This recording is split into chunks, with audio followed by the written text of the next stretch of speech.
Hi, welcome back guys. This is your sensei, back with another fanfiction. This is the first part of What If Naruto Got Harem with the Help of Demon. Now before starting, please give this video a like and subscribe to the channel if you want more videos like this. Now let's get into the fanfic.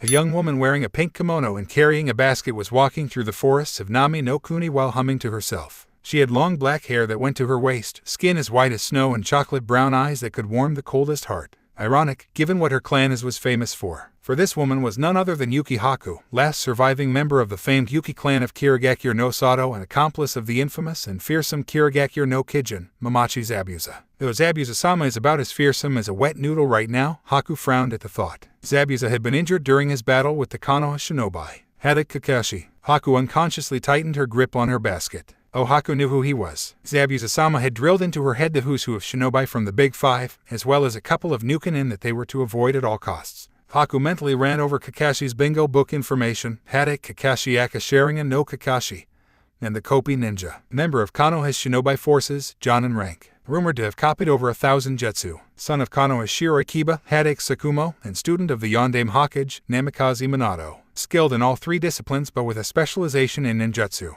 A rank threat, proceed with caution. If it had just been Kakashi, Haku bit her lip, then Zabuza-sama and I could have taken him. But the bingo book made no mention of him having a squad of genin. Haddock Kakashi's squad of genin consisted of a girl with long bubblegum pink hair wearing a red chinsam dress, a boy with raven hair styled like the back end of a duck, wearing a high-collared blue shirt with white shorts, and a boy with spiky bright blonde hair wearing an obnoxiously orange jumpsuit. Kakashi himself sported spiky gray hair and was wearing a green flak jacket with a long-sleeved black shirt and black pants. From Haku's vantage point up in the trees, those three seemed like your typical wet behind-the-ears genin who would have folded the second their sensei was captured. And when Zabuza-sama had trapped Kakashi with his Suiro no Jutsu, that's what she thought was going to happen. But those genin, specifically the two boys, and especially the blonde one, surprised her. The blonde had charged at Zabuza-sama's Mizu Bunshin and had received a foot to his guts for his efforts. He was kicked so hard that his hayate was unraveled from his head and separated from its owner, landing on the ground where the water clone stepped on it. Haku thought that surely the blonde would have seen how outmatched he was in run, and for a moment it looked like he would. But then he charged the clone again and the same result occurred. What was that saying about insanity? Yet he got up again, somehow recovering his hayate from underneath the clone's foot. He's determined, I'll give him that much, Haku thought as she watched the blonde struggle to his feet and tie his hayate back around his forehead. But Zabuza-sama only has so much patience. If the blonde charges again, Zabuza-sama will kill him. The blonde charged a third time, but this time it was different. He had summoned clones, but not just any type of clones, solid clones. Kage Bunshin no Jutsu. How does a genin have the chakra to use Kage Bunshin? And so many too. Haku watched with wide eyes as the blonde and a dozen shadow clones charged Zabuza-sama's water clone with kunai drawn. They all pounced upon the water clone, seeking to skewer it. Yet even with only a tenth of the original's strength, the water clone dispelled the shadow clones with a single swing of its Kubikira Bacho and sent the original flying backwards. Even with more of him, the result was still the same. Haku relaxed slightly on her perch. The blonde had surprised her with his knowledge of Kage Bunshin, but even then his efforts were for naught. She didn't imagine that the blonde had any more tricks up his sleeve. A thought that she and, unknown to her at the time, many others in the future would have about the blonde, only for all of them to be proven wrong. Haku watched the real blonde rummage through his backpack as he was being launched backwards. He found what he was looking for and tossed it to his raven-haired teammate. It was a collapsed windmill shuriken. The raven-haired boy unfolded the shuriken, leapt into the air and threw it towards the water clone. A windmill shuriken. How do they expect to use that to defeat the clone? Haku was confused, until she watched the shuriken curve around the clone and towards the boy's true target, the real Zabuza that was standing on the lake and maintaining his water prison around Kakashi. Clever, she complimented the genin. Though for the caster and you disrupt the technique. However, Haku grinned behind her oinen mask as she watched Zabuza catch the shuriken in his free hand. Zabuza-sama wasn't one of the Kiri no Shinabigatana Shichinin Shu for nothing. It will take more than that to defeat him. And even when a second windmill shuriken appeared from the shadow of the first one, the second shuriken going for Zabuza's legs, Haku was not worried. She was confident that her Zabuza-sama would prevail. Her confidence was confirmed as she watched Zabuza-sama hop over the second shuriken, all the while maintaining his control over his water prison technique. A good plan and a valiant effort, but there's a reason Zabuza-sama is in the bingo book and these genin are not.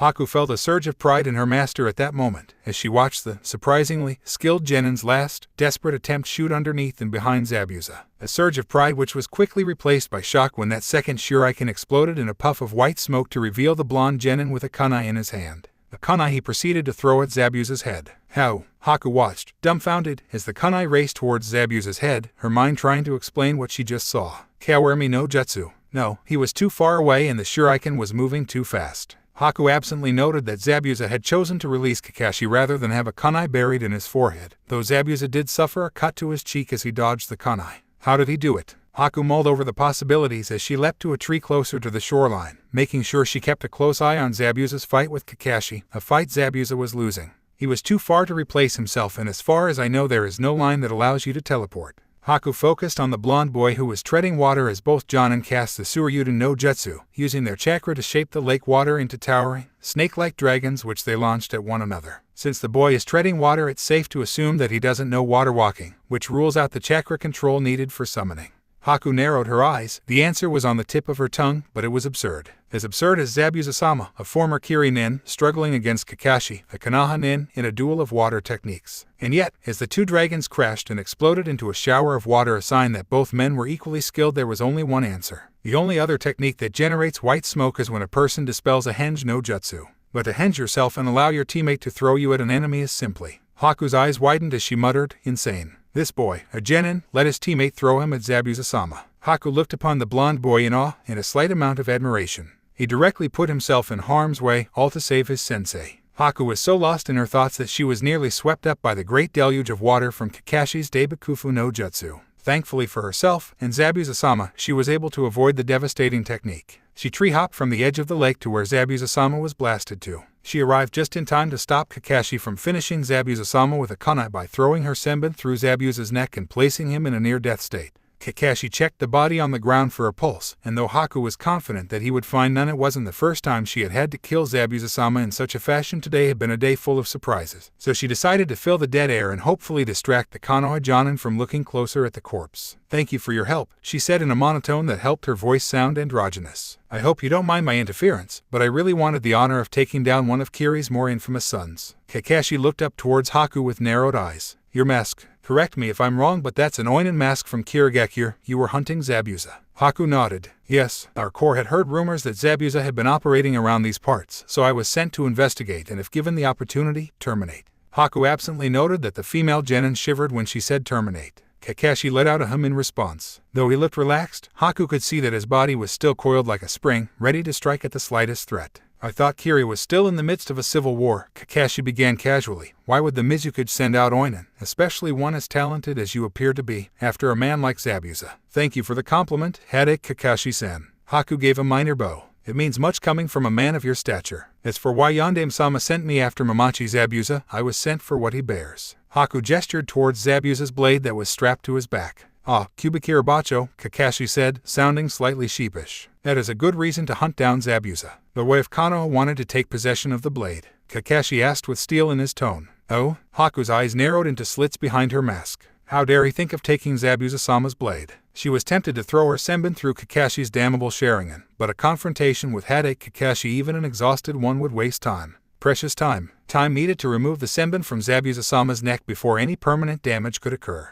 Thankfully, her reprieve came in the form of a waterlogged genin wearing orange. "What's going on here?" the blonde shouted as he pointed an accusing finger at her. "Who are you?" "Relax, Naruto," Kakashi sighed as he stood up from next to Zabuza's body and walked over to the yelling blonde. "He's not an enemy." "That's not what I asked. I mean ... What I mean is, he killed Zabuza ... who wasn't a pushover ... but he still got taken out by a guy who's only about my age. Like it was nothing." "What, do we suck or something? What's up with that?" Naruto finished his rant. Haku could tell by his tone of voice that he was still hyped up on adrenaline. Naruto," Kakashi ruffled his ragged, ruffian student's hair. "I can see how frustrating it can be to see someone as young as you who happens to be stronger than me." Haku doesn't know why she said it, but she decided to offer the blonde some encouragement and compliment him on his efforts. "Do not be so down, Genin-san. I watched your battle with Zabuza and saw how your actions were instrumental in defeating him. Not many shinobi would allow themselves to be thrown at a superior opponent, let alone volunteer to do so." Naruto blushed and scratched his right cheek with his index finger. He didn't know what to say. It was rare when someone complimented him. Hell, he could count on both hands with digits to spare how many people gave him a genuine compliment. Still, Hokage-Jiji had taught him to always thank people for saying nice things. Well, I had to do something to save Kakashi-sensei, and that was the best thing I could come up with." Naruto gave Haku a foxy grin. "Thanks, Oinen-san."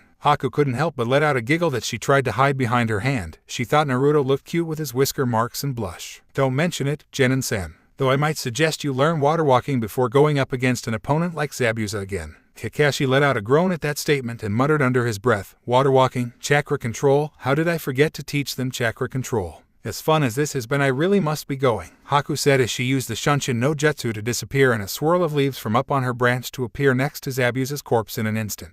Ah, you're going to take care of the corpse? Naruto asked. Haku nodded, though Naruto's question, or rather the knowledge needed to ask said question, surprised Kakashi. Kakashi got Naruto's attention. How do you know that he was going to get rid of the corpse? In fact, how did you even recognize him as an Oinin? Oh, that's easy, Kakashi-sensei. When I was younger I would hang out from time to time in Hokage-Jiji's office, and sometimes members from Anbu or the Oinin Budai would stop by to report. I asked Jiji who the guys in the funny masks were and he told me. Naruto explained to his sensei as if he was explaining the weather. I see. Kakashi's sweat dropped. Sometimes he forgot how close his student was to Sandaime-sama. Although Naruto rubbed his chin and squinted his eyes into slits, I thought the rule for Oinin was to destroy the body where it dropped. That is the rule, but every rule, like every law, has some exceptions. Like when an Oinin is surrounded by potentially dangerous shinobi who have something to gain from the corpse like information or, Haku looked towards Kakashi, something he possesses. Kakashi sheepishly rubbed the back of his head and gave Haku his patented eye smile. Message received. Say goodbye to the Oinin, Naruto. Goodbye Oinin-san. Thank you for the compliment and the advice. I'll ask Kakashi-sensei to teach us water walking later. Naruto flashed her his patented foxy grin as he waved her goodbye. Kakashi's shoulders slumped, though whether it was due to his current exhaustion or his future mental exhaustion of having to deal with a hyperactive Naruto pestering him for training was up for debate.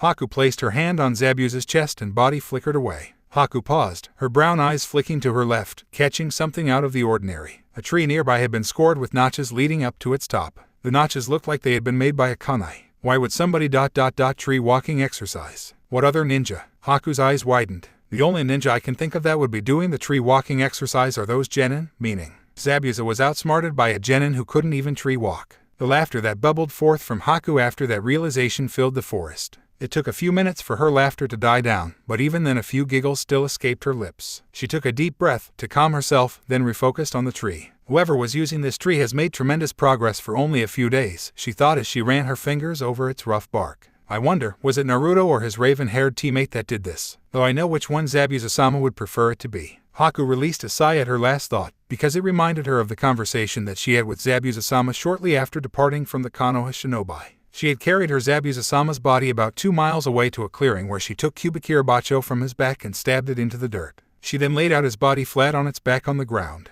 Haku knelt down next to Zabuza and traced her fingers across the 2 senbon in his neck. First, she murmured, taking out a scroll from within her kimono sash and rolling it open on the ground, I'll cut off his bandages. Haku picked up a pair of scissors from the scroll and brought them towards Zabuza's neck bandages, only for Zabuza's hand to shoot forward and clamp down on Haku's hand. No need, Haku. I'll do it myself. Zabuza groaned as he sat up and yanked one of the senbon from his neck with a wet spurt. Be careful, Zabuza-sama, Haku warned. If you remove those in any other way you really will kill yourself. You're a sadist, Haku, Zabuza rasped as he removed the other senbon. Always the neck with you. I pity your future boyfriend. Zabuza-sama. Haku whined as she waved her arms up and down. Don't tease me. You're gonna need one if you want to revive your clan. Zabuza chuckled as he laid back on the ground, letting out a groan dripping with exhaustion as he did so. He looked up at Haku. Take off your mask, Haku. The thing makes you look ghoulish. This ghoulish mask, Haku teased as she took off the mask, revealing her soft face and chocolate brown eyes, has helped save your life on numerous occasions. Zabuza rolled his eyes, deciding to let the comment go.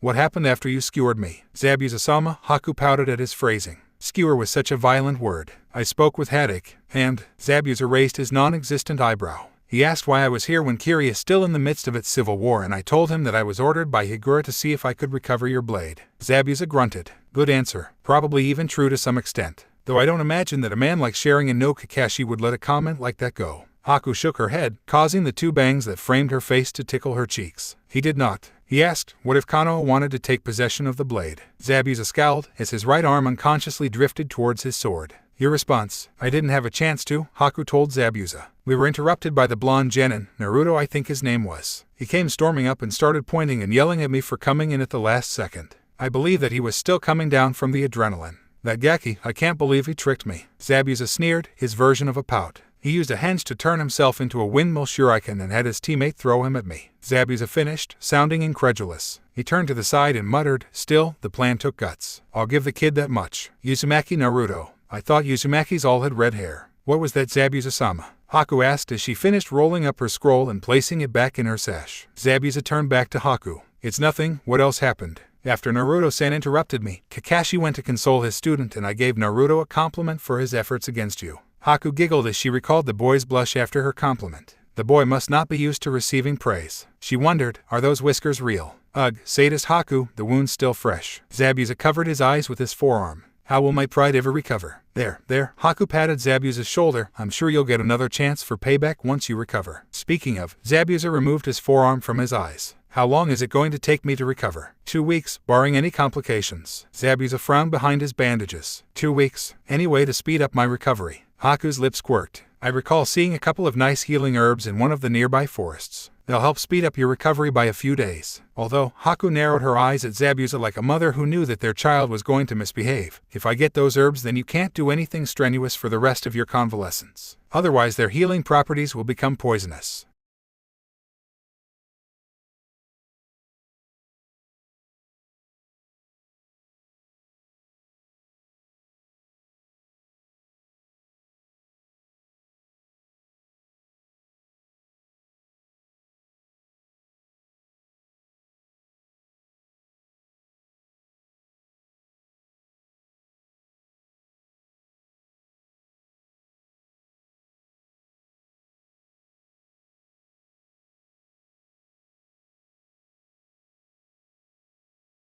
Zabuza turned to Haku. I'll make my decision when we return back to base. Anything else worth mentioning from your conversation with Hadake and the Gaki? Haku tapped her chin with her index finger, thinking. The Gaki, Naruto, he did make reference to spending time around the Hokage when he was younger. Haku laughed as she recalled what he called the Hokage. Saruto by hers in the current Kami no Shinobi, he referred to him as Hokage-Jiji. Zabuza narrowed his eyes at that bit of information. Interesting. The boy could prove useful if he's that close to the Hokage. Zabuza was piecing together a plan in his head. If the boy is close to the Hokage, then he could be a valuable hostage, or maybe. Haku, how old did you think the Gaki was? Around 13, Haku answered, sounding confused by the question. About 2 years younger than you then. Yes, Haku narrowed her eyes. She didn't know why he was asking, but she had a feeling she wouldn't like where this conversation was going.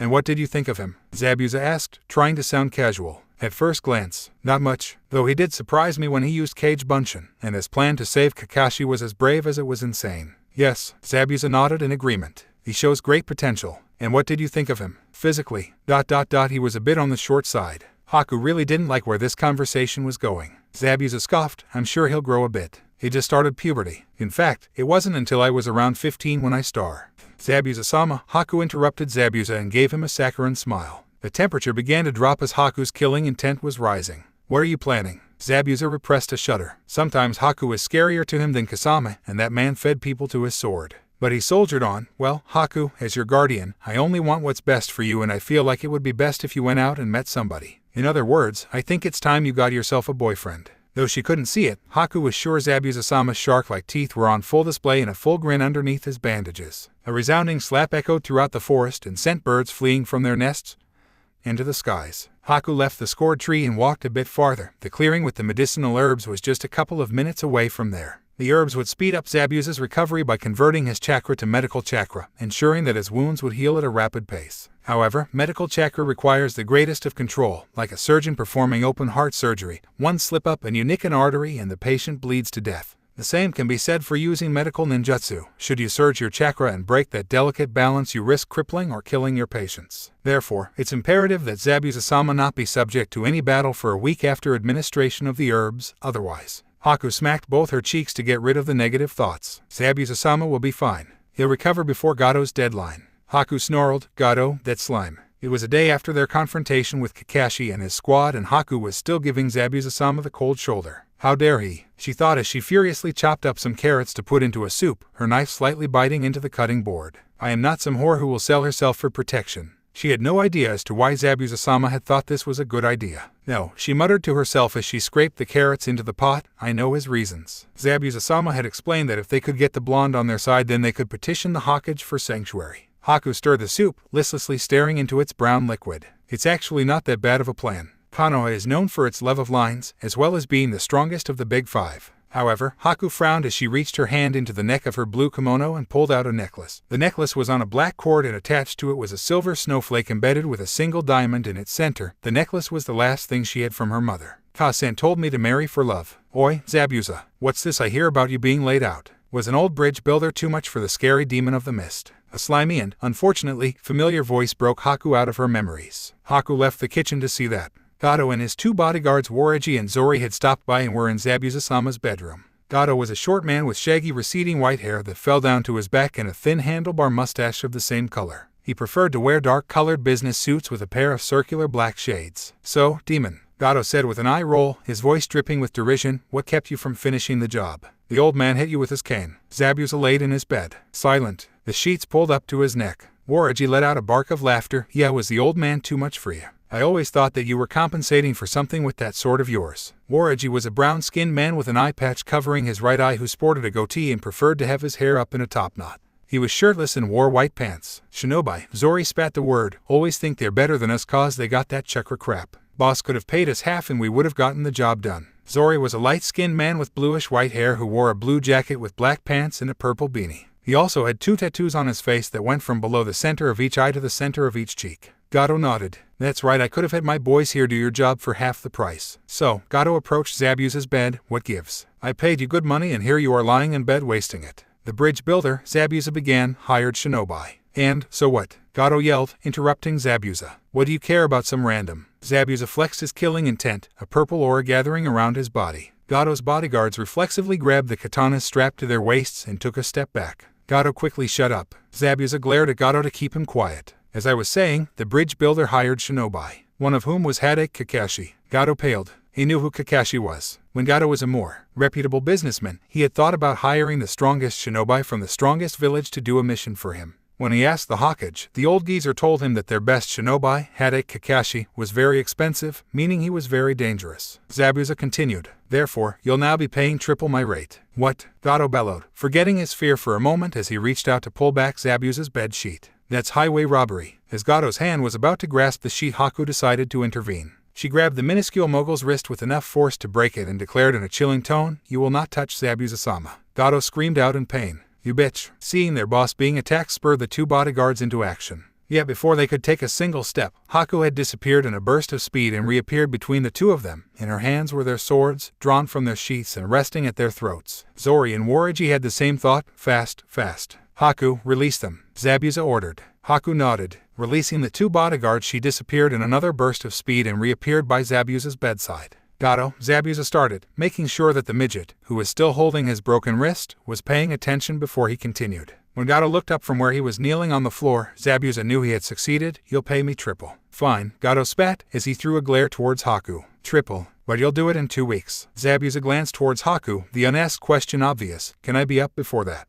Haku gave Zabuza a slight nod. "Agreed, Gato. 2 weeks. Now leave, I've got plans to make." Gato left the hideout with his 2 bodyguards, a look of apoplectic rage on his face. "I had it handled, Haku." Zabuza moved the sheet to show that he had a kunai in his left hand. "I know, Zabuza-sama." Haku clasped her hands in front of her waist. "Though I didn't want that slime to touch you." Zabuza repressed a sigh. Sometimes Haku's devotion was a bit excessive. "You'll have to get used to it, Haku. Our current way of life will have us dealing with slime like Gato on a daily basis." Haku groaned and facepalmed. Zabuza-sama wasn't as sly as he thought he was. "Fine, Zabuza-sama, I'll think about your plan." "Think about it, and that's all I'll promise you." If Zabuza could, he would have done a little jig. Sadly, his injuries prevented him from doing so. So he settled for a bright grin hidden by his bandages. "That's all I ask, Haku. And who knows, maybe it was destiny that we met the Gaki. Now I want you to head out tomorrow and get the herbs. I feel like I'll need to be at my best soon." "As you wish, Zabuza-sama." Haku bowed. "And Haku, I smell the soup burning." As Haku entered the clearing where the herbs lay, a breeze washed across her face, carrying with it the soft scent of mint mixed with jasmine, the distinctive scent of the medicinal herbs, but it also carried with it the smell of stale sweat.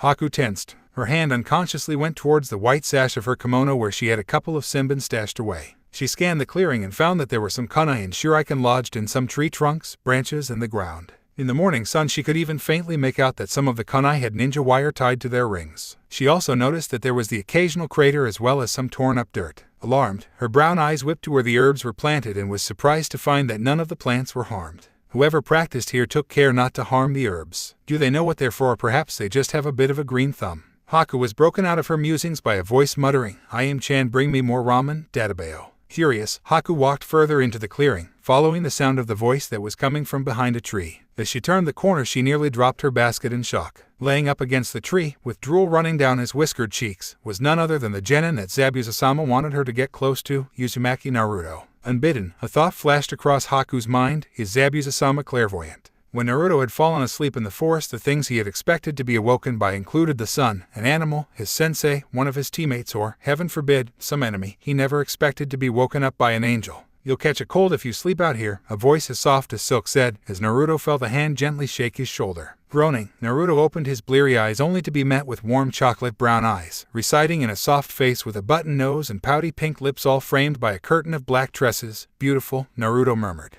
The angel blushed as her hand left his shoulder and demurely covered her mouth. "Aura," she giggled, "thank you for the compliment, Shinobi-san." She moved her hand and gave Naruto a bright smile. Naruto, realizing that he blurted out his thoughts, scratched the back of his head as he gave her a sheepish grin. "Sorry." Naruto then tilted his head as his mind caught up with her last comment. "Say, how did you know I was a shinobi?" Naruto asked with the slightest amount of suspicion. The angel slowly reached her hand forward and flicked his hayate, producing a tiny ding as her nail struck the metal. "Is this not your headband, Shinobi-san?" she asked, teasingly. Naruto grumbled as he quickly turned his head to the side to hide his embarrassment. "Baka Naruto," he silently admonished himself. He then turned towards the woman and stated, "And my name's not Shinobi-san, it's Uzumaki Naruto, future Hokage of Konohagakure." He finished his statement with a bright grin. "Ah, my apologies, I did not know I was in the presence of someone so great," she said with faux surprise coloring her tone. She bowed her head slightly. "My name is Yuki Haku, aspiring doctor." "Doctor?" Naruto tilted his head, then shivered. "I'm not a fan of doctors, too many needles." Haku held up her basket as she suppressed a laugh. "Then I hope you like me. I prefer to use herbs in my treatments." "Herbs?" Naruto trailed off, reminded of something.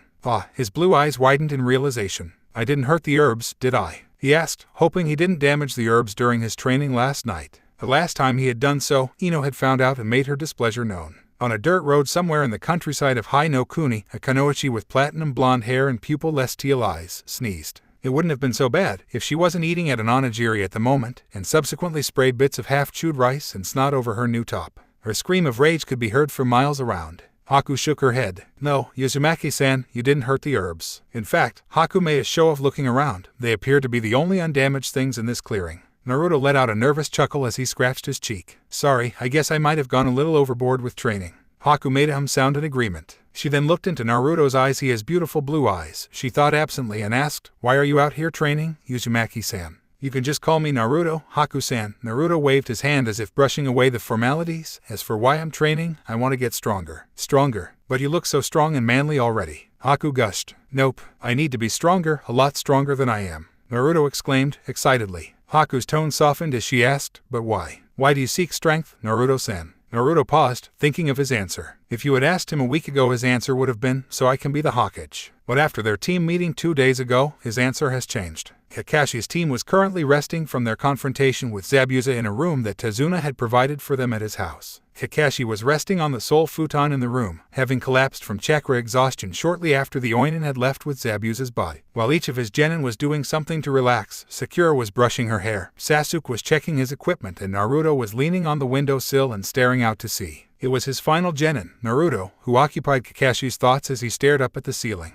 "Naruto surprised me. I did not expect him to henge into a shuriken and have Sasuke throw him at Zabuza. It was wonderful teamwork. Although, Naruto, come here for a second," Kakashi ordered as he continued to stare up at the ceiling.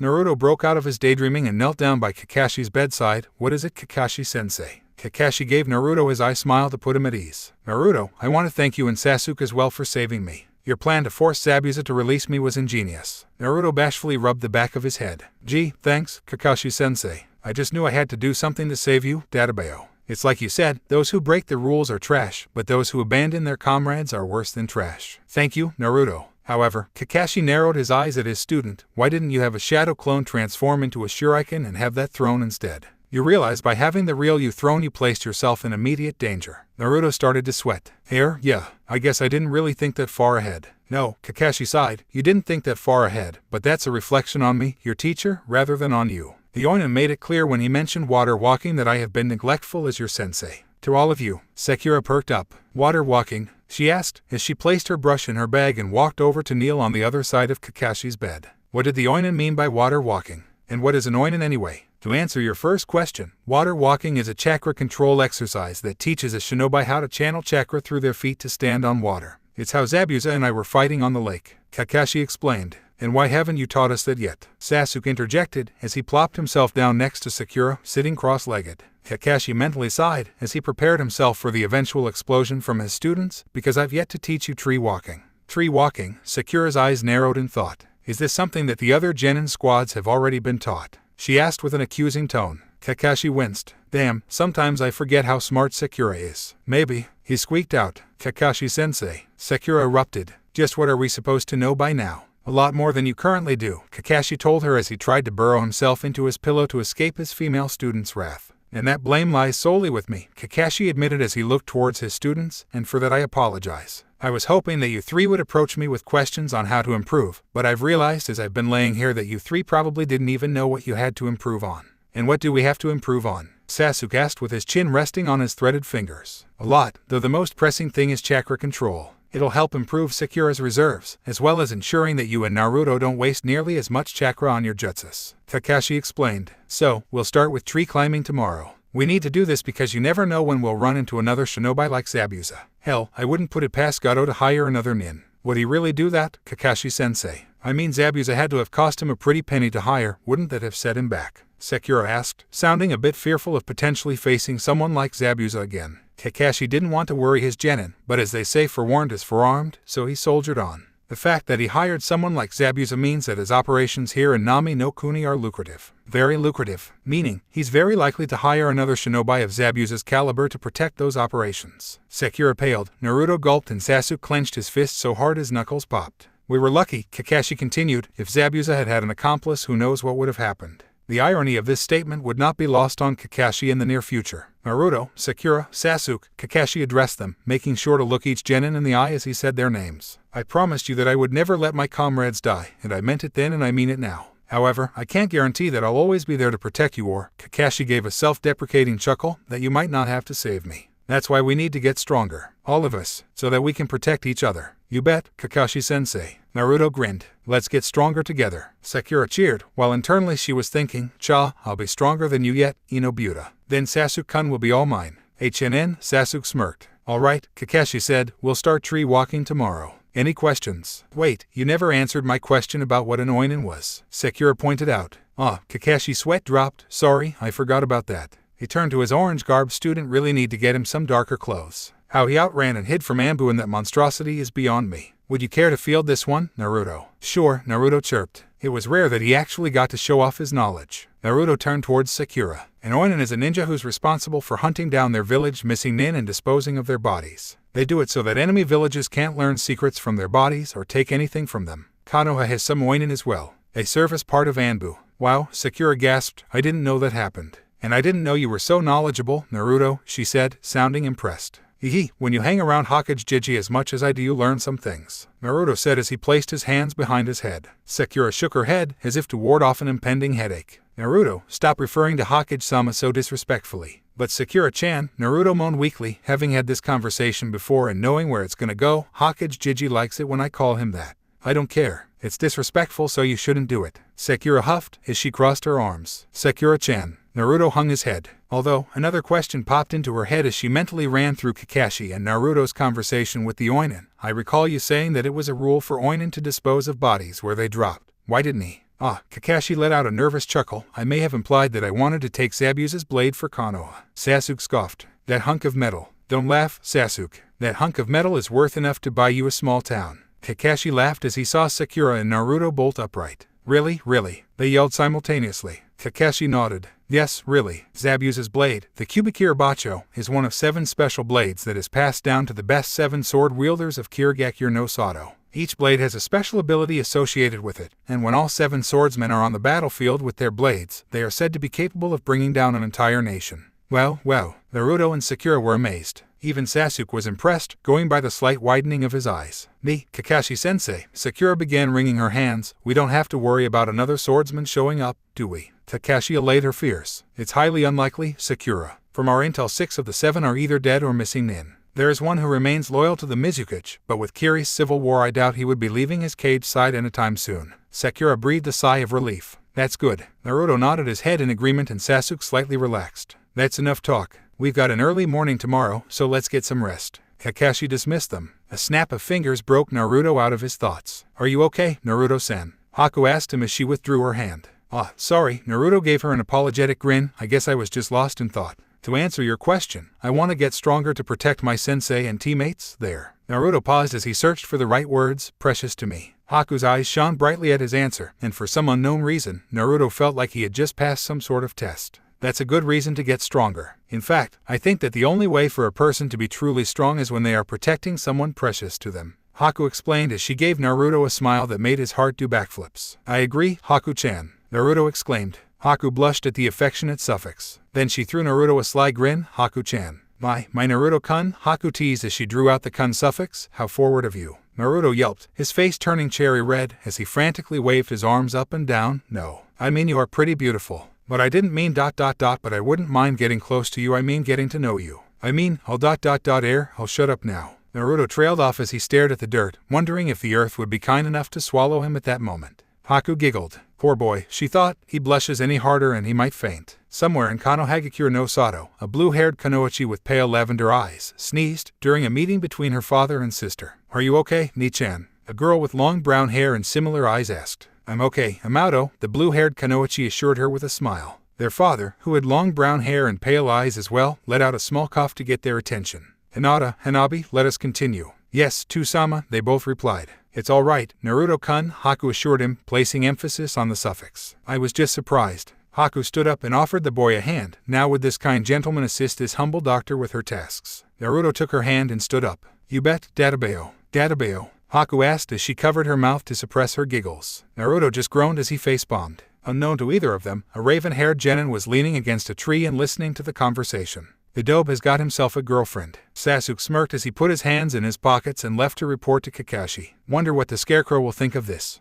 Elsewhere on the island, Gato was sitting in his office smoking a cigar with his left hand. That bitch, he glared down at his broken right wrist that was in a sling. She dares to harm me. Gato, I am the biggest businessman this side of the elemental nations. Gato was broken out of his fumings when his assistant entered his office. Gato-sama, we've got a message from our contact in Kirigakure no Sato. And, Gato growled as he glared at his assistant over his shades. The message in his eyes was clear. If I don't like this, I'll be needing a new assistant. Gato's assistant gulped. Our contact has informed us that the Mizukage is interested in our offer, and he will be sending his agent in the next 10 days. Wonderful. Gato took a long drag of his cigar, held the smoke in his mouth for a second, and slowly exhaled. That's the best news I've gotten all day. Gato tapped his cigar into his crystal ashtray. You're dismissed. Gato's assistant scurried out of the room. Gato swiveled in his chair and looked out his window and towards the warehouse floor. He watched for a while as his men were busy packaging his product, the sight never failing to bring a grin to his face. Soon, I'll be expanding into Mizuno-kuni. Gato looked at his broken wrist and chuckled, and the bitch will get what's coming to her. Who says you can't mix business with pleasure?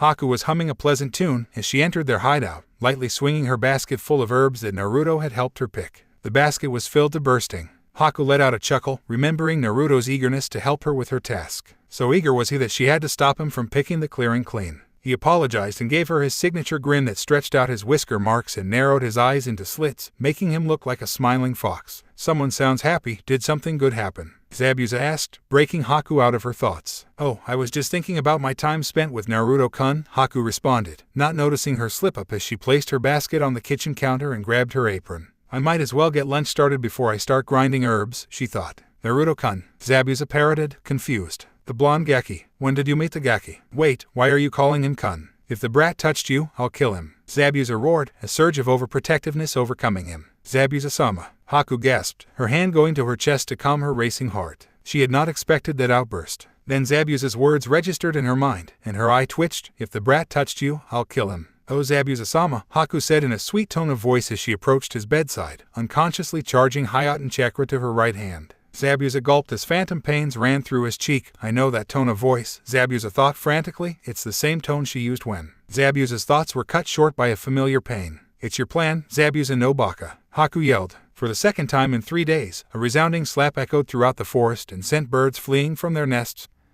into the skies. So, you met the Gaki? Zabuza asked after he had regained consciousness and Haku had given him his first dose of medicine. He repressed a shudder at the bitter taste as he reached for a glass of water to wash the taste down. Yes, she said as she sat in a chair by his bedside. I happened to meet him in the forest near the herbs I needed to get. He had exhausted himself training. Oh? Zabuza raised his glass to his lips, and what was the Gaki training in? Haku slyly smiled as she watched Zabuza take a drink. Nothing much, just tree walking. A spray of water escaped Zabuza's lips as he sputtered, "What? I was outsmarted by a genin who couldn't even tree walk." Yes, Haku nodded as she tried, and failed, to keep the laughter out of her voice. Quite an accomplishment for my Naruto-kun. Zabuza slumped in his bed, a dark miasma surrounding him as he repeatedly muttered, "He couldn't even tree walk. He couldn't even tree walk." He did this for a few seconds until Haku's comment registered. "Wait." Zabuza sat up and looked towards Haku with hope shining in his eyes. "My Naruto-kun. Does this mean that you'll carry out the plan?" Haku blushed and looked away. "Well, it's too soon to tell. But when we parted ways we agreed to meet up again tomorrow." "That's great." Zabuza cheered. "Soon we'll be Konoha shinobi and won't have to look over our shoulders anymore." "Zabuza-sama,"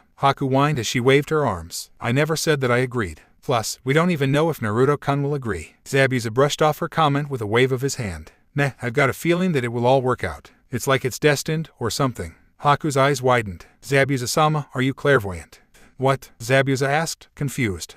"I'm back," Naruto announced as he entered Tezuna's house with a bounce in his step. He saw that his team was eating breakfast at the dining table with the client's family. Kakashi, sitting at the head of the table with a good view of the front door, threw Naruto a lazy wave, his face buried in his precious ika-ika. "Yo, Naruto, get some training done this morning?" Kakashi asked, a hint of mirth in his voice. "Yes, sensei, I did. I took your advice and used my cage bunshin to help speed up my training," Naruto replied as he pulled out a chair and sat down next to Tsunami. Tsunami, Tezuna's daughter, was a woman with long blue hair wearing a short-sleeved pink shirt and a long blue skirt. She stood up. "Let me get you breakfast, Naruto-kun." Tsunami gave Naruto a motherly smile before she went to the kitchen to get him a plate. Sakura giggled. "Yeah, Naruto, how was training this morning?" she asked, putting stress on the word training. Sasuke raised his bowl of rice to his face to hide his smirk. "It went fine," Naruto stated slowly. For some reason his prankster senses were tingling, and not in a good way. The last time he felt like this was when Anko-chan had gotten him back for messing with her dango. Naruto shivered at the memory. Deep in the bowels of Konohagakure's torture and interrogation building, a kunoichi with light purple hair and populous brown eyes sneezed right into a prisoner's face. "Awa, is the big, mean torturer coming down with a cold?"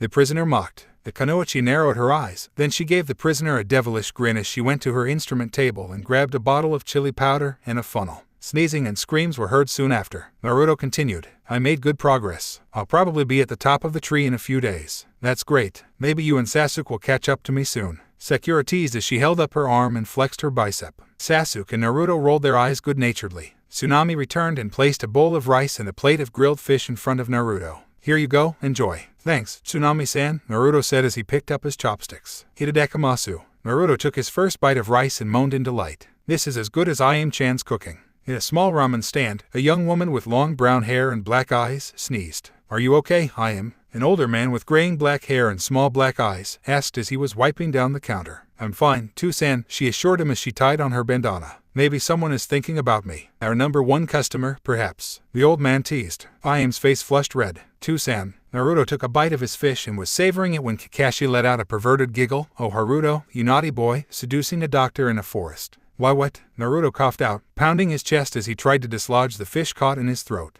Tsunami smacked him on the back, helping him clear his airway and sending a glob of half-chewed fish flying from Naruto's mouth and onto the table with a wet splat. Yua, Sakura and Inari let out at the same time. Naruto's head whipped towards Kakashi. "What did you say?" "Oh, nothing. I'm just enjoying this story about a ninja and a doctor meeting in a forest," Kakashi said with feigned casualness. Kakashi peered over the edge of his book and locked eyes with his blonde genin, enjoying how he began to squirm in his seat. "Have you heard it before?" Kakashi asked, innocently. Naruto gulped. In a darkened office, a man stood in front of his windows and watched a massive dark clouds creep their way over the mountains. When he was younger, the beast inside of him would stir when a storm approached. But for the last few years, ever since the purges had started, the beast had been silent, chillingly silent. If someone were to take a close look at the man's pink eyes at that moment, they would see his eyes flash red with tri-bladed shuriken for pupils overtaking his usual eye color. Mizukage-sama, a shinobi, entered the office, knelt down in front of a desk and addressed the man. "Yes," the Mizukage asked, as he continued to watch the coming storm, his eyes returning to their populous pink. "We've made contact with the businessman. He agrees to your terms," the shinobi reported. A slight smile crept its way onto the Mizukage's face as thunder rumbled in the distance. "Excellent, you are dismissed." "Yes, sir." The shinobi left the office in the swirl of a shushin. 10 days, the Mizukage stated to the darkened room. "You have 10 days to recover Kubikirabacho." Do not disappoint me." There was no response. In fact, the only sound in the room was the spattering of rain hitting the windows, then lightning cracked like a whip and in a flash of blue the room was illuminated, revealing a tall man with shaggy blonde hair wearing a white ambu mask with green triangle painted on its lower half, slits for eye holes and Kirigakure's symbol etched onto the forehead.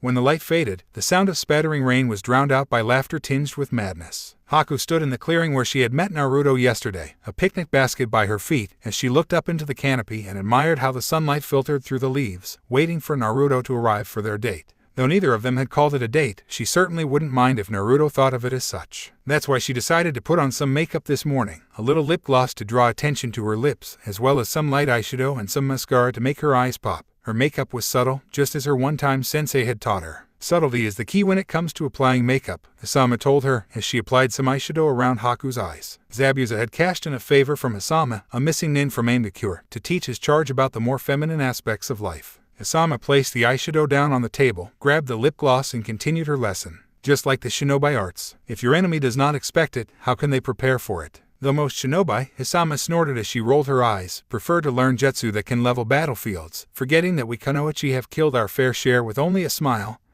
and a blade from our obai. Hisama finished applying the makeup, walked around Haku's chair, stood behind her and rested her head on Haku's shoulder as they both gazed into the mirror. It's why women are considered one of the 3 vices for shinobi, we know subtly. But Zabuza-sama is a master of silent killing. That's subtle, Haku protested with a pout. Hisama bussed Haku's cheek. I know, sweetie, and that's why I accepted helping him. Now let's see about getting you a new kimono, on Zabukun's Ryo of course. A slight rustle in the trees off to Haku's left drew her attention. A squirrel had appeared on a branch, observing her. At first, she thought nothing of it. Be a ninja long enough and animals stopping to see what you're doing becomes commonplace. They'll watch for a few seconds, and when they see that you're not a threat they'll leave and continue doing whatever it is animals do, hunt, forage, mate. The only animals that don't immediately leave are predators defending their territory, and a squirrel certainly didn't qualify as a predator. Unless you were a nut, that is. Haku held the squirrel's gaze, her chocolate brown eyes boring into its beady black ones. The squirrel didn't react at first, but as the seconds passed by, and as Haku continued to stare at it, unblinkingly, the squirrel started to fidget.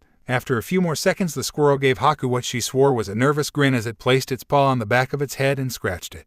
Haku's eyes widened as the name, Naruto-kun, left her lips. The squirrel let out a startled squeak as it dashed from its branch, scrambled up the tree trunk and disappeared into the foliage. You called, Haku-chan? A familiar voice asked from behind her. Haku spun around, her hand going towards her obai, when she saw a spiky mop of bright blonde hair and blue eyes that were shining with amusement. Naruto-kun, she gasped, clutching her chest, her heart and mind racing. Just how skilled is he with the henge no jutsu? Or stealth for that matter? She wondered as she got her breathing under control. Are you okay, Haku-chan? Naruto asked, sounding worried. He hoped he didn't startle her too badly. The last thing he wanted was to make Haku dislike him. Naruto watched nervously as she took a deep breath and then flashed him a smile, but the smile didn't put him at ease. In fact, it did quite the opposite. Haku's smile was one that made her eyes smolder and set a fire in Naruto's belly. Naruto stood stock still, entranced, as Haku approached him, a slight sway to her hips. He didn't even register how close she was until she had cupped his face with her cool hands, her thumbs lightly rubbing his whisker marks. Naruto-kun, Haku cooed, her breath ghosting over his face, smelling of mint.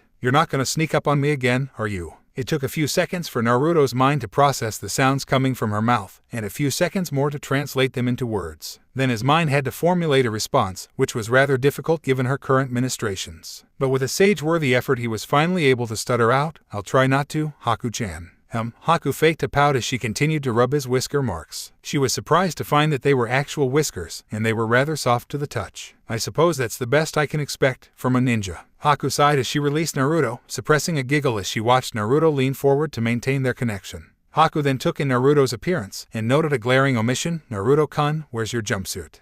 Naruto looked down at his new attire, a navy button-up shirt, a pair of black pants and his blue sandals. He also wasn't wearing his headband, which wouldn't be so bad if it wasn't the thing he used to keep his unruly bangs out of his eyes. That's a funny story. So, Naruto-kun, what have we learned about lying to your sensei? Kakashi asked as he leaned against a tree, reading his smut and basking in the punishment his genin was undergoing. It was a punishment Kakashi was familiar with, having undergone it himself with Obito under Minato-sensei. In fact, one could call it a tradition, for Minato had experienced it under Jiraiya, while Jiraiya had experienced it under the Sandaime, and the Sandaime had experienced it under the Showdown. The punishment was simple. So simple in fact it could be broken down into 2 steps. Step 1. Take a coil of handy-dandy rope, loop said rope around your genin's wrists.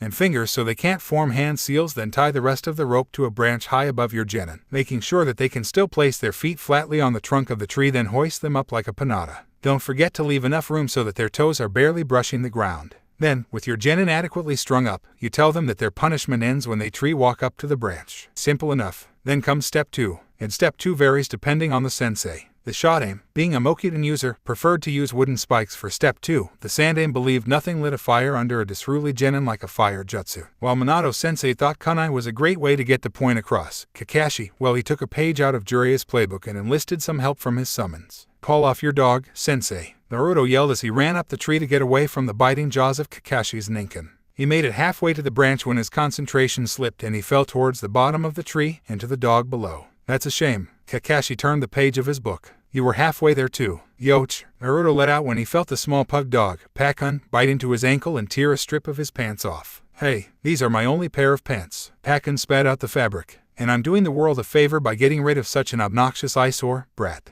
Eyesore, orange is awesome, Databeo. Naruto yelled as he flailed about, trying to kick the tiny dog, who nimbly avoided his strikes. Plus, what would you know, you ugly pug? Ugly. Pakun's left eye twitched. I'll show you ugly. Bull. Pakun barked towards the largest of Kakashi's ninkin, a bulldog, who was laying down in the shade on the sidelines. Get in here. Naruto paled as he saw the large dog that was twice his size approach, drool dripping from his jaws. Oh no. Oh, no no no. Naruto's feet were slipping and scrambling at the trunk, trying to stick to it with chakra, but to no avail. As the beast drew closer, Naruto could feel its fetid breath on his backside. A loud crunch was heard, followed by a scream of pain that rocked the whole forest. Soon after, Naruto completed his punishment and had mastered tree walking in the process. All it cost him was his pride and the seat of his pants. Haku had tears streaming down her face as she was doubled over, laughing. So your sensei's ninkin ... they ripped up your pants. Haku was able to get out through her laughter. Yeah, Naruto chuckled good-naturedly. Looking back on it, he could see he was wrong not to tell his sensei what he had done yesterday morning. Thankfully, our client's daughter, Tsunami, is a seamstress in her spare time, so she had some clothes she'd made lying around. Haku's laughter died down into chuckles, and soon into giggles. How fortunate for you, Naruto-kun. Though I must say she chose rather well, those clothes look very good on you. The shirt really brings out your eyes. Naruto grinned. Thanks for the compliment, Haku-chan. Naruto then squinted his eyes as he looked at her. I don't know what you did, but you look even prettier today, Haku-chan. Haku blushed as she brushed a loose bang behind her ear. Thank you. She then lifted the picnic basket. Are you ready to eat now? Naruto's growling stomach answered the question for him. Haku laughed and Naruto soon joined her. A breeze passed through the clearing carrying the pair's laughter and tousling the hair of a shadow clone of a certain Konoha Jonin, who was hiding up on a branch, notepad in hand, furiously scribbling notes. Jiraiya-sama would be so proud right now, the Kakashi clone thought.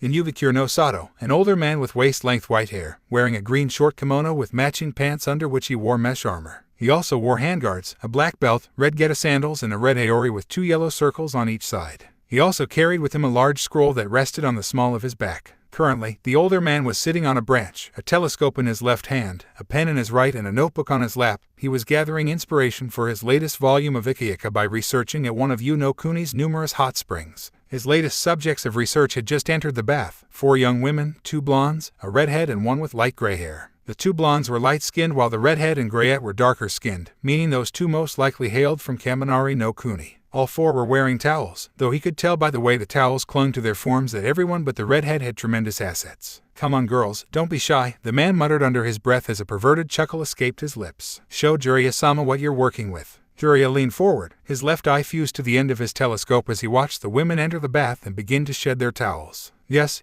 His pen was a blur of motion. He was writing so fast it was doubtful if even the Sharingan could keep up with it. Just as the blonde with the bob cut was about to bear all, a breeze brushed past Jiraiya's nose and caused him to freeze, his telescope falling from numb fingers. The world has changed, he stated with wide eyes as he shot up to his feet and turned towards the breeze, unaware that his sudden motion alerted the women below him to his presence. Women who happened to be Kunoichi. Jiraiya took a deep whiff. I smell it in the air. He closed his eyes and reached out to his greatest source of power. I feel it in the perv. When Jiraiya opened his coal eyes, they were burning with a determination hotter than the sun. Pointing into the breeze, he roared to the heavens. Somewhere a great story has just begun. So focused was he on this divine revelation that he nearly did not notice the blue, rodent-shaped fireball and 3 lightning balls flying towards his face. Instinctively, he replaced himself with a cage bunchen. He always had one on standby in case of emergencies. Then he proceeded to let out howls of pain and anguish so as to appease his attackers. Then he waited to see if they would follow up. Thankfully, after a few minutes, nothing happened, but just to be sure he jumped into a separate tree to check the bath. It was empty. Jiraiya pouted, a rather unbecoming look on the man. They're gone. And I was so close too. Just a little more and I would have seen everything. Jiraiya had what could only be described as a lecherous grin on his face. A polite cough broke Jiraiya out of his debauched imaginations. Jiraiya turned around to see a snow monkey with gray fur crouched behind him. The monkey wore a black gi with the Konoha leaf stitched onto its chest in silver. It held a scroll in its paw. The monkey held out the scroll. Jiraiya-sama, a message from Sandaime-sama. Oh, and what does the old monkey want now? Itsuki. Jiraiya asked as he took the scroll and checked it for the usual security seal. It was a seal that was attuned to his and chakra, meaning that only Jiraiya could open the scroll. If anyone else tried, the results would be explosive. Finding it, Jiraiya bit his thumb and smeared the Y digit on the seal as he channeled chakra. The seal glowed white and then faded from the paper. I do not know what Sandaime-sama wants, I am just a messenger. Itsuki replied in a no-nonsense tone. If that is all, Itsuki asked, arms folded onto his chest. Jiraiya waved him off, his eyes consuming the scroll. You're dismissed. Tell Sensei I'll have more information after I speak with my contact. Itsuki disappeared in a white puff of smoke as Jiraiya finished the message. So Sensei wants to know more about the line purges in Kiri. Jiraiya muttered under his breath as he tried to puzzle out Purofessa's motivation. What's the play, Sensei? Alliance. Jiraiya snorted at the thought. I don't see Sensei allying with Higura after he systematically began slaughtering his own people. The rebels. Maybe. Jiraiya trailed off as he rubbed his chin. The rebels. The line rebels. Recruitment. Konoha did lose a major line with the loss of the Uchiha. Jiraiya shook his head. It doesn't matter. Sensei will tell me when I've got the info for him. Jiraiya threw the scroll into the air and destroyed it with a small Gakakyu no Jutsu. Jiraiya watched the ashes of the scroll be scattered by the wind. Off to Sekaido, in Nami no Kuni. So why did you become a shinobi, if you don't mind my asking?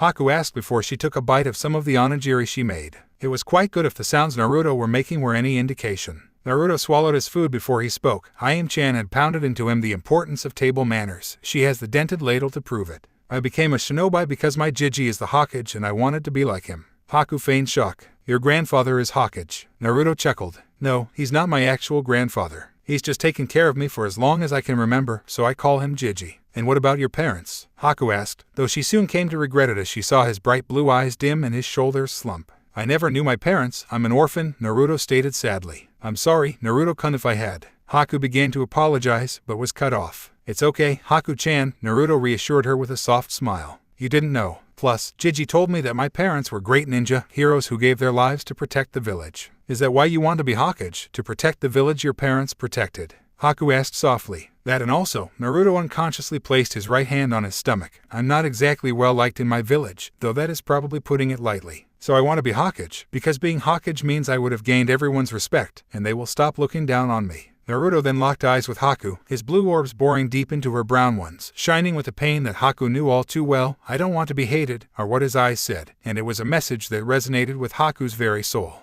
Naruto-kun, Haku began slowly, I know how you feel. I wasn't well liked by my village either. Haku chuckled mirthlessly. In fact, I was despised by my village. All for something I couldn't control. Haku reached into her kimono and pulled out her necklace and showed it to Naruto. This is the only thing I have left from my mother. Naruto gulped. Did they? Naruto stopped, the unasked question hanging in the air. Yet both knew what he was going to ask. Yes, Haku nodded. Unbidden, tears began to stream down her face as memories of the day she lost her mother flashed through her mind. She remembered her mother and father arguing. The mob of villagers gathered outside her house, yelling things like ice whore, mutant, freak and demon. A sound of shattered glass, her mother screaming, and then lots of her mother's, from her mother's body lying on the floor, cold, dead. Haku wanted to be hugged, to feel her mother's warm arms around her like she was feeling right now. Wait. Haku looked up to see that she was currently in Naruto's arms, her face buried into his chest. Haku's face burned scarlet. I'm sorry, Haku-chan, Naruto murmured into her ear as he gently stroked her hair and held her. Haku tried to open her mouth to say something, but nothing came out. Her mind was fried. This was the first time she had ever been held by a boy, and it was after he had seen her cry. Does he think I'm weird? Is my makeup running? I didn't want to cry in front of him. He feels warm. Eventually, Haku just decided to go with it and snuggle into Naruto's embrace, basking in the comfort he provided. Neither could tell you how long they held one another, but both would have agreed it didn't last nearly enough. Reluctantly, Haku was the first to move. As she rubbed her eyes on the back of her hand, they came away black with makeup. I'm sorry, Naruto-kun, I don't know what came over me. Haku reached into the picnic basket, pulled out a canteen of water and a napkin, and started to wipe her eyes. It's okay, Haku-chan, Naruto reassured her. Sometimes when you need to cry, you need to cry. Still, it was embarrassing. Haku stated as she balled up the napkin and placed it in the picnic basket. It wouldn't do to litter now, would it? She then turned towards Naruto and asked with a bright smile, "How do I look?" Naruto drank in Haku, her cheeks slightly flushed. A black smudge of mascara was still on her left cheek. Her eyes were puffy from crying, and her hair had a few strands out of place from being held against his chest. "Beautiful, Haku-chan," Naruto replied, as if he was stating a self-evident truth. "The sun rises in the east, the planet is round, and Haku is beautiful." Haku flushed, then a glint of determination entered her chocolate brown eyes as she leaned forward and placed a kiss on Naruto's right cheek, dangerously close to the corner of his mouth. "Thank you, Naruto-kun," she whispered against his cheek, her breath sending pleasant tingles up and down Naruto's spine.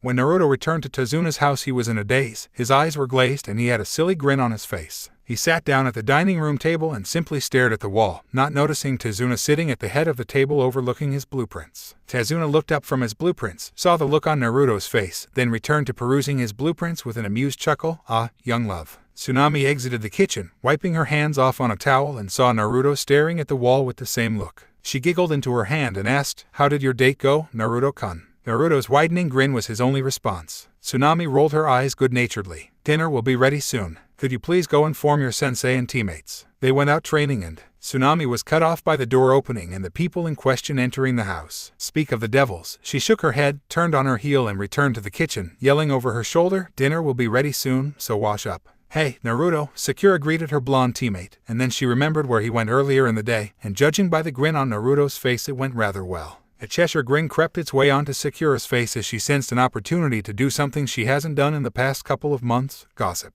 Just as she was about to pounce on the unsuspecting blonde and interrogate him for every minute detail from his date, Kakashi placed his hand on her shoulder and lightly squeezed it. "Kakashi-sensei?" she asked with a confused look on her face. Kakashi shook his head. "Let him bask, Sakura." Kakashi looked towards his current favorite student. On his first mission out of the village, the blonde had already scored a date with a beauty and had gotten a kiss from her as well. Kakashi had never felt prouder as a sensei, and as Kakashi patted his hip pouch where he stored his precious Ikirika and his new precious notepad that his shadow clone had given him, he had a feeling that Naruto would be a great source of inspiration going forward. "You can grill Naruto during dinner." Sakura pouted as she gave a reluctant nod and went up the stairs to go wash up for dinner. Kakashi looked fondly at his student. Minato-sensei would be so proud.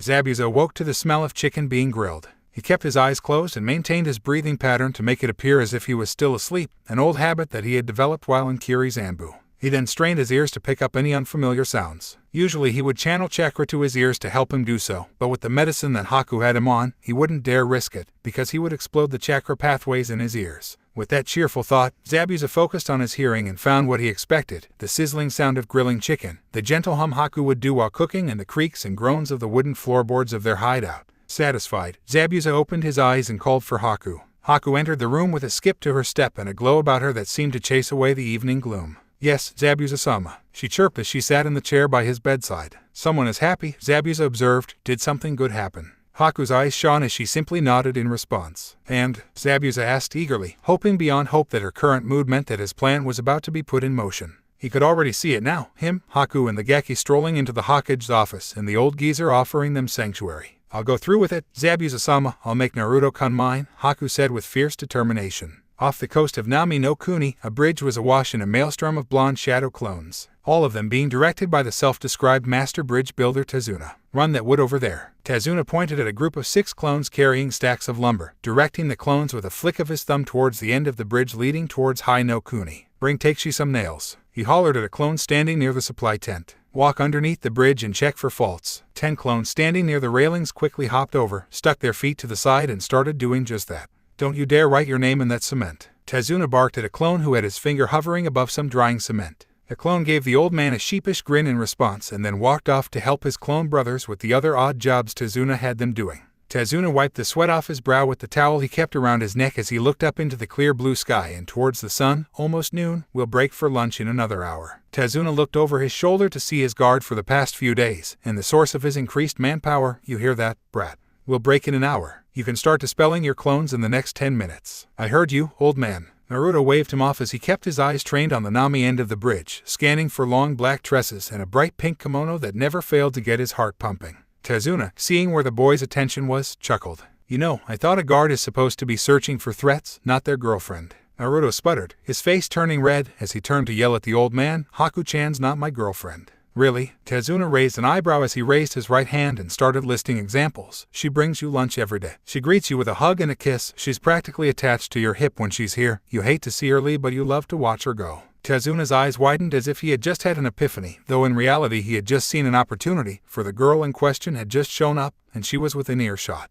You're right, brat, she's not your girlfriend, she's your wife. Tazuna cackled as he saw Naruto turn so red you could fry an egg on his forehead, while Haku was faring better with only a pink dusting to her cheeks. Unknown to Tazuna, his words painted an image in Naruto's mind that would make the likes of Kakashi and Jiraiya proud. Naruto was imagining returning to his apartment after a long mission only to open the door to be met by the scent of Haku's tantalizing cooking. He turns the corner into the small kitchenette and sees Haku standing behind a table stacked with mouth-watering dishes. Yet it's not the food that makes Naruto drool, but Haku, who was wearing a smile, an apron and nothing else. Mesmerized, Naruto watches her glide around the table, a gentle sway to her hips, a slight bounce to her perky ass, as the soft pattering of her bare feet on the hardwood floor, a smoldering look in her eyes as she draws closer and closer until they are finally chest to chest. Akari, Anata, she'd whisper against his lips as she greeted him with a kiss. Would you like dinner, a bath, or me? I'd like you, Haku-chan, Naruto replied dazedly, his eyes glazed over. Naruto was so lost in his fantasy that he didn't even feel the hand shaking his shoulder or the slight trickle of going down his nose. Ara, a cool breath caressed the shell of his ear. Is Naruto-kun having ikai thoughts about me? Naruto stiffened at the question. His blue eyes shifted to his left to be met with the pair of chocolate brown eyes that have starred in his dreams of late. The eyes were twinkling with a glint of mischievousness that was mirrored by the impish smile below them. And no, Haku-chan, Naruto was able to stutter out. Haku playfully pouted, and Naruto had to quell the overwhelming urge to kiss the look off of her lips. That's too bad, she sighed morosely, as she snaked her arms around his neck and down his chest as she hugged herself to his back. I wouldn't have minded, Anata, she punctuated her claim with a tiny nibble to his left ear. Simultaneously, 100 Naruto clones went up in smoke alongside their creator's brain.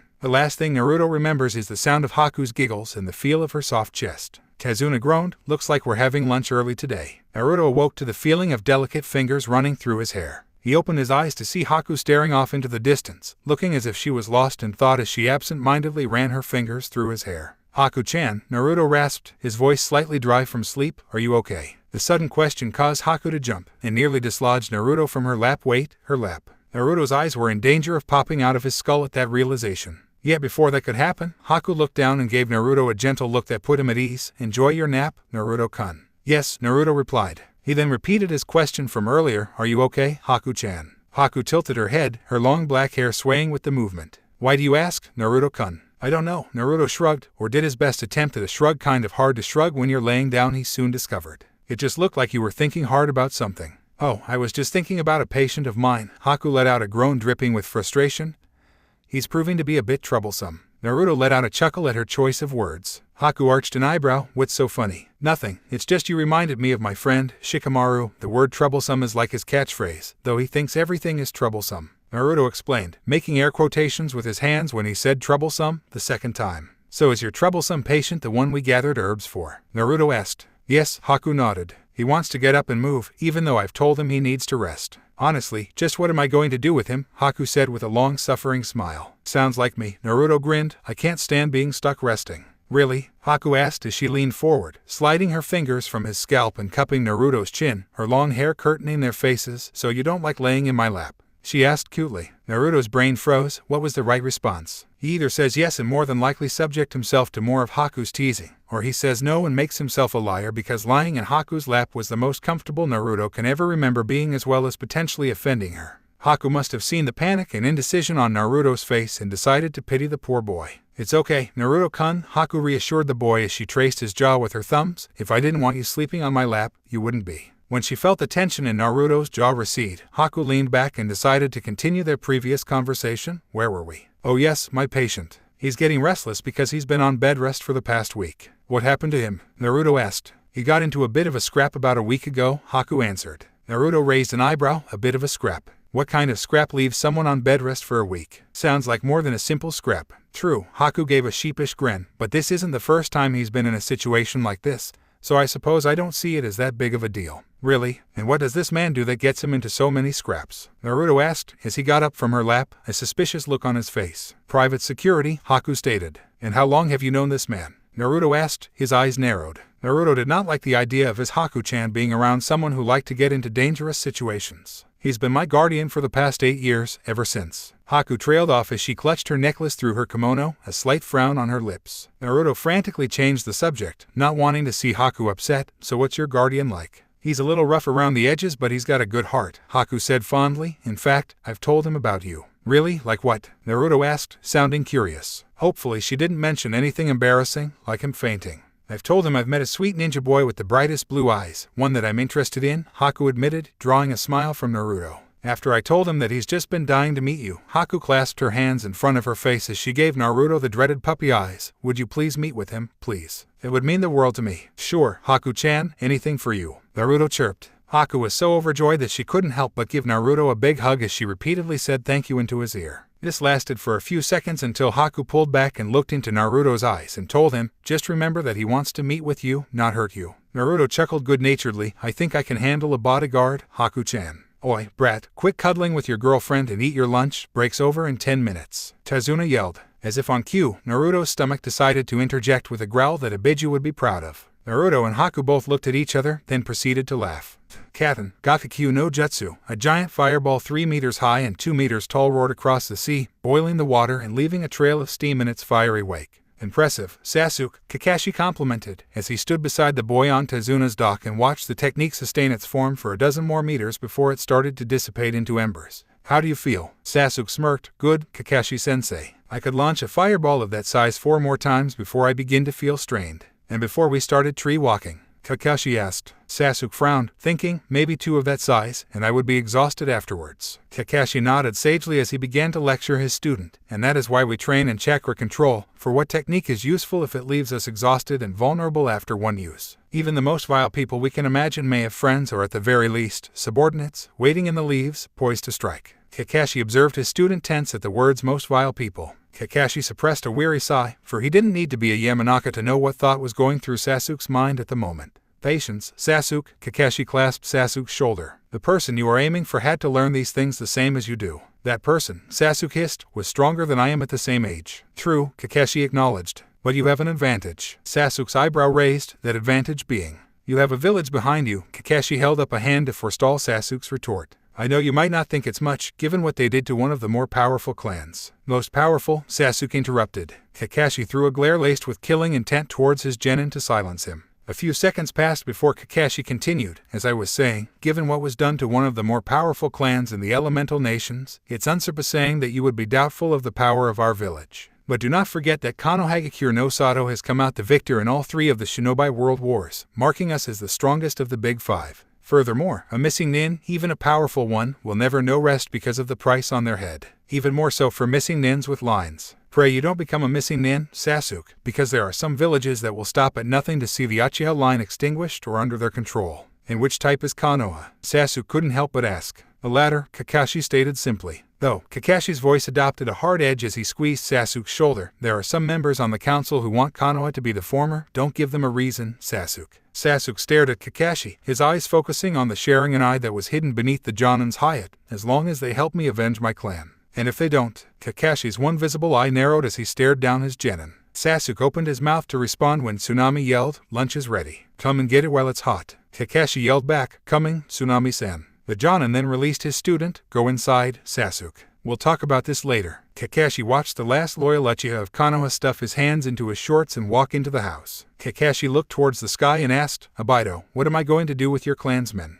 An elderly man wearing shabby brown clothes and a straw hat leaned heavily on his walking stick as he hobbled his way down the dirt road of Nami no Kuni's largest village, and what he saw saddened him greatly. What's happened to this place? The elderly man thought, as he glanced to his right and saw a girl who was no more than 7 tugging on passing strangers' pants, begging for food. Sadly, she was not a unique case. In fact, she was the 4th child the elderly man had seen begging for food as he walked towards his destination. Though the signs of poverty didn't stop there, boarded-up stores, houses in disrepair, and every person he passed seemed to wear despair like a pair of well-worn clothes. As the elderly man walked into one of the few grocers who was still open, noting with incredulity at the empty displays, bare shelves, and the high markups for staple foods like rice, he stopped in the center aisle as he saw something that nearly made him snap his walking stick in half. The shopkeeper had his face pressed into a countertop by a meaty hand belonging to a man who appeared to be the misbegotten love child of a bear and a pig. But that wasn't the worst part. The worst part was that every shopper was averting their eyes and refused to do anything. Where's your payment? The bear pig snorted as he pressed the shopkeeper's face deeper into the countertop.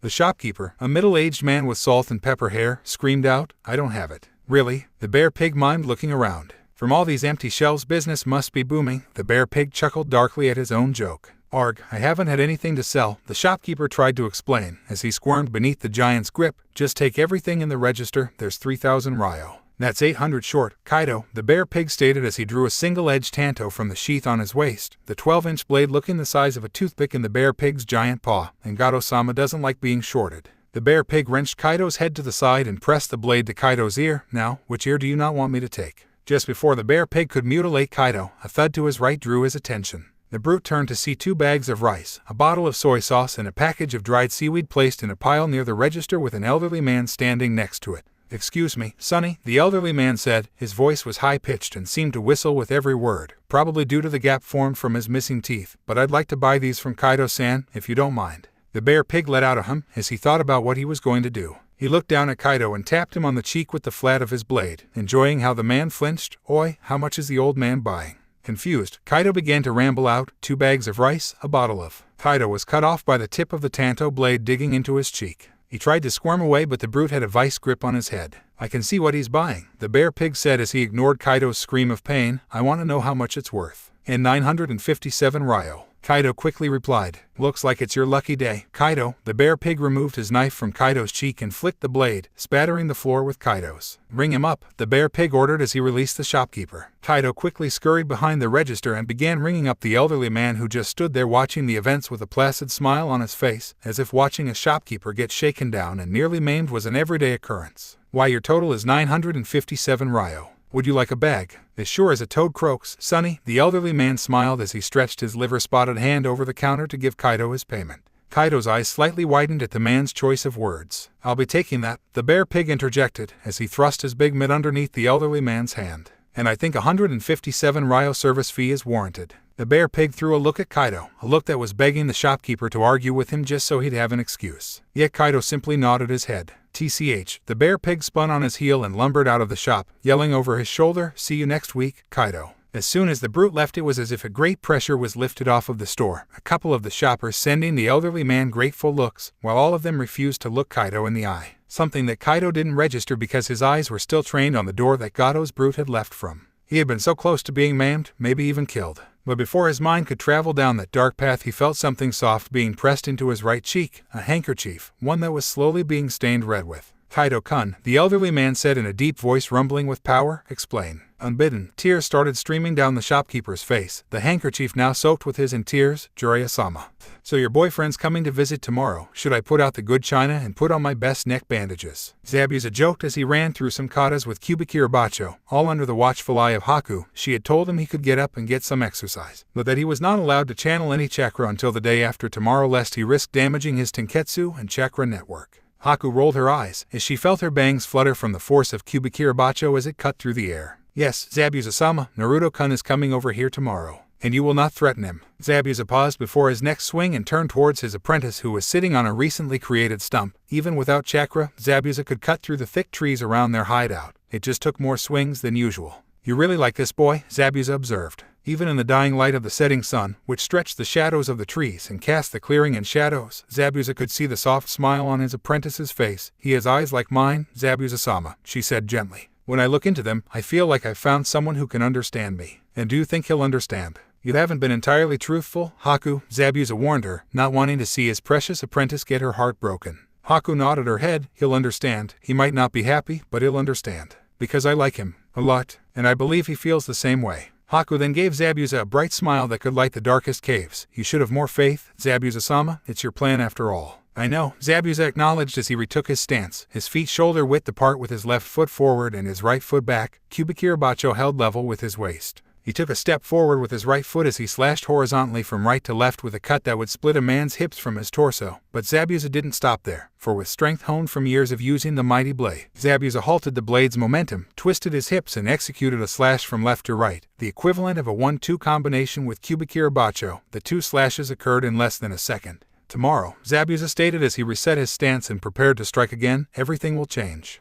It was a moonless night with the skies covered by clouds as Gato, flanked by his bodyguards Zori and Warigi, stood on his private dock, waiting for the Mizukage's agent. "Boss, do we really need this Kirin? Us?" Warigi pointed to himself and jabbed a thumb towards his partner, "and some of the boys are more than enough to murk Zabuza and those Konoha. None of them noticed a subtle mist start to rise up from below the dock. "Yeah," Zori agreed. "Have you seen the reports from our boys in town? Other than Haddock, the other ninja are brats." Zori then chuckled, "Though I hear the Mizukage's a brat too." The mist had surrounded their ankles, though for Gato it was more around his shins, and it was he who first noticed something was wrong. "Boys." Gato focused on the swirling mist as it snaked around him, and he swore that he could feel the mist tightening around his ankles. Warigi snorted. "If the Mizukage's a brat, then it explains why Zabuza's so weak." Zori covered his mouth and nose with the collar of his jacket as he lowered his voice to a rasp. "I'm Mamachi Zabuza, member of the overcompensating swordsmen of the mist." Warigi clutched his gut and burst out laughing. "Oh, that's good. Do you think they all got big swords like Zabuza to hide their tiny dicks?" Neither man noticed the mist thicken, but their boss did. "Boys," Gato yelled as he felt the mist constrict around his legs, slicing into his skin. Boss,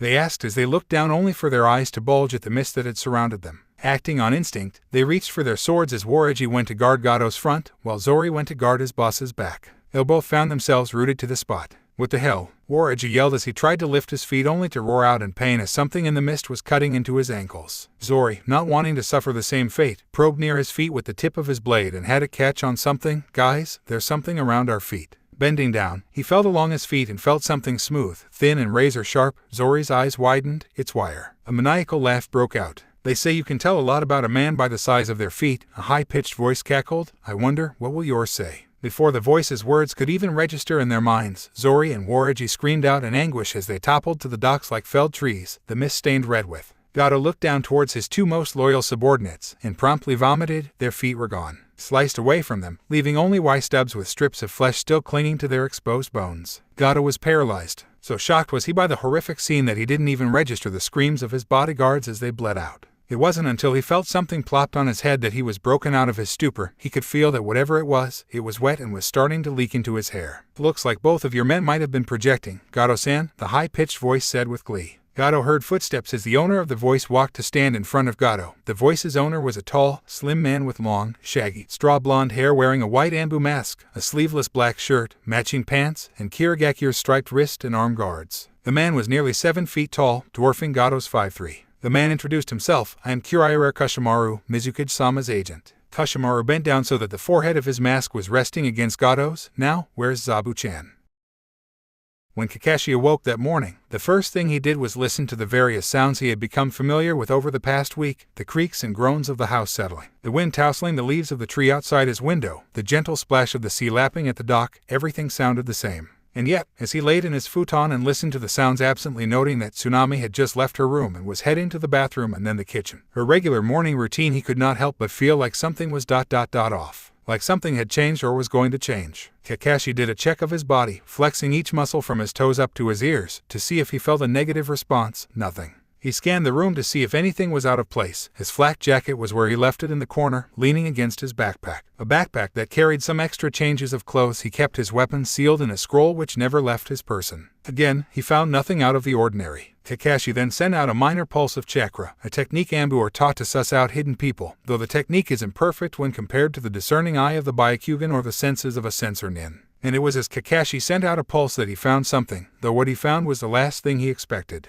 Rather than finding some hidden foe prepped and waiting to strike, he instead found that his chakra felt disturbed. Not disturbed in the sense that he was under the thrall of a genjutsu, no, his chakra felt anxious as if it could sense something bad was going to happen. To explain this feeling, one has to remember that chakra consists of two halves, the physical half, yang, and the spiritual half, yin. Much study has been done into the yang half of chakra, while very little study has been done into the yin half of chakra. This is because it is easy to measure how much a man weighs, but not how much his spirit weighs. Yet this is not to say that just because you cannot measure your spirit does not mean it does not exist. On the contrary, many veteran shinobi will swear up and down that the spiritual half of chakra does exist because it has helped to save their lives, warning them of imminent ambushes seconds before their physical senses sight, hearing, taste, touch, and smell could discern anything was amiss. When asked what tipped them off to the ambush, to a one their response was, "I felt something was wrong." To the lay person this might appear as nothing more than superstition, and yet, one need not look further than the priestess bloodline of Oni no Kuni to see that chakra is capable of granting visions of the future. So why would it not be capable of giving premonitions? Suffice to say, chakra is capable of many strange and wondrous things, and only a fool would ignore their own chakra when it was giving them a warning, and Kakashi was no fool. The only question was, what was it warning of? The feeling of anxiousness persisted throughout the day, to the point where Kakashi couldn't even find enjoyment from his favorite book. It was as he, his squad, and his client's family were sitting at the dining table, having a late lunch, when he got an inkling of what his chakra was warning him of. "Hey, Kakashi-sensei, is it alright if I go meet up with Haku-chan?" Naruto asked. It was a normal request, one that Kakashi had granted without fail every time.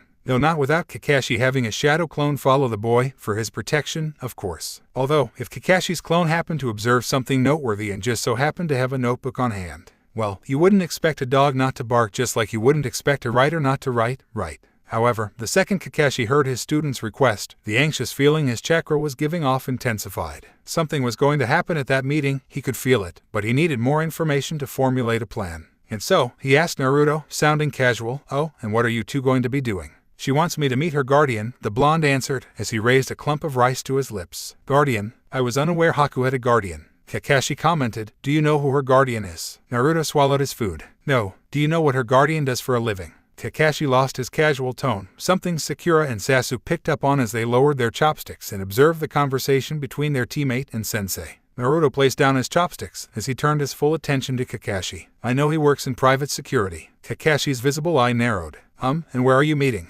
Tsunami picked up on the growing tension in the room and decided to excuse herself from the table and usher Inari out of the room. Naruto shrugged as he placed his hands underneath the table, thankful that Tsunami had just left because it made what he was about to do much easier. Crossing his fingers in a cross-shaped seal, he focused on summoning a shadow clone underneath the table without smoke and sound. As he was doing so, Naruto answered his sensei's question. "At her house, I guess." "Do you know where her house is?" Kakashi pressed. Tazuna decided at this point in time that discretion was the larger part of valor and excused himself from the table to go and join his daughter in the kitchen. "I don't know, what's with the third degree? You didn't have a problem with me meeting with her before." Naruto glared, both at the line of questioning and the focus he had to put into pulling off the technique. And as if God himself was listening, Sakura decided to chime in. "I agree with Naruto, you didn't seem to have a problem with him meeting her before, what's the problem now?" Sakura wondered. Although she hasn't met this Haku girl, she was thankful that her presence has managed to steer Naruto's affections away from herself. Naruto nearly cried tears of joy for Sakura, unknowingly drawing attention away from him and onto herself, because it allowed him to finish summoning the shadow clone underneath the table, unseen and unheard. And not a moment too soon, for Kakashi's response to Sakura had Naruto seeing red. "That was because he met her in a public place or I had a shadow clone following him," Kakashi explained. "What?" Naruto shot up out of his seat, his chair falling over. Sasuke tensed his shoulders and Sakura looked about to admonish her teammate, physically. But Naruto didn't care. How could Kakashi-sensei spy on him? Before he could get started on a rant, Kakashi cut him off. "Genin, name and registration number," Kakashi ordered, his tone of voice causing Sasuke and Sakura to stiffen in their seats. Naruto's back stiffened, his eyes losing focus as he stood at attention and said in a monotone, "Uzumaki Naruto, 12,607. Kakashi had Naruto stand at attention for 10 seconds, watching as the tension left the blonde's shoulders. When he was sure Naruto had calmed down enough, he calmly explained his actions. "I followed you because we do not know who Haku is, nor her intentions. For all we know, she could be an enemy." Now, Kakashi held up a hand to stall Naruto's protests. "I will say from my observations that she doesn't appear like she wants to harm you. Quite the opposite, in fact. Nevertheless, you can never be too careful in our world." "Are you saying I can't meet with her?" Naruto growled through his teeth. "I never said that. What I'm saying is that we are going to treat this like a potential ambush. We'll both create shadow clones, one going in your place while my shadow clone will trail it. If there's no danger, then you'll be free to arrange a meeting at a neutral location." Kakashi saw that Naruto had slightly relaxed once he had heard the plan, unknowing that Naruto had made his own plans. "And why don't you just go with him, sensei?" Sakura asked, her tone respectful. She didn't know that her laid-back teacher was capable of sounding so harsh. Kakashi gave Sakura an eye smile as he pointed at the swing door that led to the kitchen where Tazuna and his family were waiting out the argument. Sakura blushed as she let out a sheepish chuckle. "Right." Kakashi chuckled as he stood up from the table, placed the index and middle fingers of his hands into the shape of a cross, flared his chakra and was soon enveloped in a cloud of white smoke. When the smoke dissipated, another Kakashi was standing next to him, so ready to go. Naruto frowned as he tapped his foot in front of his clone, a signal for his clone to be ready to use Kawarami. "I don't like tricking Haku-chan like this. I promised that I would meet with her guardian, not a clone." The real Kakashi nodded. "I know, but this is for your own safety, do you understand?" Naruto gave Kakashi his signature grin as he squinted his eyes shut and placed his hands behind his head as he tapped his foot. I understand your plan, Kakashi-sensei. Naruto placed his hands in the same hand sign as Kakashi, charged his chakra, and was covered by a plume of thick white smoke that engulfed his side of the room. When the smoke cleared, there were two Narutos standing there. Kakashi stared at the two clones and threw one of his chopsticks at the Naruto standing on the right, piercing through his right shoulder. That Naruto looked shocked for a second before he dispelled, a clone. What was that for? The remaining Naruto yelled as he felt a hand tap his left foot. The original was now underneath the table. Kakashi shrugged. I wanted to know which one was the real one. Now make another clone, and this time, use less smoke. Naruto nodded as he tapped his foot in front of the original, signaling for him to be ready to make the switch. The clone then put his hands into the cross-shaped hand seal, charged his chakra, and was covered by a plume of white smoke that only covered Naruto's side of the table. Again, when the smoke cleared, there were two Narutos standing there. Kakashi pointed to the Naruto on the right. You're going with my clone. The Naruto on the right turned to his other self, looking dejected. Sorry, boss. Looks like he got us. The other Naruto also looked dejected. I know, it was a good try though. Nice try, Naruto, the real Kakashi said as he ruffled the leftward Naruto's hair. But it will take more preparation than that if you want to get one over on a Jonin. Kakashi motioned for the two clones to leave, not noticing a third Naruto, underneath the table, who was grinning like a loon. I'm so glad that you're coming to meet my guardian, Haku said as they walked, her left arm looped through his right with her fingers threaded with his. She enjoyed how warm Naruto's hand was, especially how he was stroking the top of her thumb with his own, a very relaxing gesture. It means a lot to me. Naruto gently squeezed her hand. It's no problem. Naruto enjoyed how smooth and cool Haku's hands were, though he couldn't help but note that she did have some calluses on her palms, as if she was used to handling rough tools. Naruto mentally shook his head. Haku-chan's not a ninja. She could have gotten those calluses from picking herbs, right? Naruto was so distracted with his thoughts that he didn't even notice that Haku was asking him a question. Though he did notice when she stopped walking, raised their held hands, and placed a soft, lingering kiss on his knuckles. When Haku was sure that she had Naruto's attention, she lifted her lips and shot him a teasing grin. It's not nice to ignore a lady. Now, what's on your mind? Naruto rubbed the back of his hand with his free hand as he avoided looking her in the eye. It's nothing, just thinking of some stuff. When he caught a look of the growing pout on her face, he quickly amended, some ninja stuff. Sorry, but I can't tell you more. Naruto shot her an apologetic grin. Haku studied Naruto for a few seconds, her mind a whirl. He's avoiding eye contact and his shoulders are tense, anxious. Maybe. About what? Me. Is he breaking up with me? Haku's heart nearly leapt into her throat at that thought when her rational mind took over. No, he would be avoiding physical contact if that were the case. Does he suspect something? Haku decided to ease her anxiety by teasing Naruto and giving him a hint of her and Zabuza's plans. Well, I hope that when we're at your village you can tell me more about this ninja stuff. Naruto mouthed the word village as his brain processed what she said. Wait, you want to move to Konoha? Yes, Haku nodded. My guardian and I would like to have a more permanent place to call home, and I can't imagine a better place than Konoha. After all, aren't I dating the future Hokage? Dating? Naruto's eyes bugged out. We're dating. Haku dramatically gasped, dropping Naruto's hand as she turned her back on him and took a few steps away. I didn't know you liked to string girls along. String along? No, I would never string you along. Naruto denied as he placed his hands on Haku's shoulders and turned her around and looked her right in the eye. I'd love to date you. Really? Haku asked, sounding skeptical. Naruto vigorously nodded. Haku cheered as she proceeded to hug the stuffing out of Naruto. Now, let's go, my guardian is waiting. Without waiting for a response, Haku grabbed Naruto's hand and dragged him towards Zabuza's base, unaware of a one-eyed shadow clone following them from above. Her body language seems genuine, though I'd know for sure if I could use the Sharingan without the risk of popping. The Kakashi clone shook his head. The real me needs to get back into shape.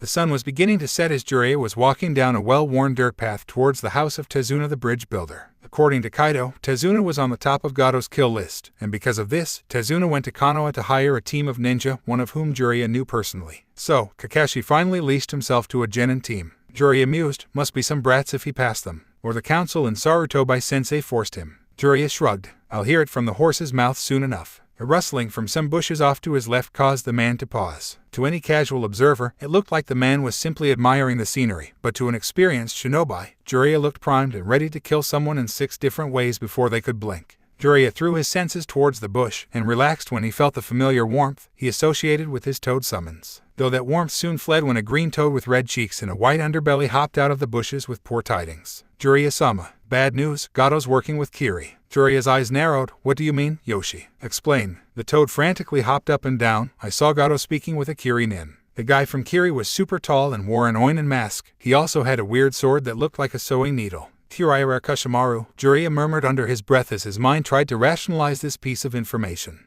Why would the Mizukage send away his last loyal swordsman during a civil war? Jiraiya needed more information. He crouched down in front of the excitable Toad. Yoshi, tell me what happened. Yoshi stopped jumping up and down as he recounted his mission. I trailed one of Gato's goons, like you asked, and I followed him to a warehouse a few miles away from town. Gato's running drugs. Unsurprising, Jiraiya commented, but what does it have to do with Gato working with Kiri? Yoshi croaked indignantly, I don't know. All I know is that I saw Gato standing at the window to his office next to the tall guy. Did you hear their conversation? Jiraiya pressed. Information was a shinobi's lifeblood, and that went doubly so for spy masters. No, Yoshi shook his head, I was too far away to hear. Although, Gato did look pale standing next to that Kushimaru guy. Jiraiya snorted, I don't blame him. If even half of the stories I've heard about that man are true. Jiraiya trailed off as he recalled what he knew of Kushimaru, highly skilled swordsman, and a sadist with a predilection for crucifixion with his sword, Nuabari. Jiraiya stood up. He needed to get this information to Kakashi, and fast. Thanks for the report. See if you can find out where Gato's base is. Jiraiya dismissed the scout Toad and started sprinting towards Tezuna's house, the setting sun beginning to dip below the horizon and casting long shadows.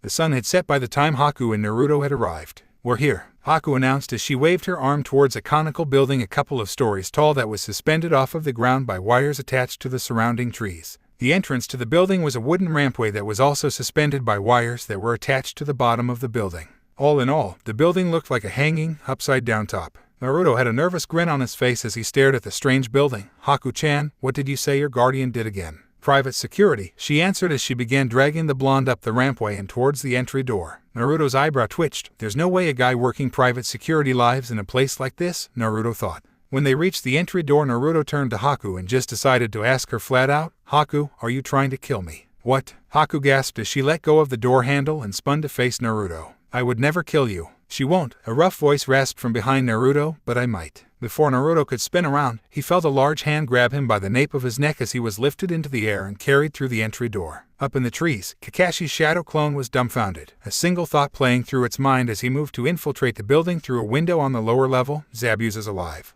The clone was so preoccupied by that thought that he didn't notice a subtle mist began to roll in and surround the hideout. Nor did he notice a nearly 7-foot-tall man appear from behind one of the thick tree trunks. Naughty Zabu-chan, what are you doing with a Konoha nin? Kushimaru wondered aloud. He thought about it for a few seconds, then shrugged it off as non-important. Zabuza would die tonight, so any plans he had were all for naught. Kushimaru then pulled some of the mist from the air to form a water clone of himself. He ordered the clone, go watch Zabu-chan, I'll give you the signal when I'm done preparing out here. The clone nodded as it went to infiltrate the building from another window on the lower level.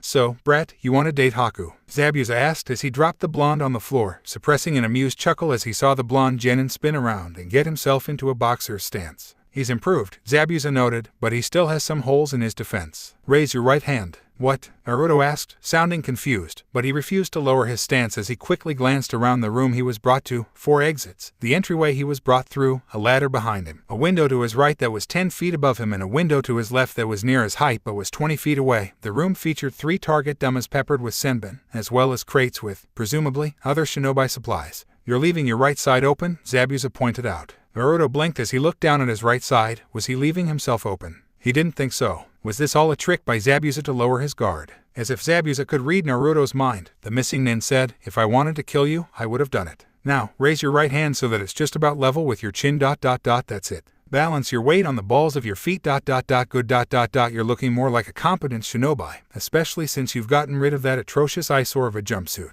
Hey, orange is awesome, damn it. Naruto dropped his stance as he pointed an accusing finger at Zabuza for the slight towards his favorite color. It ain't the right color for a shinobi, brat. Zabuza growled. What would you know? No brows. Naruto mocked. Why you little? Zabuza's right hand reached over his right shoulder for his sword, but before he could wrap his hand around Kubikirabacho's handle, he felt an ice-cold chop to the top of his head. Zabuza-sama, you are not going to kill Naruto-kun. Haku admonished her master as she shook off the bits of ice that clung to her hand. Unaware of the fact that Naruto was watching her with widened eyes, having just borne witness to a violent side of Haku that he had never seen before. Zabuza rubbed the growing bump on his head as he threw a pitying look towards Naruto. Brat, if Haku treats you any way she treats me, I pity you. But Haku-chan's never hit me, Naruto stated. What? Zabuza's chin was in danger of ripping his neck bandages because of how far his jaw dropped at that revelation. Then how does she get you to stop doing things then? Naruto simply blushed and started to study a very interesting crack on the ceiling, while Haku simply giggled as she walked over to Naruto, looped her arm through his and rested her head on his shoulder. She then turned to Zabuza and said 2 words, "Osama-sensei." Zabuza crossed his arms over his sleeveless black shirt as he turned his head and studied a very interesting crack on the wall, thankful that his neck bandages hid the slight blush that stood out on his light grayish skin. Right, moving on. Zabuza then addressed Naruto. "Brat, you must be wondering why you're here and why I'm alive, right?"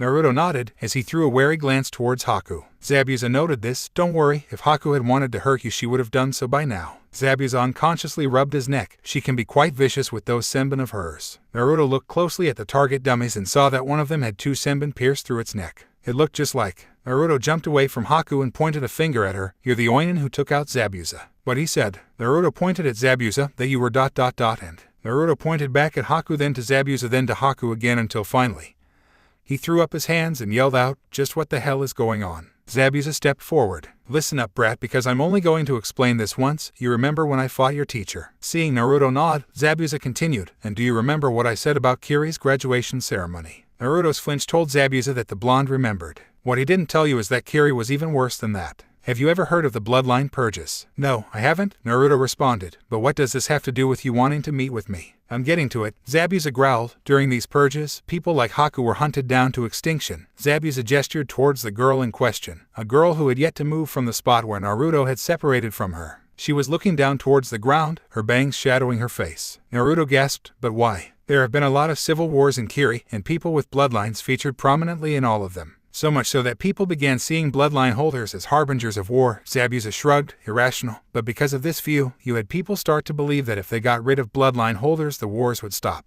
Zabuza looked towards Haku, and his eyes softened, but the wars didn't stop, regardless of how many bloodline holders they purged. Naruto walked over to Haku, lifted her chin and flinched when he saw the look in her eyes. The warmth and playfulness he had come to associate with her chocolate brown eyes were long gone, replaced with a cold lifelessness that he had seen reflected in the mirror more times than he would care to admit. Naruto did what he did on their first date, hold her to his chest and try to shield her from the cruelness of the world. Naruto nodded over Haku's shoulder, motioning Zabuza to continue. "It was one day that I was on patrol that I met Haku, and saw that she had the same eyes that I had, cold, lifeless. She had no purpose, so I decided to give her one as a shinobi. I trained her, teaching her what I knew for the next couple of years, and things were good, for a time. Then Igura came to power, and everything got worse. Under Igura, Kiri really lived up to its nickname of the Village of the Bloody Mist." "How bad?" Naruto asked, though he soon regretted it. Zabuza took a shaky breath. "Igura allowed Kushimaru, another swordsman, to string up dissenters along the outside of the cage's office while they were alive. Some of them were children." Naruto pulled back from the hug to look down at Haku, just to make sure that she was still there. And he was glad he did, because otherwise he would have never caught the slight movement from the window to his left as he heard a high-pitched voice state, "Those were good times, Zabu-chan."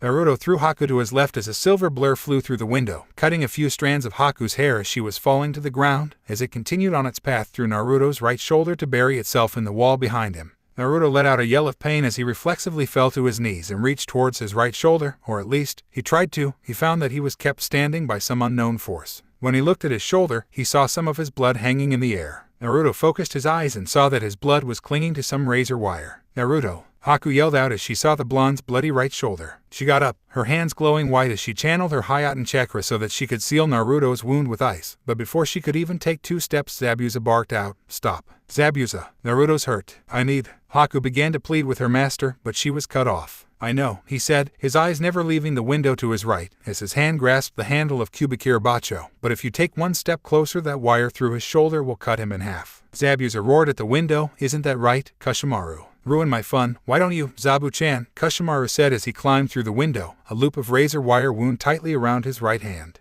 "Dismemberment loses half its fun when the prey expects it. Why are you here? Isn't the war still going on in Kiri?" Zabuza asked as he put some more weight on his right foot, ready to spring at a moment's notice. Kushimaru raised his left hand and wagged his finger. "You move and I channel my wind chakra through this wire, and you know just how. Nasi that can be." When Kushimaru saw Zabuza lean back, he continued, "That's better. As for why I'm here, a little imp told us that he had a certain demon under his employ, and that the demon was injured. It was too good an opportunity to pass up. Although," Kushimaru narrowed his eyes behind his mask, "it appears your injuries have been greatly exaggerated." "Gato." Zabuza growled out the name with all of the malice in his heart, sounding more demon than man. "And what does the imp get out of this?" "Distribution rights for his drugs in Kiri." Kushimaru then pointed at Haku and the bloodline freak. I believe he wants to turn her into his whore. Don't you dare touch her, Naruto yelled out, his voice sounding rougher, deeper than usual. If one were to take a close look at his eyes, they would see that they had started to turn from a sapphire blue to a bright violet that was tinged with red. Kushimaru glanced towards the boy, the only sounds prey should make her screaming.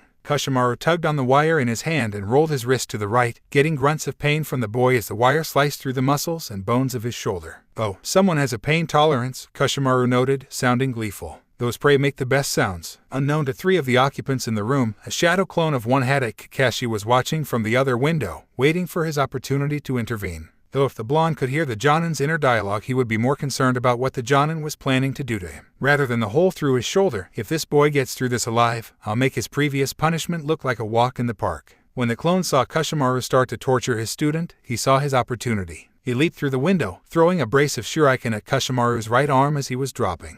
Then as he landed, he charged a chidori in his right hand, the blue lightning crackling and chirping like its namesake, as he channeled chakra to his legs and rushed towards Kushimaru. The clone's plan was half effective. While he was able to separate Kushimaru from his wire, he was unable to hit the man with his chidori due to the tunnel vision one experiences when using the technique without the sharingan. Kushimaru sidestepped the clone, and when he was about to dispel it with a chop to its throat, Zabuza came in and beheaded Kushimaru, only to be shocked when the head and body turned into water, a water clone. Zabuza didn't even have the time to think about how or when Kushimaru made the switch, when he felt a sandaled foot kick him in the back and send him flying out the window. Let's play, Zabu-chan. Just before Kakashi's clone ran out of chakra, he turned towards Naruto and ordered him to run, exploding in a puff of white smoke as he did so. Kakashi and Naruto were sitting on the roof of Tezuna's house watching the sunset. Though unknown to the Jonin at this time, the blonde sitting next to him was a shadow clone. What will we do when Haku-chan doesn't turn out to be an enemy? The clone asked his sensei. Kakashi let out a sigh. If she isn't an enemy, then I guess that's up to you and Haku to decide. However, Kakashi closed his one eye as he prepared himself for his student's inevitable blow-up. If she turns out to be an enemy, she might have to be eliminated. Kakashi was not disappointed. What do you mean we would kill her? Naruto roared so loud that Kakashi swore he saw the ocean recede slightly. Might, I said, might, Kakashi repeated until the genin had calmed down. Though it's possible, I don't think it's probable. Okay. Well, I don't think it's possible at all, Naruto huffed as he crossed his arms, turned away from his sensei and looked towards the dirt road. Though his planned pouting session was interrupted by the appearance of an unknown man with waist-length white hair, dressed in some kabuki garb, running down said road. Hey, sensei, is there some traveling show in Nami that we don't know about? Kakashi looked where his student was looking and was promptly shocked. Jiraiya-sama, he gasped, what's he doing in Nami? Jiraiya-sama. Must be some important dude for sensei to react like this. Naruto rubbed his chin as he examined the man who was getting closer to the house and seemed to be making a beeline towards the roof. Before Naruto could ask his sensei who Jiraiya was, Kakashi had jumped down from the roof and sprinted to meet Jiraiya. Naruto shrugged and followed his sensei. Jiraiya-sama, Kakashi greeted, what brings you to Nami no Kuni? Sensei wanted me to look into something, Jiraiya told him, though I was surprised to find Nami in such dire straits. Tell me, have you had any run-ins with Gato or his associates? Kakashi nodded as he began to explain what happened. Yes, my team and I ran into one of the 7 swordsmen. You've already faced Jiraiya Kushimaru. Jiraiya's outburst cut off Kakashi, though Kakashi was more confused by the content of Jiraiya's shout than the volume. Jiraiya Kushimaru. Kakashi parroted. Yes, Kushimaru, tall guy with shaggy blonde hair and a predilection for crucifixion. You know him? Jiraiya asked sarcastically. Hey, what's going on? Naruto asked as he came to a stop next to his sensei. Beat it, Brett. This is a grown-up conver. Jiraiya began to tell off who he assumed was one of Kakashi's students when he paused and actually looked at the kid. Spiky blonde hair, piercing blue eyes. Give the kid a more angular face and get rid of the whiskers and the kid would be a spitting image of Minato. Minato. Naruto tilted his head. My name's Naruto, Uzumaki Naruto, future Hokage of Konohagakure. Naruto finished his introduction with a bright grin. Jiraiya shook his head to clear the image of a young Minato overlapping his son. Sorry, Brat, you just reminded me of someone else. Regardless, I was talking with your sensei about Jiraiya Kushimaru, Kakashi stated, cutting off Jiraiya. Kakashi looked pale, as if he had just seen a ghost. And given that his shadow clone had just dispelled, it's safe to say he just had. Yeah, Kushimaru's. Jiraiya was about to tell Kakashi what he and his toads discovered when the Jonin cut him off again. Kushimaru is on the island. He's here to hunt down Mamachi Zabuza, and he's wounded Naruto. What? Jiraiya turned the same shade of pale as Kakashi, as he lifted a shaky finger and pointed it towards the Naruto standing in front of him. Then who's this? Jiraiya was beginning to lose it. He had just met his godson, and now you're telling him he's off fighting some sewing sadist. A shadow clone, Kakashi growled as he leveled a glare so fierce at the clone that it could curdle stone. Though how? I don't know. How could you let a genin fool you? Jiraiya sounded incredulous.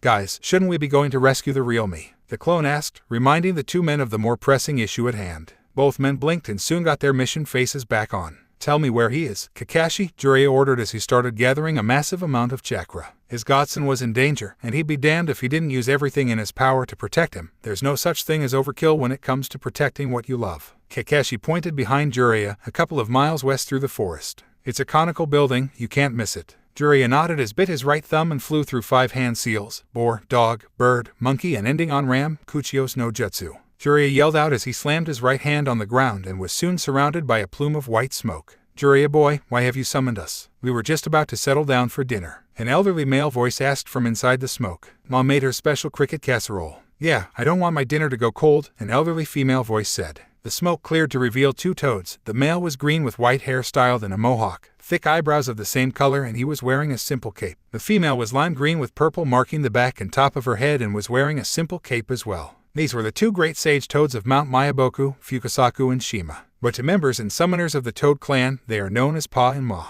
I'm sorry, Pa, Ma, but I need your help and time is of the essence, Jiraiya told them. I need to enter Senin Moto, Jiraiya requested, his coal eyes burning fiercely. What? Both Toad sages croaked out at the same time. Shima looked stunned while Fukasaku decided to take a glance at their surroundings. They were on a dirt road in front of a building that looked like an old fishing inn, with 2 other people around them. One person was Hadate Kakashi, someone that Fukasaku had met before, while the other one was a blonde boy that nearly made Fukasaku's eyes leave his skull because he looked like the spitting image of one of their previous summoners, Namikaze Minato. He just about gasped out Minato's name, but was able to catch himself in time. It was up to the boy's godfather or the Sandaime to tell him of his heritage. Fukasaku noted that, while both Kakashi and the boy looked tense, they didn't appear to be in any immediate danger. Nor did they appear to be any immediate threat to their summoner, and certainly not threatening enough to warrant Jiraiya summoning he and his wife. Fukasaku commented as such. Jiraiya boyo, I think summoning us to deal with Kakashi boyo and this tadpole might be a bit excessive, don't y'all think? Fukasaku's comments finally broke Shima out of her stupor and made her aware of the 2 other people surrounding them, and, unlike her husband, she had no such control over her mental filter when she laid eyes on Naruto. Honey, look, Shima gasped as she placed a hand on her husband's shoulder and pointed at the blonde boy, a blonde boy who was looking quite confused by the conversation. It's Minato-chan's tadpole. Fukasaku palmed his face, producing a meaty smack. Jiraiya and Kakashi were stunned stupid, not expecting Shima to reveal state secrets. Naruto just looked confused, the gears of his mind grinding as they tried to process what the old lady toad said. Minato's tadpole, Naruto muttered. A tadpole's a baby toad ... baby toad ... baby. Naruto eyes bugged out as he gasped out a question he hadn't asked in years. Do you know who my father is? Jiraiya recovered from a shock and sent Kakashi an ambu hand signal and gestured towards the clone. Terminate. Shima nodded her head. Of course I do, silly. He was. Before the Naruto clone could hear her answer, he was dispelled by a chop to the back of the neck. Fukasaku turned on his wife and began grinding his forehead into her own. Damn it, woman. You know the boy isn't supposed to know about his heritage yet. Shima pushed back, her eyes fierce as they rehashed an argument the couple has had off and on for the past 13 years. Well, y'all coot, forgive me for forgetting such a stupid rule. A tadpole should know where he came from. Both toads were releasing growls that would make a tiger envious as they glared one another down. Before their argument could come to blows, Jiraiya knelt down and separated the 2 while shouting, Enough. We don't have time for this. The tadpole you're arguing about is in danger, and I need to get to him yesterday. Both toads gasped, turned to each other, nodded they would be discussing this later, and hopped on Jiraiya's shoulders. Lead on, Fukasaku commanded, as he and his wife began gathering nature chakra, expanding their senses as they did so. Jiraiya nodded, charged chakra to his legs, and shot off towards the west, cratering the ground from his push-off. Jiraiya was a blur of white as he rushed through the forest, leaping from branch to branch. He was confident that with Sage Mode he would utterly annihilate anything in his path, though his plan hit a snag a few minutes into his journey when a wave of malevolence hit the 2 toads' senses and made them lose their concentration. Kyubai. What? Jiraiya nearly lost his footing, but recovered in time as he stopped on a branch. Has the seal broken? No, Fukasaku said, though you will want to have a chakra-suppressing seal handy, just in case he draws on more of the beast chakra. We don't have time for that, Jiraiya argued. It takes me 5 minutes to draw one of those seals. I'll just use the Gajio Fuin to cut off his access to its chakra. But what if? Fukasaku was going to continue the argument when his wife cut him off and hopped off Jiraiya's shoulder and onto the tree trunk in front of them. Jiraiya-chan, make the seal. Pa, gather nature chakra. I'll go watch over the tadpole. Before either man could argue, Shima shot off, a purple blur to their eyes. Fukasaku let out a sigh, a fond smile on his face. Make the seal. I pity anyone who gets in between Ma and the tadpole in danger. When Zabuza was defenestrated, and his back made contact with the ground outside his base, only one thought went through his mind. Damn, if Kushimaru had come a day later I could be using chakra right now. Indeed, the medicine that Haku had given him to accelerate his healing was still in his system. He knows this because as he was falling, he instinctively channeled chakra to his back to cushion his fall, something all shinobi are taught to do unfortunately for Zabuza. When he did so, he felt lances of pain running up and down his spine, feeling as if Haku had decided to use his back as target practice for her senbon. Suffice to say, he did not have the most pleasant of landings, but he still had the presence of mind to curl himself into a ball and roll along the ground to disperse the force of his fall. As Zabuza got to his feet, he felt that the ground was softer than he remembered, as if it had been recently dug up. Before his mind could even process this information, his body reacted. Zabuza jumped into the air, while simultaneously stabbing Kubikirabacho straight into the dirt so he could stand on its cross guard, just as a web of wires rose from the ground and sought to chop off his legs. The wires tried to constrict Kubikirabacho, but were severed when they came into contact with its edge. "Is that the best you've got?" Zabuza yelled into the mist with more confidence than he felt. He reached for his right hip only to curse as he realized that he left his hip pouch in the base. No other weapons, no chakra. This is setting up for a grand all-time, Zabuza mentally snarked as he was coming to the realization that he was, in scientific terms, FCK'd. But he would be damned if he went down before making Kushimaru bleed. Zabuza closed his eyes, taking a deep breath to calm his racing heart that was pounding in his ears, and waited. He waited, and he listened. A rustle of leaves to his left was all the warning Zabuza needed to hop off his sword, grabbing the handle as he did so, and not a moment too soon as Nuabari came shooting through the mist, passing through where Zabuza's head had just been missing his head by inches as it disappeared into the mist behind him. But Zabuza wasn't out of the woods yet. Landing on the ground, Zabuza hefted his blade and held it behind his back as he spun to the right just as Nuabari returned from where it disappeared and dug a furrow into the flat of Kubikirabacho's blade, leaving a trail of blue sparks and the sound of screeching metal in its wake as it once again vanished into the surrounding mist and into the hands of its owner. Zabuza turned to where Nuabari vanished, drawing his blade from his back and holding it in front of him as he took a quick step to his left as Nuabari came screaming at him again. Zabuza was able to bat the sewing needle to his right and send it flying into a tree, but it came at a cost. Nuabari hit the scar it left previously, and was able to snap the blade, leaving Zabuza standing there with a third of his blade left in his hand and the other 2/3 on falling to the ground with a big thunk. "Ah, did poor Zabu-chan be weak as bewailed?" Kushimaru taunted, his voice surrounding Zabuza. "Don't worry, she'll be just fine. After I feed her your blood," Zabuza snarled as he gave his shortened cleaver a few practice swings. Kushimaru ignored the comment as he observed his prey. Zabuza had finished readjusting to the new weight of his blade and had decided to stand in a defensive stance behind the broken piece of his blade. Kushimaru had never fought Zabuza personally, though he had seen him fight and he knew that Zabuza was usually more aggressive. Kushimaru narrowed his eyes. Was Zabuza trying to lure him into a trap? Kushimaru decided to test this theory using his favorite method, taunting. Kushimaru cackled, "Feed her my blood. And how are you going to do that standing over there?" Kushimaru watched Zabuza's body language for any sort of tell, a sudden tenseness, a witty retort, an angry outburst, anything at all. But Zabuza simply maintained his stance. Kushimaru drummed his fingers on the tree limb he was sitting on, his right hand still holding on to Nuabari's wire. "Zabu-chan could still be luring me into a trap, or maybe." Kushimaru stopped drumming his fingers as a dark chuckle left his lips. The little imp was right. Zabu-chan was injured in his fight with Kakashi. Kushimaru tightened his grip on Nuabari's wire. He was going to have so much fun. Zabuza took a deep breath as he heard Kushimaru begin cackling like a hyena and the mist around him thickened. When Haku saw Zabuza get kicked out the window, she was already rushing towards Naruto, her hands glowing white with trails of white fog leaking from them. She was thankful that dispelling the water clone of Kushimaru also dispelled the razor wire in Naruto's shoulder, because she didn't want to seal his wound with the wire still in there. "Naruto-kun," she gasped, as she stepped closer to him and looked at his wound. Nuabari had torn straight through his right shoulder, muscle and bone, and had left Naruto's right arm limp. Haku's eyes moistened. With that kind of damage, it's entirely possible that Naruto would lose function in his right arm. "I'm so sorry." "It's okay, Haku-chan," Naruto assured her as his eyes began to lighten and his whiskers returned to normal, though he could still feel something bubbling beneath the surface of his skin, waiting to be unleashed. "I heal fast. I'm just glad you're okay." "It's not okay." Haku shook her head as she placed her hands on Naruto's shoulder and began sealing it, slowly, as to ensure that the ice wouldn't have any cracks or faults. "You shouldn't have gotten hurt." Naruto hissed as he felt the ice begin to form around his entry wound. Through gritted teeth he asked, "Who was the sewing freak?" "Jiraiya Kushimaru, one of the 7 swordsmen of the mist, and the Mizukage's loyal dog." Haku spat with such venom that Naruto was glad that Anko had helped train his immune system with her summons. "And why do you hate him, other than the obvious reasons?" Naruto gestured towards his shoulder that Haku was still sealing. The ice had covered the entry wound and was now creeping around and over his shoulder to the exit wound. Naruto felt like he would never look at a sewing needle the same way after today, other than him and his master wanting to exterminate people like me. "Nothing in particular," Haku snarked. "Now be quiet. I need to make sure this ice is solid so you don't bleed out." though Haku soon regretted her outburst when she saw the hurt look in Naruto's eyes. Sighing, Haku temporarily cut off the flow of chakra to her hands as she snaked her arms around Naruto's torso and drew him into a hug. "I'm sorry for snapping, Naruto-kun," she whispered. "It's just, Zabuza-sama is precious to me, just like you are precious to me. And the same monster that wants to see me destroyed, hurt you and might be hurting Zabuza right now." The next few minutes were quiet as Haku rested her hands on Naruto's exit wound and finished sealing it. She hoped it would hold for long enough for Naruto to get back to his sensei and team. When she was done, Haku drew Naruto closer to herself, whispering in his ear, "Naruto, I need you to take your sensei's advice, run.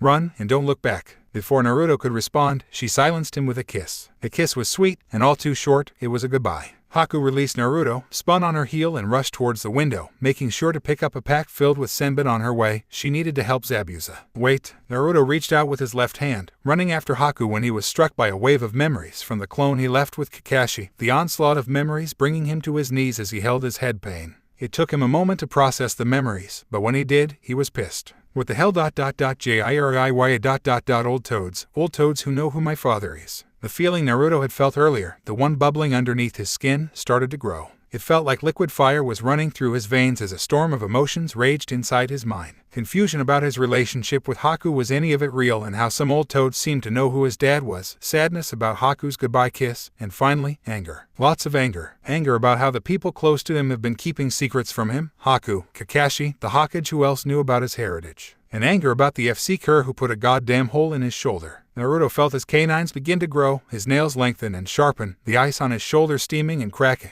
the mangled flesh that was his shoulder sizzling and itching. As red chakra began to push out bloody pieces of bone, all the while a red haze overtook Naruto's vision. He wanted to hurt something. He wanted to kill something, and he had just the target in mind. The ice on Naruto's shoulder shattered into millions of pieces as he rushed out the window, his violet eyes teeming with bloodlust. So consumed by his rage, Naruto did not notice the dark chuckles that echoed out from the back of his mind.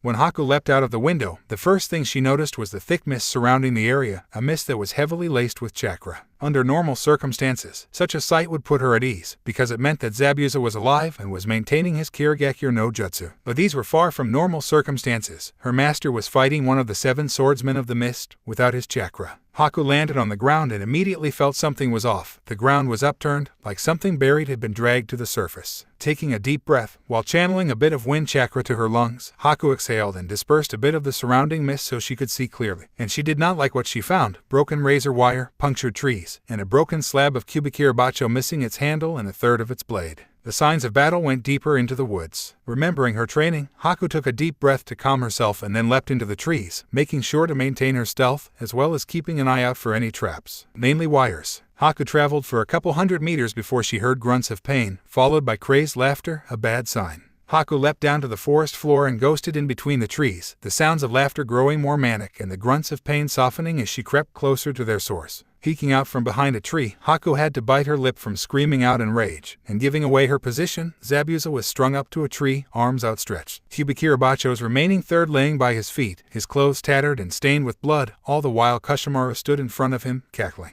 "Come on, Zabu-chan, is this the best you've got?" Kushimaru twitched the finger of his right hand to tighten the wires wrapped around Zabuza's right bicep, drawing blood and a weak grunt from his prey. "I thought you were going to feed Kubikirabacho my blood, though it looks like only Nuabari is feasting tonight." Haku reached into her pack and grabbed 4 senbon. She placed 3 senbon in between the digits of her right hand, acting as makeshift claws, while she held the last senbon in her left hand in a throwing position. Ready, she threw her single senbon at Kushimaru, aiming for his right elbow joint, the 6 inches of steel seeking to bury itself deep into the madman's bone and, hopefully, sever the arm's ligament. Yet Haku wasn't finished, for as her senbon was flying she used her now free hand to form the bird seal as she inhaled and channeled chakra to her lungs. The senbon pierced Kushimaru's elbow, eliciting a yelp of pain that was soon cut off by that Kushimaru dispelling into a puddle of water, a Mizubunshin. Sensing a presence behind her, Haku spun on heel, wind release, air bullets, and spat multiple bullets of air at Kushimaru, who had Nuabari pulled back in his right hand, poised to thrust through Haku's spine. The air bullets ripped through Kushimaru like paper and continued on to tear chunks out of the trees surrounding them. Sadly, instead of dripping blood, this Kushimaru dripped water, another water clone.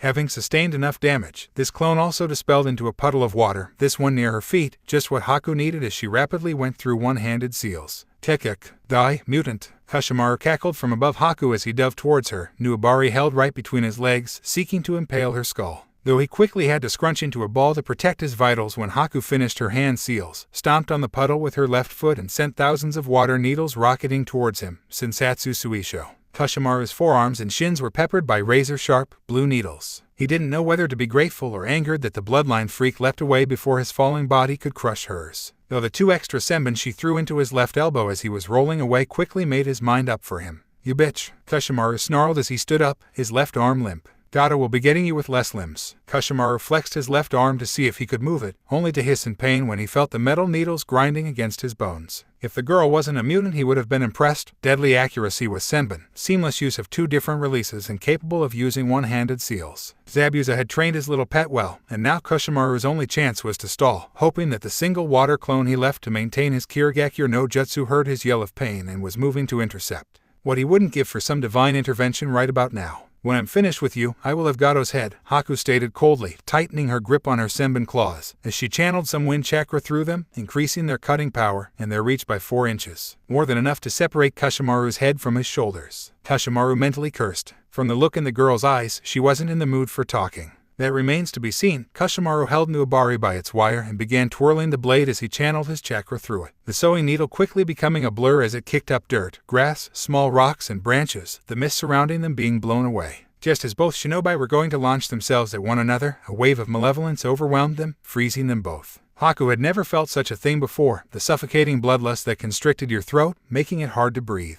Not even Zabuza-sama on his worst day could match such an output. She lost focus for a second, and that second cost her. Because, unfortunately for her, Kushimaru was familiar with this type of bloodlust, the bloodlust that only a Biju or their Jinchuriki could produce. Kushimaru prayed to the heavens and got a demon instead, though he could work with that. Kushimaru seized on Haku's lapse of focus and threw Nuabari just over her left shoulder, the wind pressure cutting Haku's cheek and severing strands of her raven hair. The pain brought Haku back to her current situation, yet before she could retaliate, Kushimaru had already begun to weave his web. Nuabari was caught by Kushimaru's water clone, who promptly threw it by Haku's right into his original, who caught it and threw it right back to his clone. The 2 Kushimaru were blurs of motion as they threw Nuabari back and forth over a dozen times to one another, wrapping up Haku in a cocoon of razor wire, causing her to lose her balance and fall, face first, to the ground. Haku knew better than to struggle, otherwise the wire would slice her to ribbons, though that didn't stop her from sending the most vicious glare she could muster at the sewing sadist. Kekek. Kushimaru walked up to the captured Haku, handing Nuabari to his water clone and giving him a hand signal that meant, "Provide overwatch." The clone nodded, and leapt up into the trees above them, disappearing.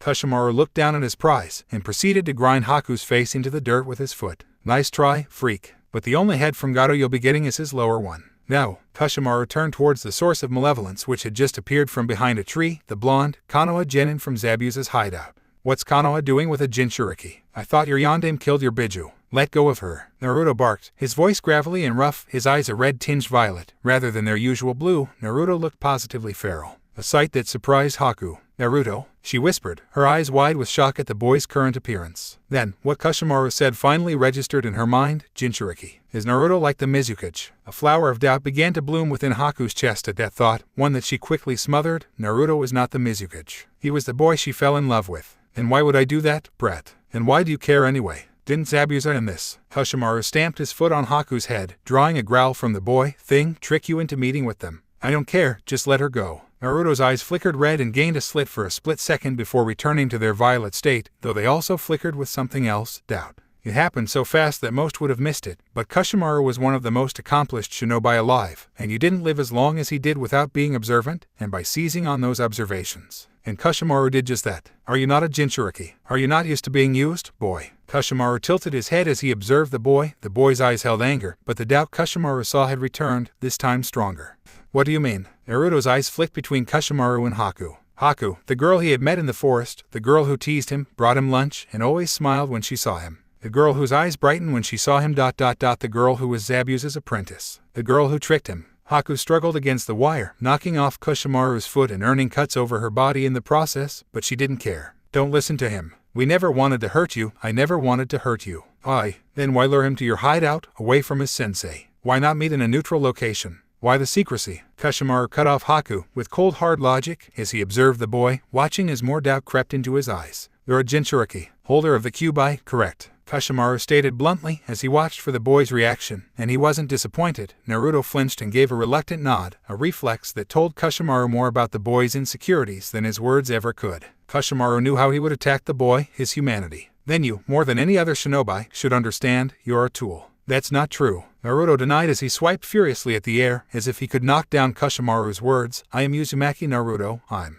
The Jinchuriki of the Kyuubi no Yoko, Kushimaru finished for the boy, watching as the boy flinched again. His eyes slowly turning from violet to blue, the malevolent aura he produced slowly fading as the anger that fueled it was banked by sadness. You house one of the greatest masses of destruction the world has ever seen. You are a weapon, a deterrent, a tool, and that is all the world will see you as. Naruto had tears in his eyes, which had returned to their normal blue. That's not true, Jiji. I don't know who your Jiji is, kid, Kushimaru cut him off, but I wouldn't put it past your Hokage to pay someone to make you happy and love your village. Kushimaru smirked behind his mask as he saw the boy drop his fighting stance and begin to shrink into himself. Just a little more and the boy would be completely broken. Kushimaru sent a discreet hand signal to his water clone to be ready to go. Kushimaru wanted to bask in the boy's growing despair. Nothing was sweeter to him than breaking a prey down to the point that they welcomed death. That's not true, Naruto began but was cut off by Kushimaru once again. He loves me. Is that what you were going to say? Kushimaru shook his head as he gave the boy a resigned sigh. You are valued for what you are, a Jinchuriki. You are your village's greatest weapon, a Jinchuriki. That is all you are and all you ever will be, and no one could ever love a tool. Naruto fell to his knees, his eyes blank as tears streamed down his face. The world seemed to be getting darker. Was that all he was, a weapon, a tool?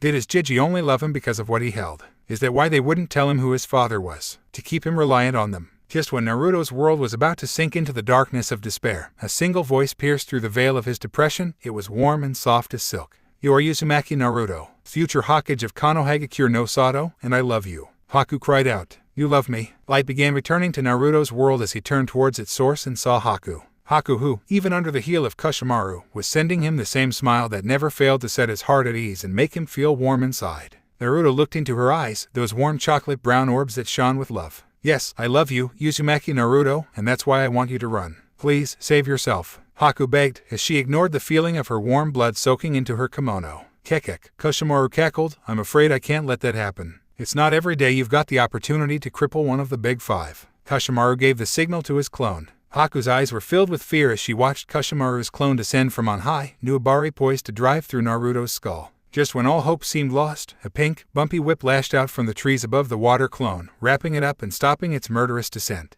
What? Naruto fell on his ass and crawled backwards from under the trapped water clone. What? Haku stopped her struggling and stared at the pink whip that had saved her boyfriend. She shuddered when she realized that the whip was actually a tongue with a mouth on it.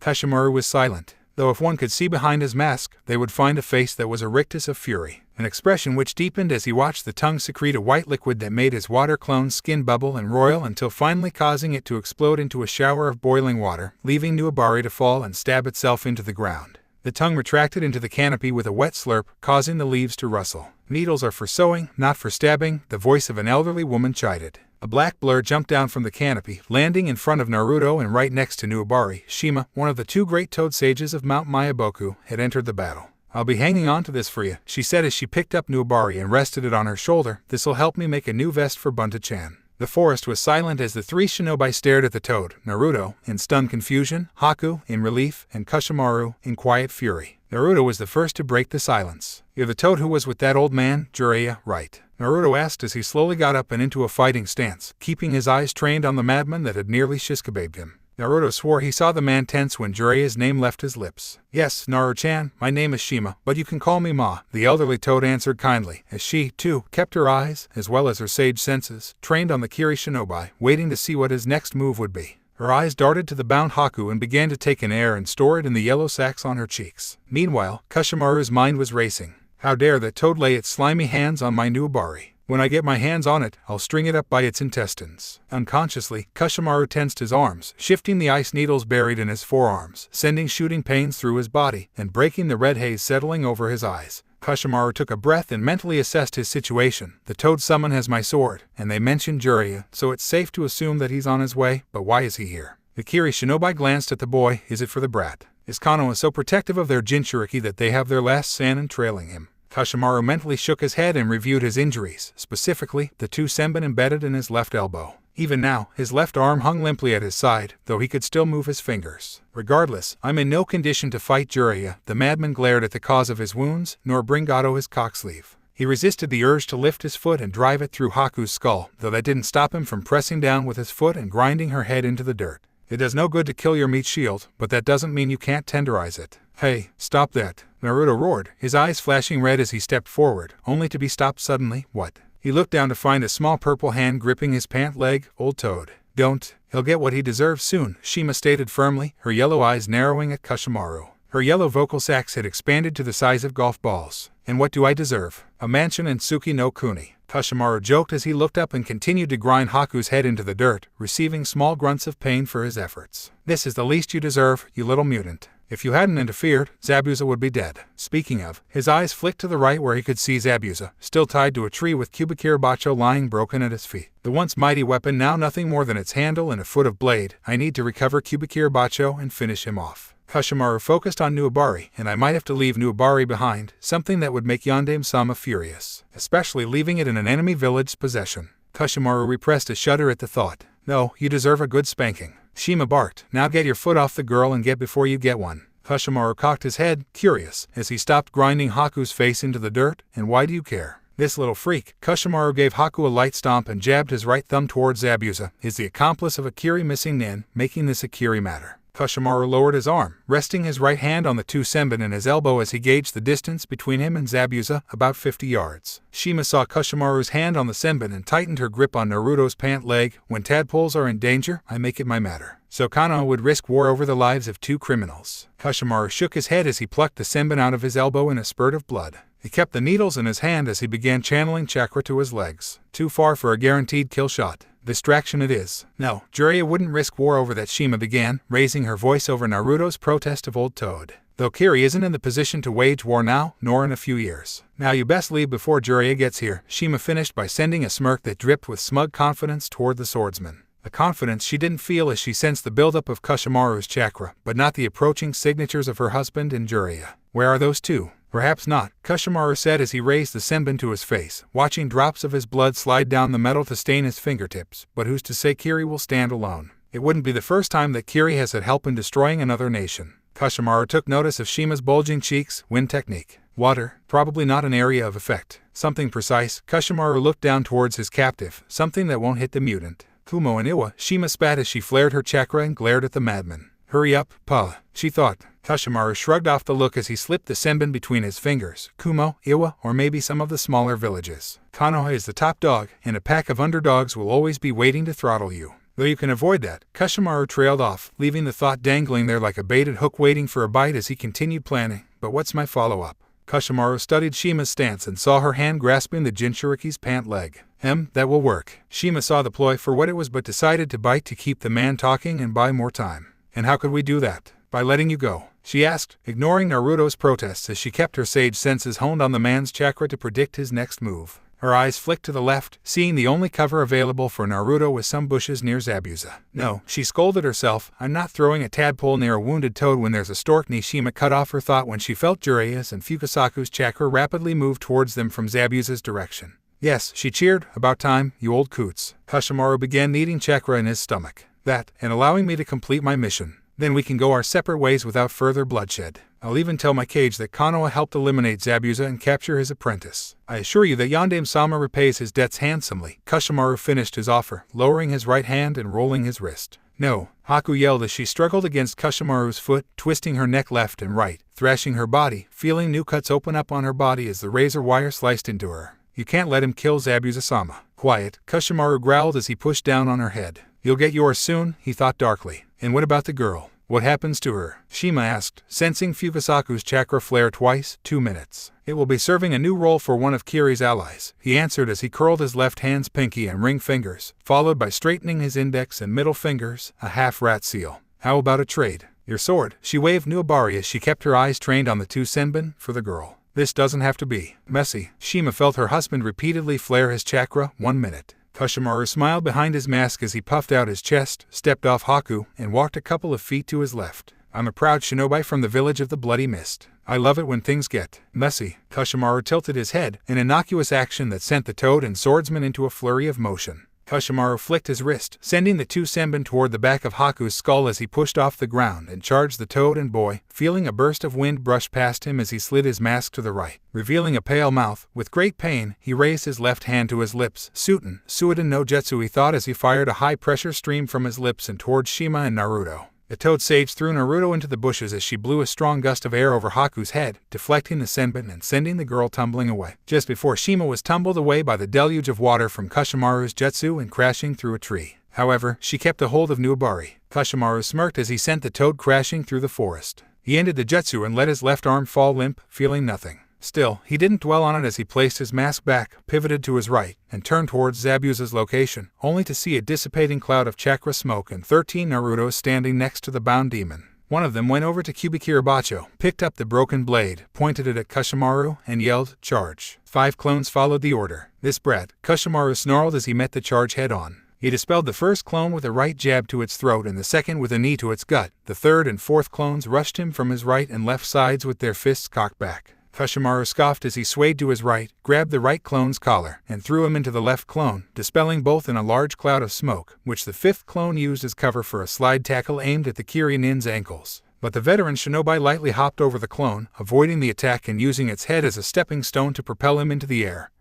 and towards Zabuza and the 8 remaining Narutos. "Get him!" Clones 6 through 8 yelled as they launched their brethren into the air to ground the soaring madman. Kushimaru saw the incoming clones and made his right arm go limp as he channeled chakra through both arms and spun quickly in the air, using his arms as whips to flay clones, the ice needles in the swordsman's forearms adding to his lethality. Something that the launcher clones soon learned when Kushimaru landed in between them, spun, and turned them all to vapor, leaving only 2 Narutos standing between him and Zabuza. The armed Naruto raised the broken blade above his head, a battle cry halfway out of his lips, when he was backhanded and dispelled, leaving Kubikirabacho to fall to the ground, only for its plummet to be halted by the hand of Kushimaru. Kushimaru twirled the blade as he stepped up to Naruto, who stood right before Zabuza, both glaring defiantly at him. "Any last words, brat?" "Zabuza. And keep in mind I'm on a schedule," Kushimaru said. "Aye, Lu." They both started to speak when Kushimaru cut them off. "Sorry, I'm out of time. Why don't you tell it to the Shinigami?" Kushimaru cackled as he thrust the blade forward, aiming to stab through Naruto's skull and gut Zabuza, only for Kubikirabacho to explode in a puff of white smoke as he felt his right arm placed into an arm bar, and his fingers snapped. His mind didn't even have time to process the pain because his instincts screamed at him to move when he heard a rustling above him and saw another Naruto dropping down with Kubikirabacho ready to cut him in half. Kushimaru hastily sent an overpowering burst of chakra through his right arm, overloading the chakra network and exploding the tenketsu in his arm. Still, it was enough to allow him to bend and raise his limb to have the leech on it take some of the blow as Kushimaru stepped back, feeling the tip of the broken blade score his mask before he felt it slice through his forearm and his on the bone, his vision bleeding red. Naruto landed in a crouch, his eyes crimson and slit, his blonde dripping with Kushimaru's blood, as he reared Kubikirabacho back to thrust it through the madman's black heart. "This is for," he began to yell when he was cut off by a knee to the face and was thrown into the bound Zabuza, the back of his head striking the missing nin's stomach, causing the bound demon to cough up blood and begin an extended inspection of the inside of his eyelids. Naruto's vision darkened. He did not see Kushimaru's foot, emblazoned in a blue chakra shroud, racing for his face. Though he did hear, oddly enough, the clop of a wooden sandal as he slipped into unconsciousness. A loud boom was heard, sending a shockwave through the forest that shook the trees and sent all its nocturnal residents fleeing. At the shockwave's epicenter was Jiraiya, wearing his usual mixture of kabuki and shinobi garb, with the unusual addition of a bulbous, warty nose, toad-like eyes, and a green toad with a mohawk riding on his right shoulder. Kushimaru wasn't in the right state of mind to comment on the Sanin's new additions as his right foot was currently in Jiraiya's right hand in a grip that could crush steel. Kushimaru knew this because he felt like all of the bones in his foot were powderized. Before Kushimaru could beg, fight, or scream, Jiraiya pulled back on the captured leg, causing the wielder of Nuabari to stumble forward as the Sanin straightened out the limb and brought his left elbow down on the kneecap. A vicious snap was heard, sounding like a breaking branch as the bones, cartilage, and tendons in Kushimaru's knee ceased to exist. Though Jiraiya wasn't finished as he channeled Captain Chakra to his left hand, causing it to be engulfed in a fiery blaze. "Can't have you bleeding out, Kiryu," Jiraiya growled, a vicious gleam in his eyes as he seared shut the wound on Kushimaru's right arm. "You have a lot to answer for." The pain, being too much for him, sent Kushimaru into the blissful land of unconsciousness. Jiraiya released Kushimaru, letting the man crumple to the ground.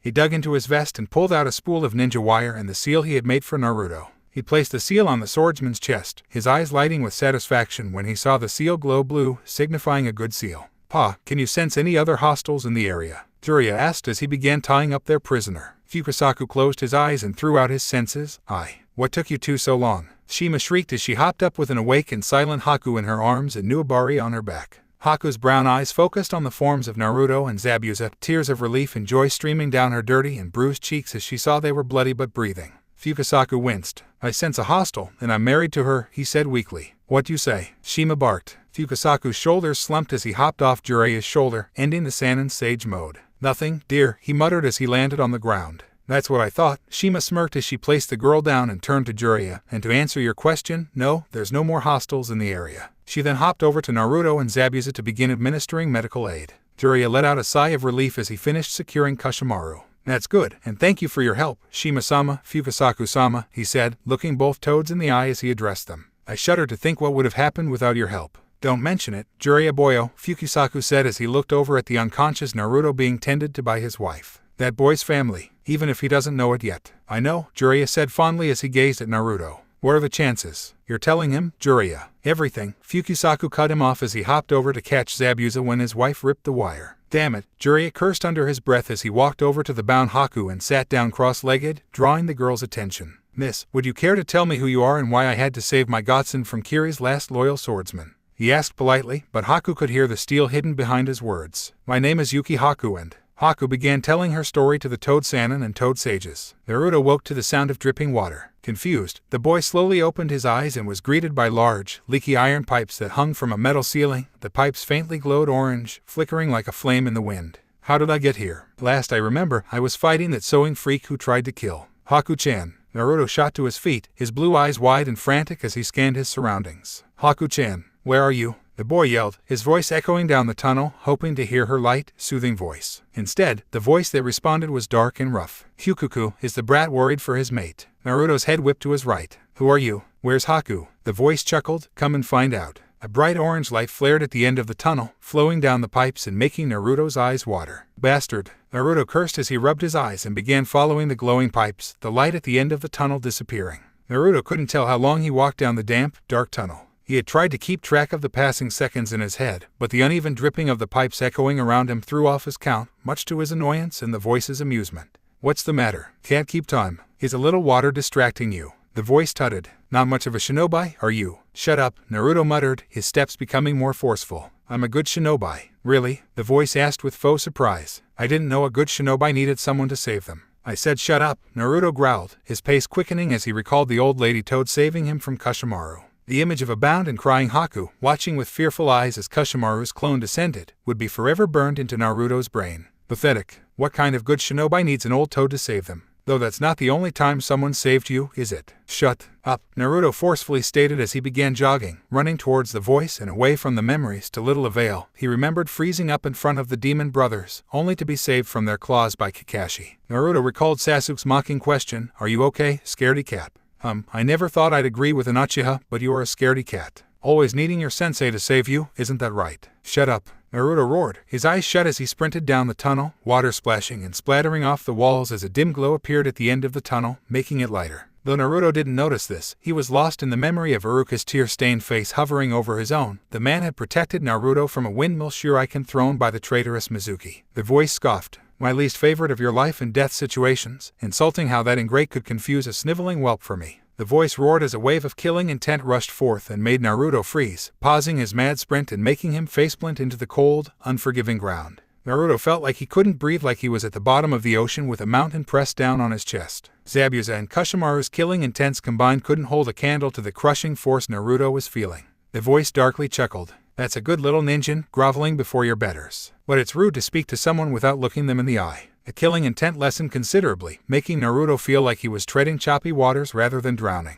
Now, get up, the voice commanded. Naruto gasped as he rolled to his back, taking deep, shaky breaths as his blue eyes focused on a crimson-slitted eye that was larger than him, that was embedded in a furry orange fox head that was bigger than a small house, a head which housed white fangs taller than a full-grown man. Naruto's breath hitched as his mind registered what he was looking at. You're the Kyuubi? Why yes, I am. The Kyuubi grinned as it sent another wave of killing intent towards the boy, less intense than the first but enough to make the boy short of breath. I told you to get up. Naruto shot to his feet, his eyes wide and frightful as they darted to and fro, looking for an avenue of escape. He was in a large room with a giant cage featuring hundreds of thin bars and a piece of paper acting as the lock. Wait, cage. Naruto took a breath and looked beyond the bars to see the towering form of the Kyuubi, its 9 tails lazily waving behind it. Naruto felt a surge of courage flare in his gut at the sight of the mighty Biju behind bars. You think you can order me, damn fox? I'm not the one trapped in a cage. Naruto yelled, only to let out a pitiful yelp as a surge of killing intent fell upon the boy's shoulders, forcing him to his knees. And yet you kneel before me, Kyuubi growled. Know this, Jinchuriki, I may be caged, but I am far better than you or any other human will ever be. Naruto clenched his fists. That's not true, Naruto gritted as he struggled to stand. Humans are better than demons. Oh, and was it demons or humans that sealed me within you, making you a weapon, Jinchuriki? The fox asked mockingly. The fourth sealed you to protect the village, the boy stated as he rose to his feet on shaky legs, his blue eyes glaring fiercely into the fox's red ones.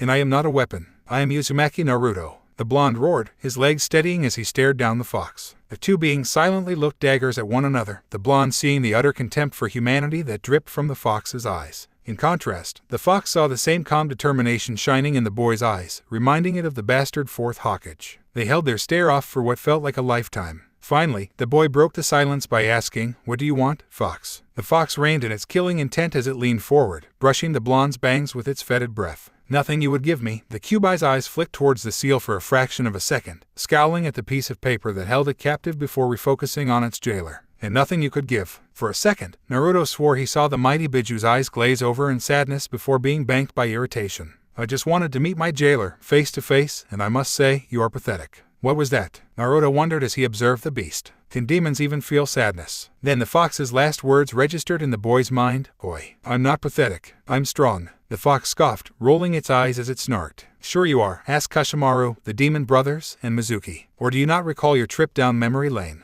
The fox then rested its head on its front paws. If it weren't for your sensei, teammate, and most importantly, me, you would be dead, Jinchuriki. The blonde was about to deny the fox's claim but was confused by its last assertion. Huh, what do you mean me? You've never helped me. Your shoulder, the fox stated. Did you think your mate's ice healed the hole in it? Kyuubi snorted, though maybe I should have left it so it'd match the hole between your ears. Oi, the young ninja shouted, reflexively holding his right shoulder, quit insulting me. The Kyuubi rumbled, spiking its killing intent, though it was irritated that the boy failed to flinch. Your existence is an insult to my very being, Jinchuriki. Quit calling me Jinchuriki. Naruto exploded, pointing his finger at the fox. I have a name, use it. It'll be a cold day in hell when I use any human's name, especially a Jinchuriki's, the fox growled, baring its teeth. What do you have against Jinchurikis? Against me, Naruto shouted as he marched towards the cage. Other than being my prison. The Biju snarled as it pressed itself against the cage's bars. How about being sealed into a human for the sole purpose of being a weapon? A glorified chakra battery. How about knowing that your brothers and sisters suffer the same fate? I am not a weapon.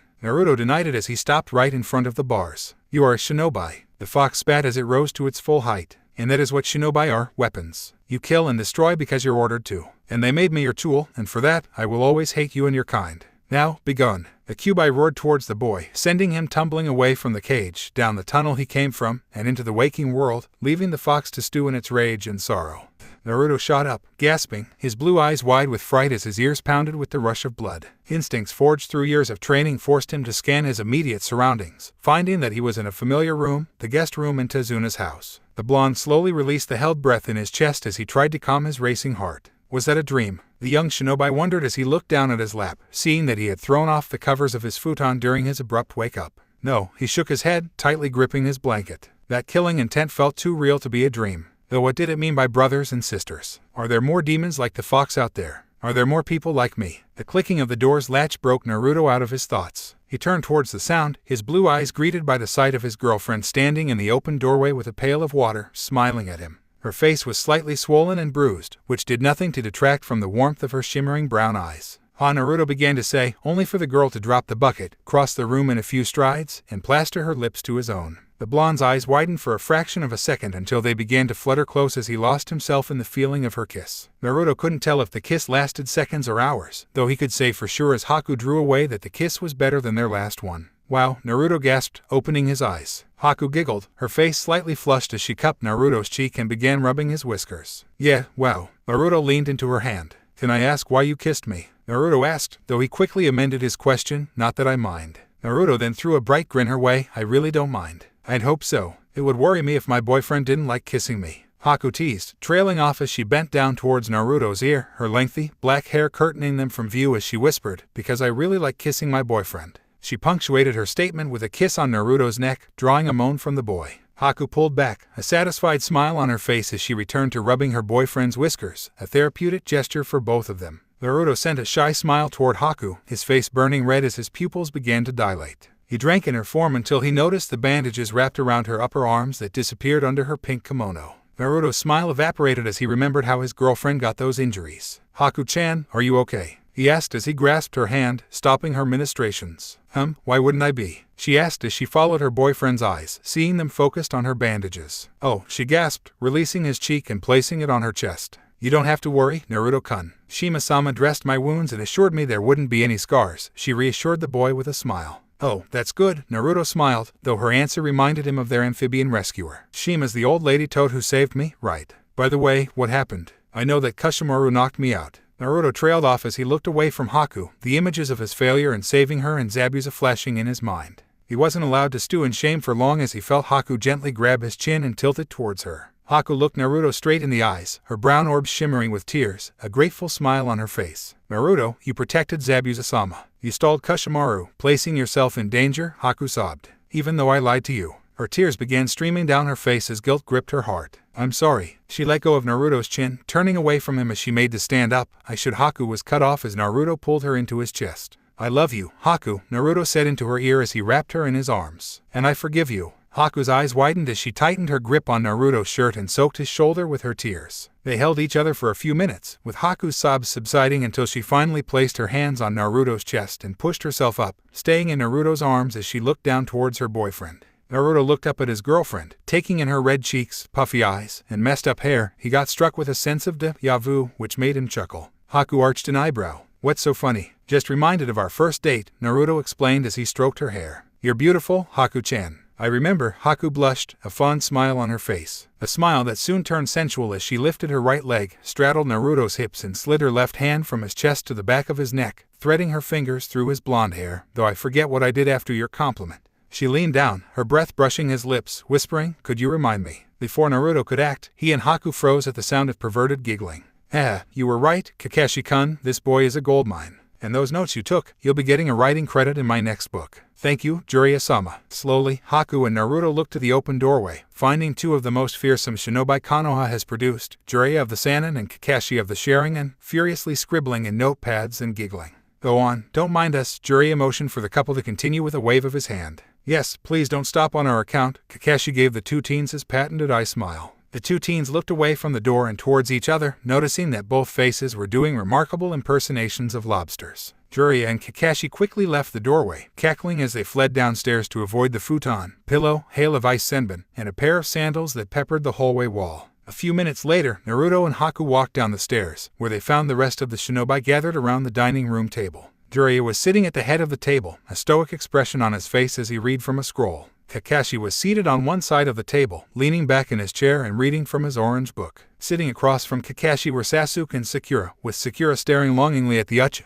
while the boy in question was studiously ignoring her and throwing cautious glances towards their last table guest, Zabuza. The former demon of the mist sat opposite Jiraiya, sporting crossed arms, a scowl, and more bandages than usual, with a repaired Kubikirabacho leaning against the table. "Good afternoon, Zabuza-sama," Haku greeted her master as she sat beside his left while Naruto sat between her and Kakashi. "How are your injuries?" Zabuza's scowl softened. "They're fine." He rolled his shoulders and flared his chakra a bit sore, but I can finally channel chakra now. The missing nin then looked towards Naruto. "Hey, brat." Naruto's eyebrows twitched. "Yeah, no brows." Zabuza's non-existent eyebrows twitched. He had a barb on his tongue when he spied the slightest narrowing of Haku's eyes. Zabuza sighed, swallowing his retort, before continuing, "I just wanted to thank you for helping with Kushimaru." "It's no big deal," Naruto replied, scratching the back of his head. "It was the right thing to do." Zabuza scoffed. "The right thing to do? That isn't a line a shinobi says." "Well, it's a line that this shinobi says." Naruto stood up and jabbed his thumb at his chest as he stared Zabuza straight in the eye. "And I'll say it till and after I become Hokage." They held the stare for a couple of seconds before Zabuza chuckled. "You know what, kid, you may just do that. Hopefully, Haku and I will be right there to see it." Zabuza then turned his attention to the eldest shinobi, who was looking at Naruto with a proud gleam in his eyes. "Jiraiya-sama, what's the word from the Hokage?" Jiraiya held up the scroll in his hands. "Our Hokage is willing to hear you and Haku out, particularly Haku." Jiraiya coughed as he held up the scroll like a town crier about to read a proclamation, and I quote, "I can't wait to meet my grandson's first girlfriend. Treat her like a gentleman, or I'll tell your I-am-chan to ban you from Ikaraku's for a month." Everyone got a good laugh at the blushing young couple. Jiraiya waited for the table to settle before he adopted a more serious expression, "Though your meeting will have to wait till we deal with Gato." He rolled up his scroll and slid it to Kakashi. "So Sandaime-sama wants us to eliminate Gato?" Kakashi asked as he opened the scroll and scanned it, his one visible eye widening as it got to the bottom of the scroll. "He wants my genin to participate." Sakura gulped. "Hokage-sama wants us to kill Gato." Sasuke grunted as he rested his chin on his laced fingers. Naruto remained silent, though the sudden tensing of his shoulders and the slight curling of his lip told the veteran shinobi all they needed to know of what he thought about the Hokage's decision. Jiraiya nodded as he addressed Kakashi. "He thought it would be a good opportunity for your team to get their first kills in a safe environment. In addition, Sensei's worried about Gato's ties to Kiri. He doesn't want the current Mizukage to get a foothold so close to High no Kuni." "I see." Kakashi rubbed his chin. "Do you know where Gato's base of operations is?" "Yes, I've had my summons trailing his goons. Gato's got a warehouse near the docks that must be neutralized, but his main base is the daimyo's castle on the north shore. My summons count his men at around 5 dozen. Jiraiya looked toward Zabuza. "Does that sound right?" "Yeah, though we'll have to go tonight. Gato's a rat. When Kushimaru doesn't show up, he'll flee," Zabuza advised as he placed his hand on Kubikirabacho's pommel. "Speaking of, what happened to Kushimaru? I owe him a few cuts." "I secured Kushimaru in a prisoner scroll and had him delivered to Konoha," Jiraiya answered. "Right now, he should be in the custody of our Tai division." The Sannin then turned towards the Konoha Jonin. "Kakashi, you'll take Sasuke and Sakura to deal with the warehouse, while Naruto, Haku, Zabuza, and I will deal with Gato." Sasuke interjected, "And why does Naruto get to assault Gato's main compound?" "Because he can summon an army of Kage Bunshin at the drop of a hat, and because I said so," Jiraiya explained as he narrowed his eyes at Sasuke. "Any other questions, Genin?" Jiraiya asked, stressing Sasuke's rank. Sasuke, deciding discretion was the larger part of valor, shook his head and said, "No, sir." "Good," Jiraiya nodded. "I'll leave some summons here as guards. In addition, I want Naruto to leave a team of 10 clones scattered across the house using the Henge no Jutsu to disguise themselves as household objects, just in case." Seeing Naruto's nod, Jiraiya addressed the group. "We move out in 20 minutes. Jiraiya stood up, pushed away from the table, and walked towards the front door. "Hey, old man," a voice said from behind him, causing the elder shinobi to stop at the door. Looking over his shoulder, he saw a familiar pair of cool blue eyes staring sharply into his own, commanding his attention, just like the boy's father used to do back in the day. "After our mission, we need to talk," Naruto stated, his voice measured and determined. Jiraiya tightly nodded, then left out the door, leaving the other shinobi to prepare for the night's grisly work. Just as the sun was dipping below the horizon, painting the sky a dark orange and dashing the dirt streets with long shadows, 3 shinobi landed on a roof across from Gato's warehouses. They could see 3 men outside, standing guard. "What's the plan, sensei?" Sakura asked as she nervously fingered the ring of her kunai, her green eyes studying the 3 men below her.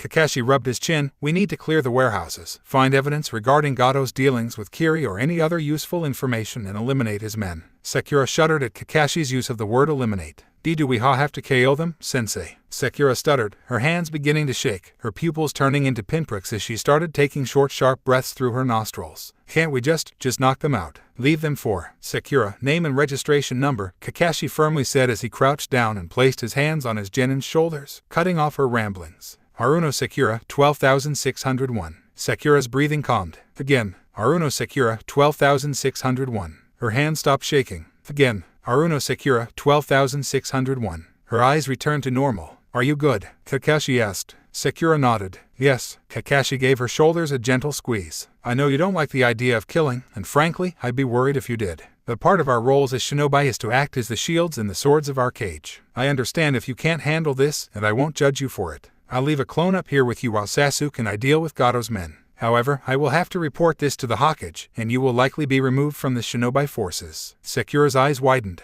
"But, no buts. You're a shinobi, a soldier, and sometimes soldiers have to kill," Kakashi explained. "Now, what do you want to do?" Kakashi's question hung in the air as Sakura looked inwards, asking herself, "Can I do this?" "Of course, we can do this. We're the Kunoichi of the year," her inner voice answered. "And what would Sasuke-kun think if we couldn't do this?" "But we're talking about killing people," Sakura argued back. "Wouldn't that make us bad?" She then spared a glance towards her crush, noting that the boy hadn't said a word, his eyes trained on the street below. Would Sasuke still want us after? Sakura could practically feel her inner voice roll its eyes as it stated, "Sasuke's a shinobi, he'll be in the same boat as us." "Oh, you're right," Sakura sheepishly thought. Plus, her inner voice explained in a gentler tone, "If we want to be a kunoichi, we'll have to do this. Because as Sensei said, sometimes soldiers have to kill." Sakura gulped at that thought, then took another look at Sasuke and decided. Taking a deep breath, she turned to her sensei. I can do this. Kakashi patted her on the shoulders as he stood up. Good. Know that after this, my door will be open for you, or you can speak to a member of the Yamanaka clan. Kakashi looked over his shoulder. The same goes for you, Sasuke. HNN. Sasuke grunted, his eyes tracking the goons, a kunai gripped tightly in his right hand.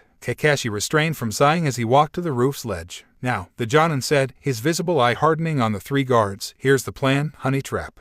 Nibui leaned against the warehouse, picking at the dirt underneath his nails with the tip of his tanto. I'm bored. Namekimonno yawned, scratching his long, hairy forearms as he lazily scanned the empty streets. The villagers knew better than to walk by Gato's warehouses, especially at night. Nibui grunted in agreement while grooming when he felt a tap on his right shoulder. What, Akio? Nibui grumbled as he turned towards the third guard. Akio pointed down the street. Look. Namekimonno and Nibui followed the man's finger, their eyes lighting up as they landed on the svelte form of a young, black-haired woman wearing a red kippao dress. She was taking small, shuffled steps, her head down as her long hair hid her eyes. Well, looks like the entertainment's arrived, Nibui quipped as he pushed off the wall, walking out into the street and stopping in front of the woman, startling her. Hello, what's a pretty thing like you doing out so late? Are you lost? He asked, leaning forward and leering at her. The woman yelped, squeaking like a mouse, as she stumbled backward and ran into the arms of Namekimonno. She looked up into the goon's black, beady eyes, her green eyes wide with fright. Hey, it's all right, the long-armed thug cooed as he tightened his grip on the lady. Why don't you let these kind uncles help you?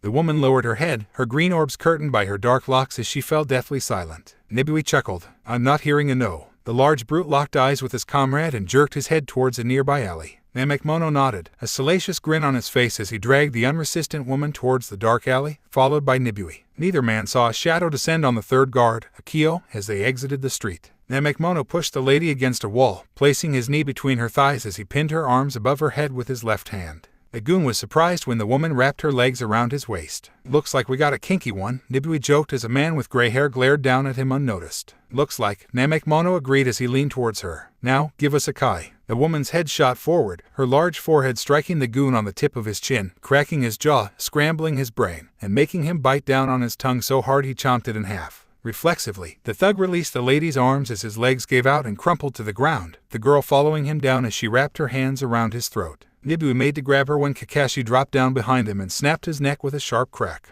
A similar crack, though duller, was heard a second later. Kakashi observed his student as she sat on the corpse, staring down at her hands still around its throat. She didn't even notice that the henge around her had faded, returning her hair to its natural pink and her body to its coltish appearance. Kakashi was about to say something when he saw Sakura slowly release the man's throat and stand up on shaky legs. She walked 2 steps and promptly vomited in the alleyway. The Jonin looked upon her with a mixture of sadness and understanding as he watched Sakura empty the contents of her stomach. He had vomited after his first kill. He stood there, waiting for the genin to finish, resisting the urge to comfort her because the mission came first. When the girl's retching subsided and turned into shallow breaths, her commanding officer asked her, "Are you good?" The young Kunoichi spat out some remaining bile, then looked deep into her commanding officer's eye, seeing no judgment nor pity, only concern. The genin took a shuddering breath before straightening her back. "I'm good." The Jonin nodded, returned to the roofs and watched the back entrance of the warehouse. Sakura quickly channeled her chakra to her feet and climbed up the nearby wall. Kakashi watched her disappear over the roof, then crouched near the corpses and observed their faces, committing their looks to memory. When he was satisfied, he stood up and summoned a shadow clone. They both then transformed into the dead men, Kakashi taking the form of Nibui, while his clone took the form of Namekimonno.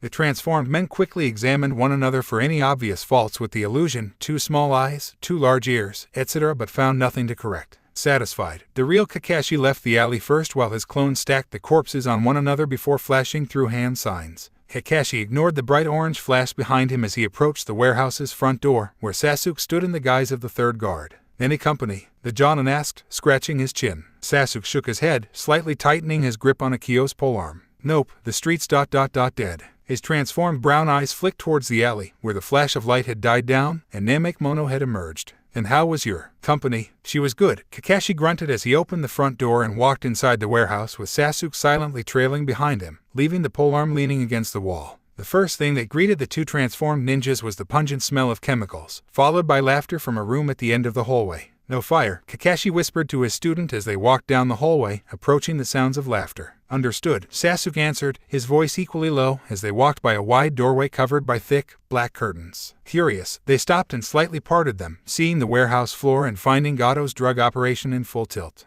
They observed men in cloth masks and rubber gloves working at tables where they appeared to be soaking and straining some white mixture and turning it into a white paste. "What are they making?" Sasuke asked as he watched one man take some of the paste and mold it into a brick. "Cocaine," Kakashi replied as he scanned the room and saw a windowed office overlooking the warehouse floor. "It's a stimulant derived from a plant found and grown in southern Cha no Kuni. It's highly addictive and can lead to heart attacks." Sasuke counted the men in the room, 20. "I kind of wish the Dobe was here, his clones would make good meat shields." "True," Kakashi agreed as he stepped away from the curtains. "But we'll just have to make do." He then turned and continued down the hallway toward the end room. Sasuke followed his sensei. They passed by one more door that was closed and locked. Kakashi paused, pushing his ear against the door and channeling chakra to his ears. He heard the unmistakable sounds of painful defecation. "What is it?" Sasuke asked, his eyes shifting from the end room to the warehouse floor entrance. "Bathroom, and it's occupied," Kakashi answered as he cut the chakra to his ears. "Stay here and watch the hallway," the Jonin ordered. Sasuke jabbed his thumb toward the door. "And what about the bathroom? What if he comes out?" Kakashi ran his thumb across his throat. "Make sure it stays occupied." Sasuke's eyes narrowed before nodding as he leaned against the wall near the door, arms crossed against his chest, a scowl on his face. Seeing his student in position, the leader of Team 7 went to the final room and opened up the door, finding a small break room and 5 more guards. 4 played cards around a small table, while the 5th leaned on a small counter smoking a cigarette. "Nibui, the FCK you doing here? You're supposed to be out front," the smoker said, his eyes narrowing as he studied the large man standing in the doorway. There was something off about him that was setting his instincts on edge. Unconsciously, his right hand moved closer to the handle of his katana propped up against him. Nibui noticed the smoker's actions as he entered the room, closing the door behind him. "Needed a shit, but someone's in the can."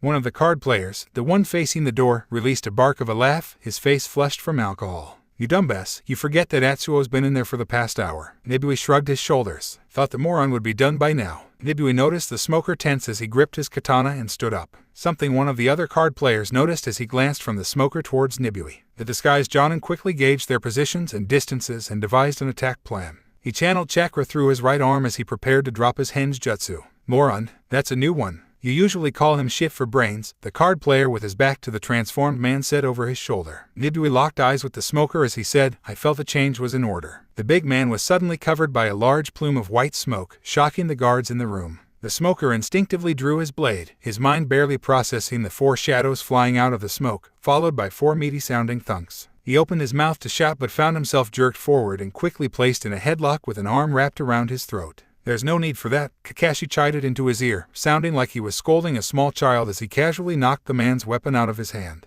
"Now, tell me all you know about Gato's drug operation," the Jonin ordered as he eased the pressure on the man's throat, just enough so he could speak. The smoker glared straight ahead as he opened his mouth to yell, only for the Jonin to grasp his jaw and squeeze. The smoker felt his jaw creak and his teeth crack. "First warning," the scarecrow shinobi growled. "This can be quick and painless like your friends over there." Kakashi jerked the smoker's head down, so his eyes could focus on the 4 corpses surrounding the table. Each corpse had black knives buried near the hilt in their skulls. "Or this can be slow and painful." A few seconds passed as the smoker stared at the 4 bodies, their faces twisted in shock as blood and brain matter leaked from their ears and nostrils. He then slowly nodded into Kakashi's grip. The Jonin eased his grip. "Good, now tell me about Gato's businesses here in Nami no Kuni."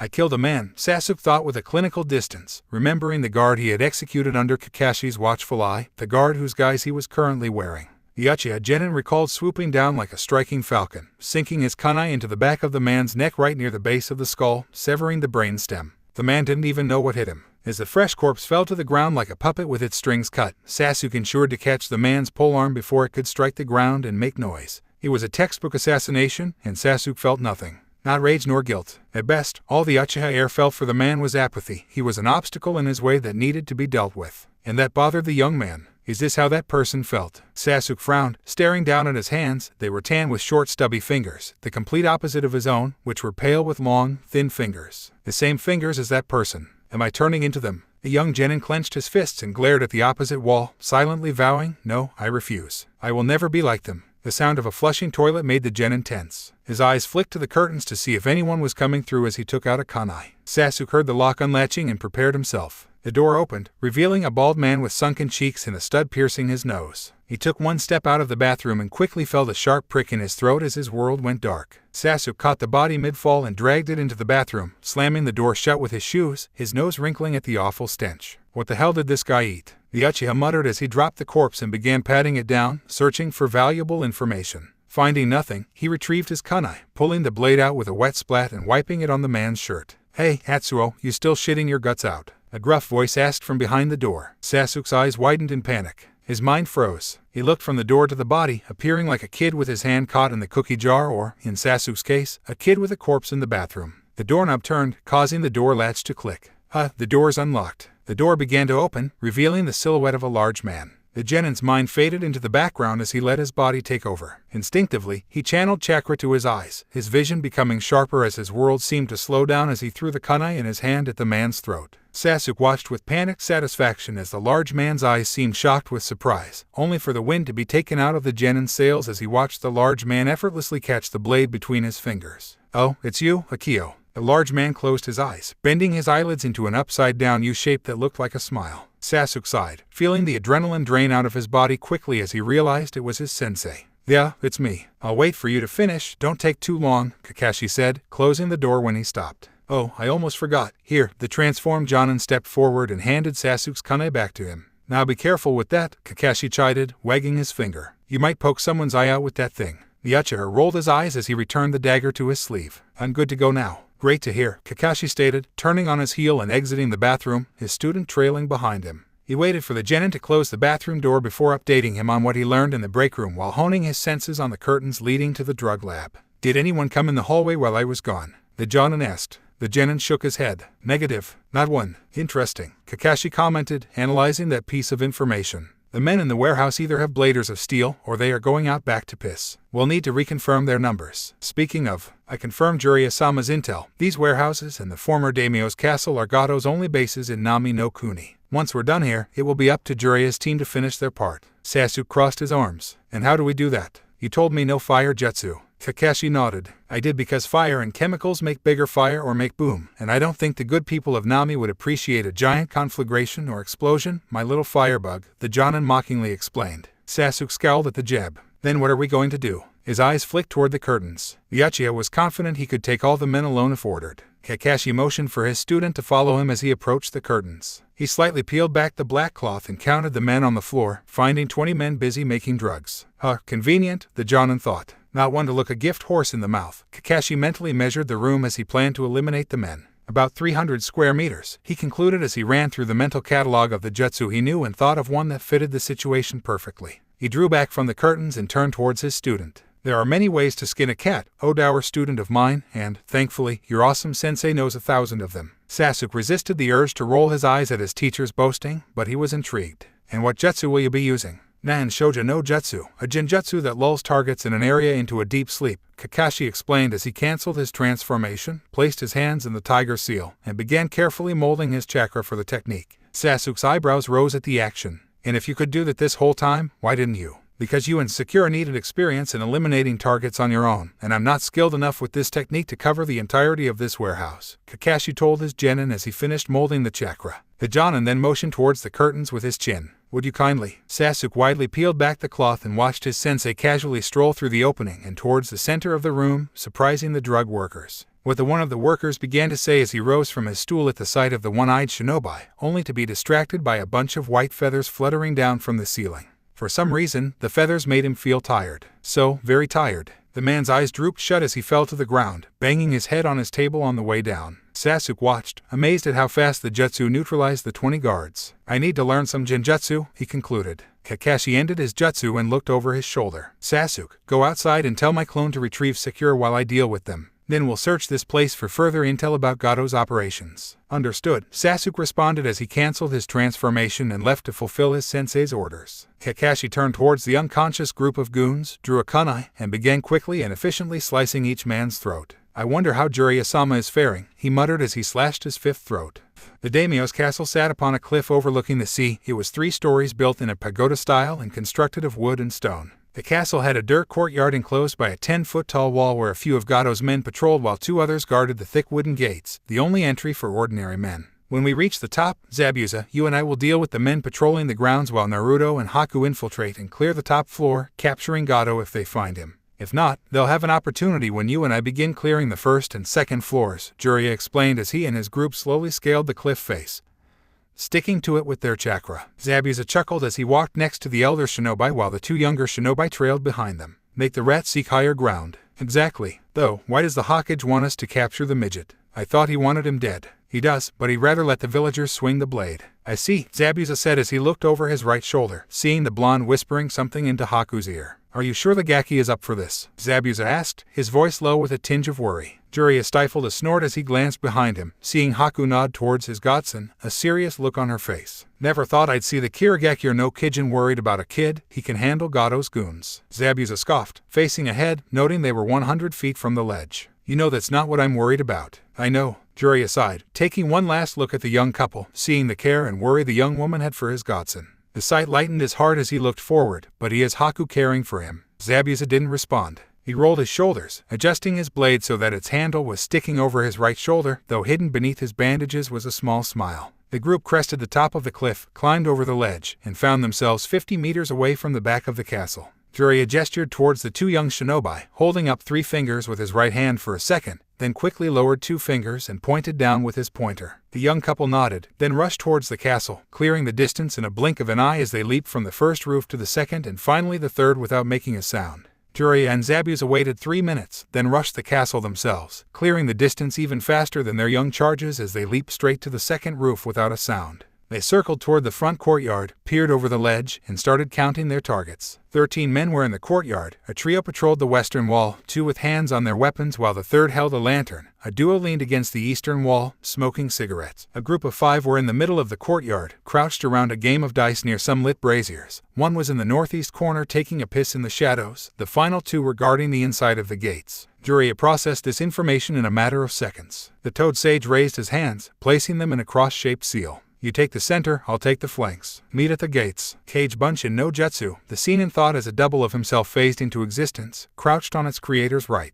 Zabuza grasped the handle of his blade. This will be fun, he chuckled, channeling chakra to his legs. Go, Jiraiya ordered. As soon as the command left his lips, he and his clone leaped from the roof. The original took the left, while his clone took the right. Zabuza waited a second before he leaped off the roof, aiming to land in the center of the gambling goons. Jiraiya's clone landed on the ground with a clop of its Geta sandals and shot off like a rocket, reaching into its left sleeve as it did so and pulling out 2 kunai. One of the smokers heard the sound of sandals. He looked over towards the noise as he took a drag of his cigarette, only to choke on the smoke at the sight of a large man in kabuki clothing charging toward him. In true, he began to cough out, only to be cut off by something piercing his neck. He suddenly felt something warm trickling down his neck as his legs turned to jelly. His legs gave out from under him as he fell to the ground, landing on his knees. He reached up towards his throat with numb fingers and felt something hard, cold, and slick with liquid. Is this? His mind trailed off as his vision rapidly darkened, his final thought. The second smoker's death was more merciful, for the clone's kunai had pierced the side of the man's skull, striking his brain and killing him instantly. Jiraiya's clone left behind the cooling corpses as it proceeded toward its final target, who was zipping up his fly. The clone closed the distance instantly, appearing behind the guard and wrenching the man's neck, producing a sharp crack as the man quickly stilled.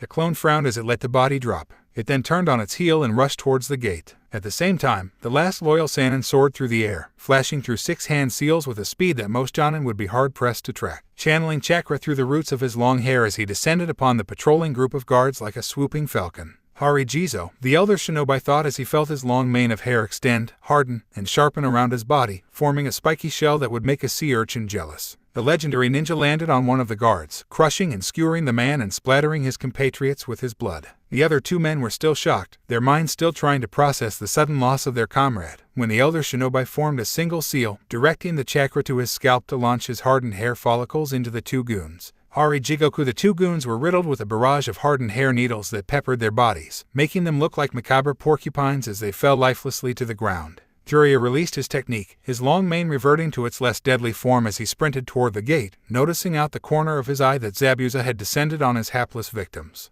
As Zabuza fell, he charged chakra through Kubikirabacho, sharpening its edge as he landed in the middle of the group, crushing their dice underneath his heels and sending bills of Ryo flying into the air. Before the guards could process his sudden appearance, Zabuza swung his massive blade in a circle, bisecting the 5 men and showering the courtyard with blood and viscera. His job done, the former Kirinin rushed towards the unfortunate gate guards who had watched the murderous mutilation happen with wide eyes. The leftmost guard dropped his spear while his partner shakily raised his as they both stared down their oncoming death when something pierced their skulls, rendering their worlds black forever. Oi, those were my kills, Zabuza whispered, appearing next to the original Jiraiya. The Sannin merely rolled his eyes as he crouched down and retrieved his kunai from his kill, wiping the blade on the dead goon's shirt before returning it up his sleeve. He looked at his clone and motioned toward the gate. The clone nodded, hopped to the top of the gates, and disappeared over them. A moment later, 2 thuds were heard, followed by a muted pop as wisps of white smoke snaked through the gate seam. Jiraiya didn't bother reviewing the clone's memories as he walked through the courtyard and towards the castle's front entrance, with Zabuza flanking him, their sandals splashing in the pools of blood from Zabuza's kills. Time to flush out the rat. You take out the first floor while I clear the second.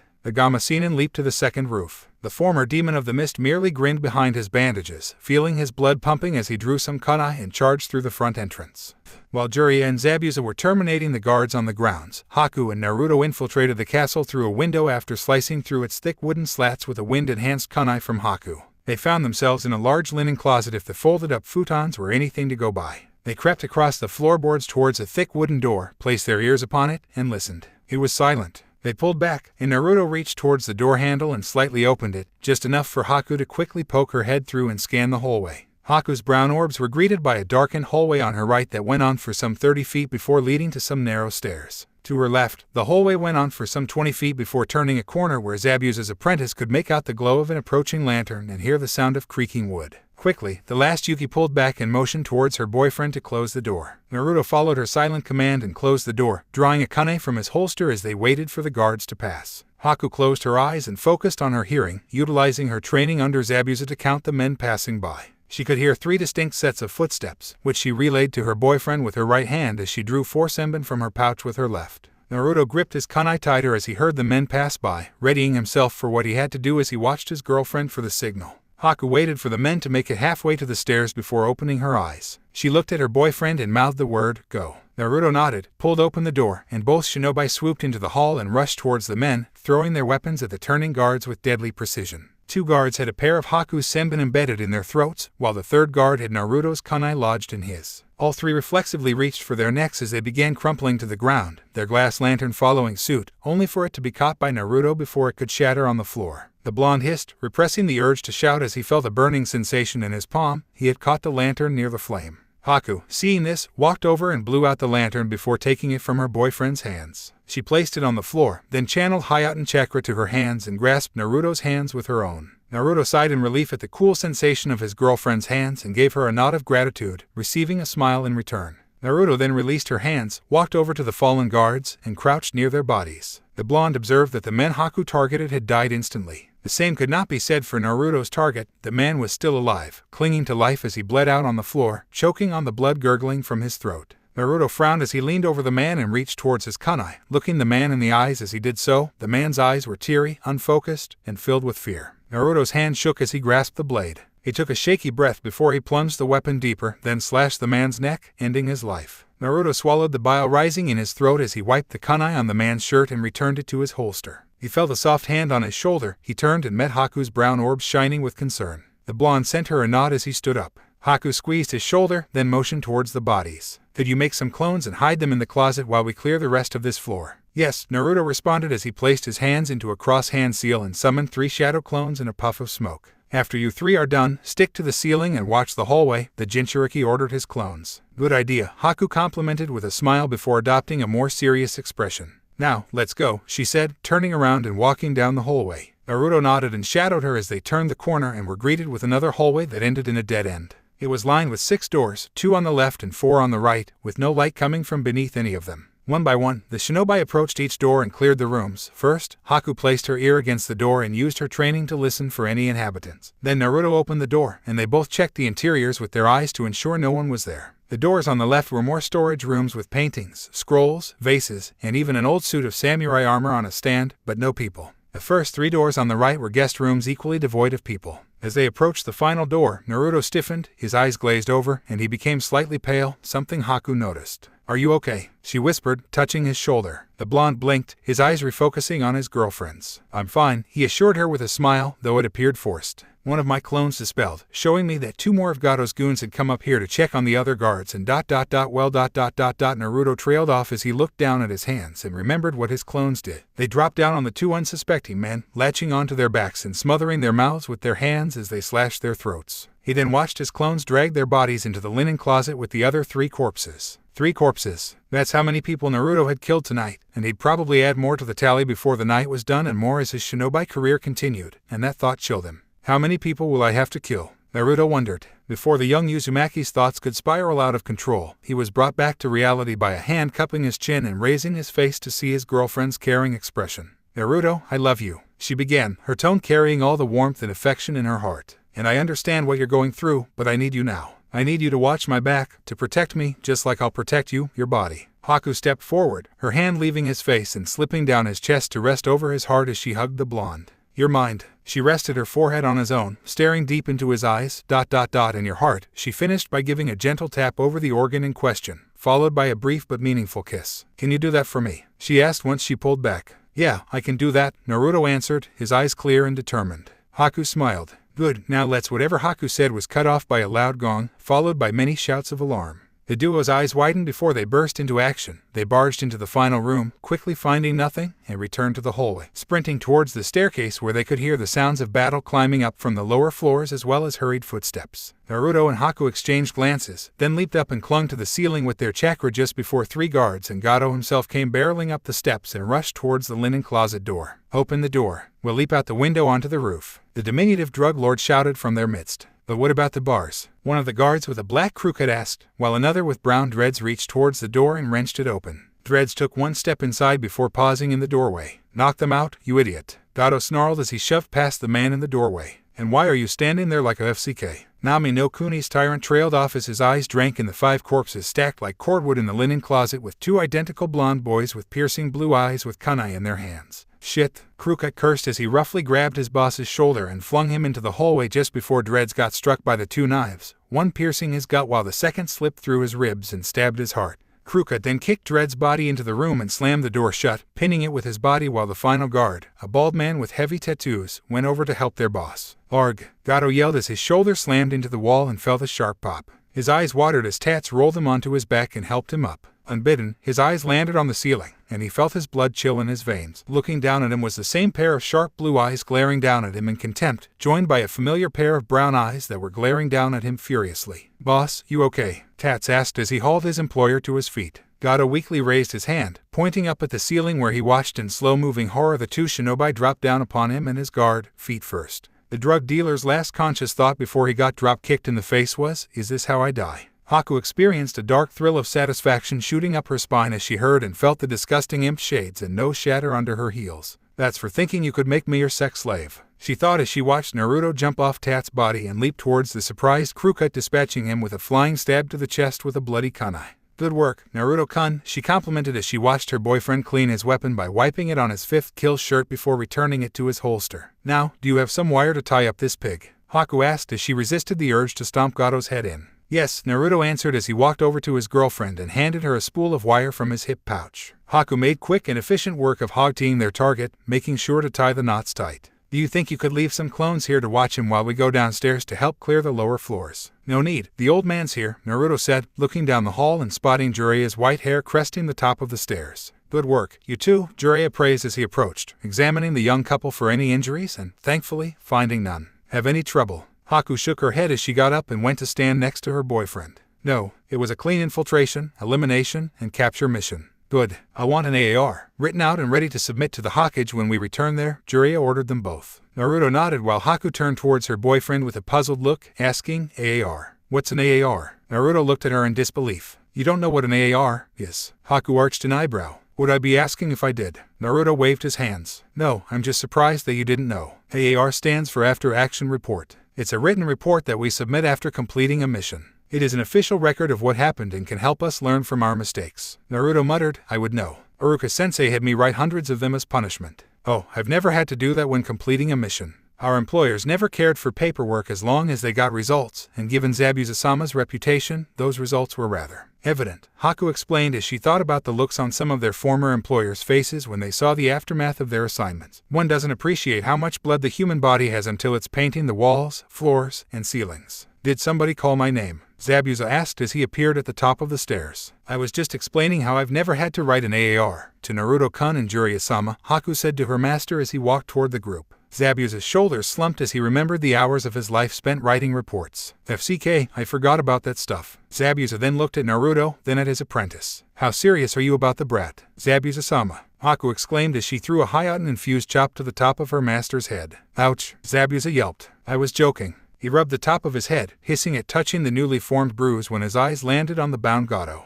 Are you sure we can't just gut the imp right now? Zabuza asked, his eyes narrowing on his former employer's minute form. Jiraiya shook his head. Sorry, but orders are orders, but that doesn't mean we can't hurt him. I want to know more about his deal with Kiri and any other countries. Jiraiya punctuated his statement with a glare that could melt steel aimed towards the diminutive dictator. Konoha's last loyal Sannin was not blind to the role Gato played in his godson's near death. Jiraiya also didn't care for how one of the man's goons had shaken down and roughed up one of his informants. Oh yes, the Gamma Senin would take great joy in making the malicious midget talk. Zabuza grinned viciously behind his bandages. Oh, I can't wait to make him squeal. Jiraiya picked up the bound Gato, carelessly slinging him over his shoulder like a sack of potatoes. Zabuza, you're with me. Naruto, create a dozen clones and have them gather the bodies and place them in the courtyard. At the same time, you and Haku will search the castle for any information about Gato's businesses or anything else you deem relevant. Jiraiya then disappeared in a swirl of leaves, followed by Zabuza in a swirl of water. Will do, Naruto sighed, not looking forward to handling all those bodies. He raised his hands in a cross-shaped seal when he felt a familiar hand on his shoulder. I'll be with you, Naruto-kun, Haku assured her boyfriend, giving him a gentle smile, one which Naruto returned. Thank you, Naruto said, then cast his signature technique, Kage Bunshin no Jutsu. The hallway was covered with a plume of white chakra smoke, which slowly faded into the ether as a dozen Naruto clones undertook their tasks. At the same time, the original began scouring the castle alongside his girlfriend.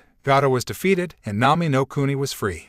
The sky was clear, and the sun hung high as the citizens of Nami no Kuni gathered in the town square where the shinobi squad from Konoha and a large elderly man dressed as a kabuki actor stood on a raised platform next to Tazuna, the bridge builder. In the center of the platform was a white sheet hanging on a thick wooden pole. Some citizens were throwing wary glances over their shoulders, looking for any of Gato's goons, while Tazuna's workers were confused about why their boss had requested their presence in the town square. Though his employees did notice that a weight seemed to have been lifted off of old Tazuna's shoulders, he stood taller and straighter than any of them could remember. Tazuna looked out over the murmuring crowd, feeling better than he's had in decades. He looked at the sky and saw a flock of seagulls flying overhead. A smile bloomed on his face as he watched the birds soaring freely. People of Nami, the bridge builder announced with raised hands, silencing the crowd. For too long, we have lived in fear of Gato, but no longer. Tazuna gave a meaningful look towards Jiraiya. Jiraiya nodded, then pulled down the sheet, revealing to the crowd the wide, beaten, and unconscious form of Gato tied to a wooden cross. The crowd was shocked. The people's minds stilled as they tried to process the sight of the dictator who had terrorized their lives for the past few years, strung up in the same fashion as their hero Kaiza was. Slowly, tears of relief began to form on some of the villagers' faces, while others dropped to their knees as their legs gave out, and others sported vicious grins as they focused on the source of Nami's nightmares getting what he deserved. Your eyes aren't lying, this is Gato, Tazuna assured his countrymen. Last night, the shinobi from Konoha cleaned out Gato's forces and captured the bastard.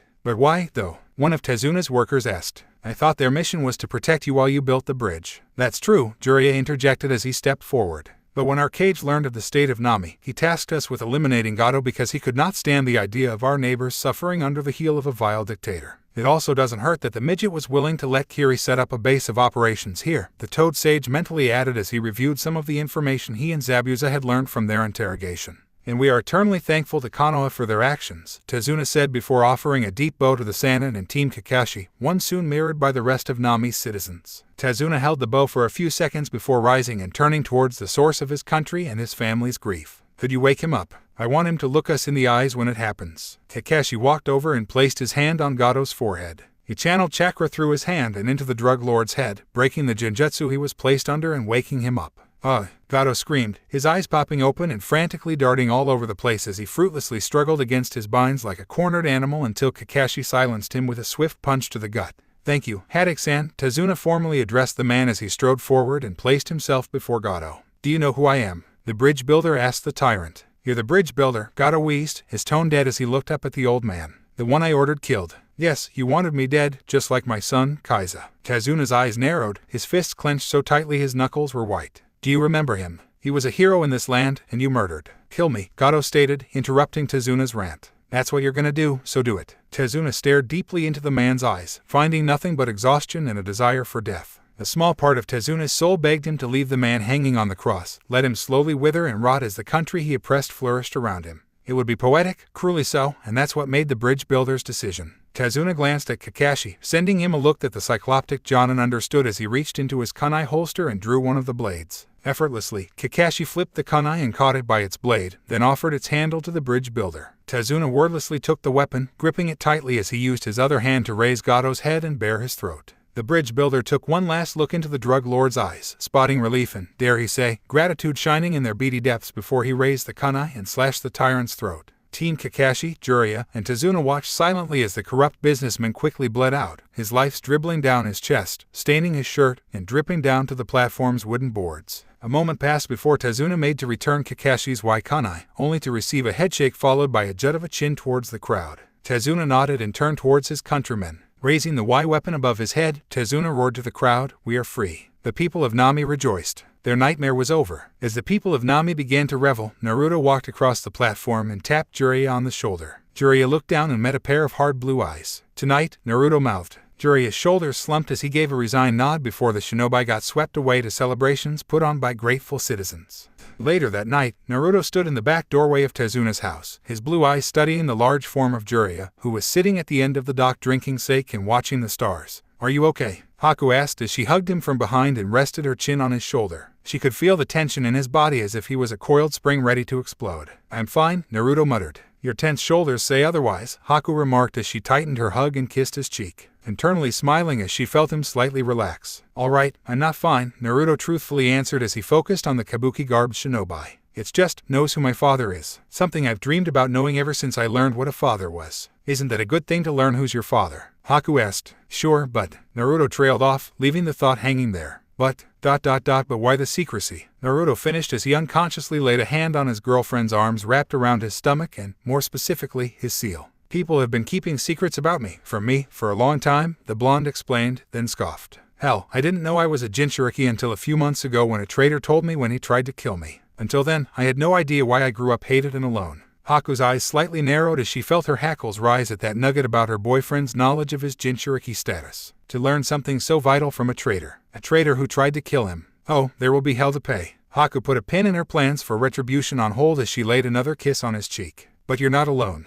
You've got me, Zabuza-sama, your team, and from what it looks like, you've got Jiraiya-sama as well. He did come to save you." "He did," Naruto acknowledged as he relaxed into Haku's arms. Haku hummed in agreement as they both fell silent, enjoying one another's presence. They embraced for the next few minutes before Naruto reluctantly extracted himself from Haku's arms and turned to face her. "I guess I should hear what he has to say." "I did demand we talk after all," Naruto jokingly said, eliciting a small giggle from his girlfriend. "You did, and it wouldn't do for the future Hokage to miss a meeting he called for," Haku gently teased before giving her boyfriend a chaste kiss. Are you sure I can't wait for a few more minutes?" Naruto mumbled as she pulled back. "I'm afraid not," Haku faux pouted as she pointed over his shoulder. "Duty calls." Naruto smiled. Yes, I'm going." He then turned towards the doorway, saying over his shoulder, "I'll be back." "And I'll be here," Haku responded with a smile before adding, "Naruto, give him a chance." Naruto paused before nodding and walking towards the docks.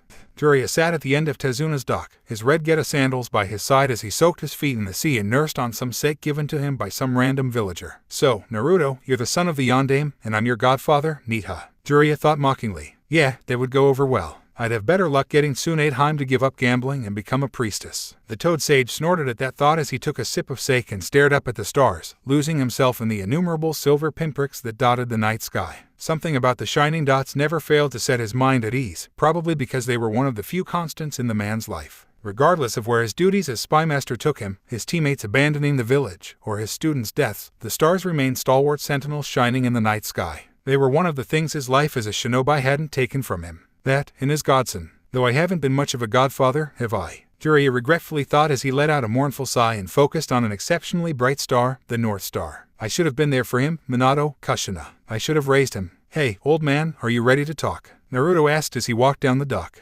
Jiraiya patted a spot to his right. "Take a seat." The elder shinobi waited for the blonde to sit before asking, "What do you want to know?" "The old lady Toad, she knew my father, said his name was Minato," the blonde stated, getting right to the heart of the matter. "Who was he?" "He was my student. The best I've ever taught." Jiraiya let loose a sharp bark of laughter that dripped with years of regrets. "Though given, I've outlived every one of them. I don't think that makes me a good teacher." Naruto was silent for a few seconds, staring out to sea as he processed that information. His father was dead. He expected that to be the case, but he couldn't or wouldn't deny the tiny flicker of his soul, an orphan's vain hope that wished his father was still alive. How did he die? He died sealing the Kyuubi, Jiraiya answered, watching realization dawn in the boy's eyes. Naruto felt his breath leave him. My father was the yondaime. The boy whispered. Unconsciously, his right hand reached toward his stomach as he bowed his head. Jiraiya turned towards his godson, his eyes showing concern. Naruto, I'm his son. Naruto mumbled, his right hand balling his shirt up as tears began falling from his eyes, his breaths ragged. Why do people hate me? Naruto yelled, his head shooting up to glare toward the Sannin, his blue eyes burning with years of resentment and anger. If I'm his kid, then why did no one help me? Why did no one care for me? Why was I alone? Jiraiya quickly hugged Naruto to his chest. I'm sorry, the elder shinobi repeatedly whispered as he felt the boy begin to sob, every convulsion of grief adding another stab of guilt to Jiraiya's heart.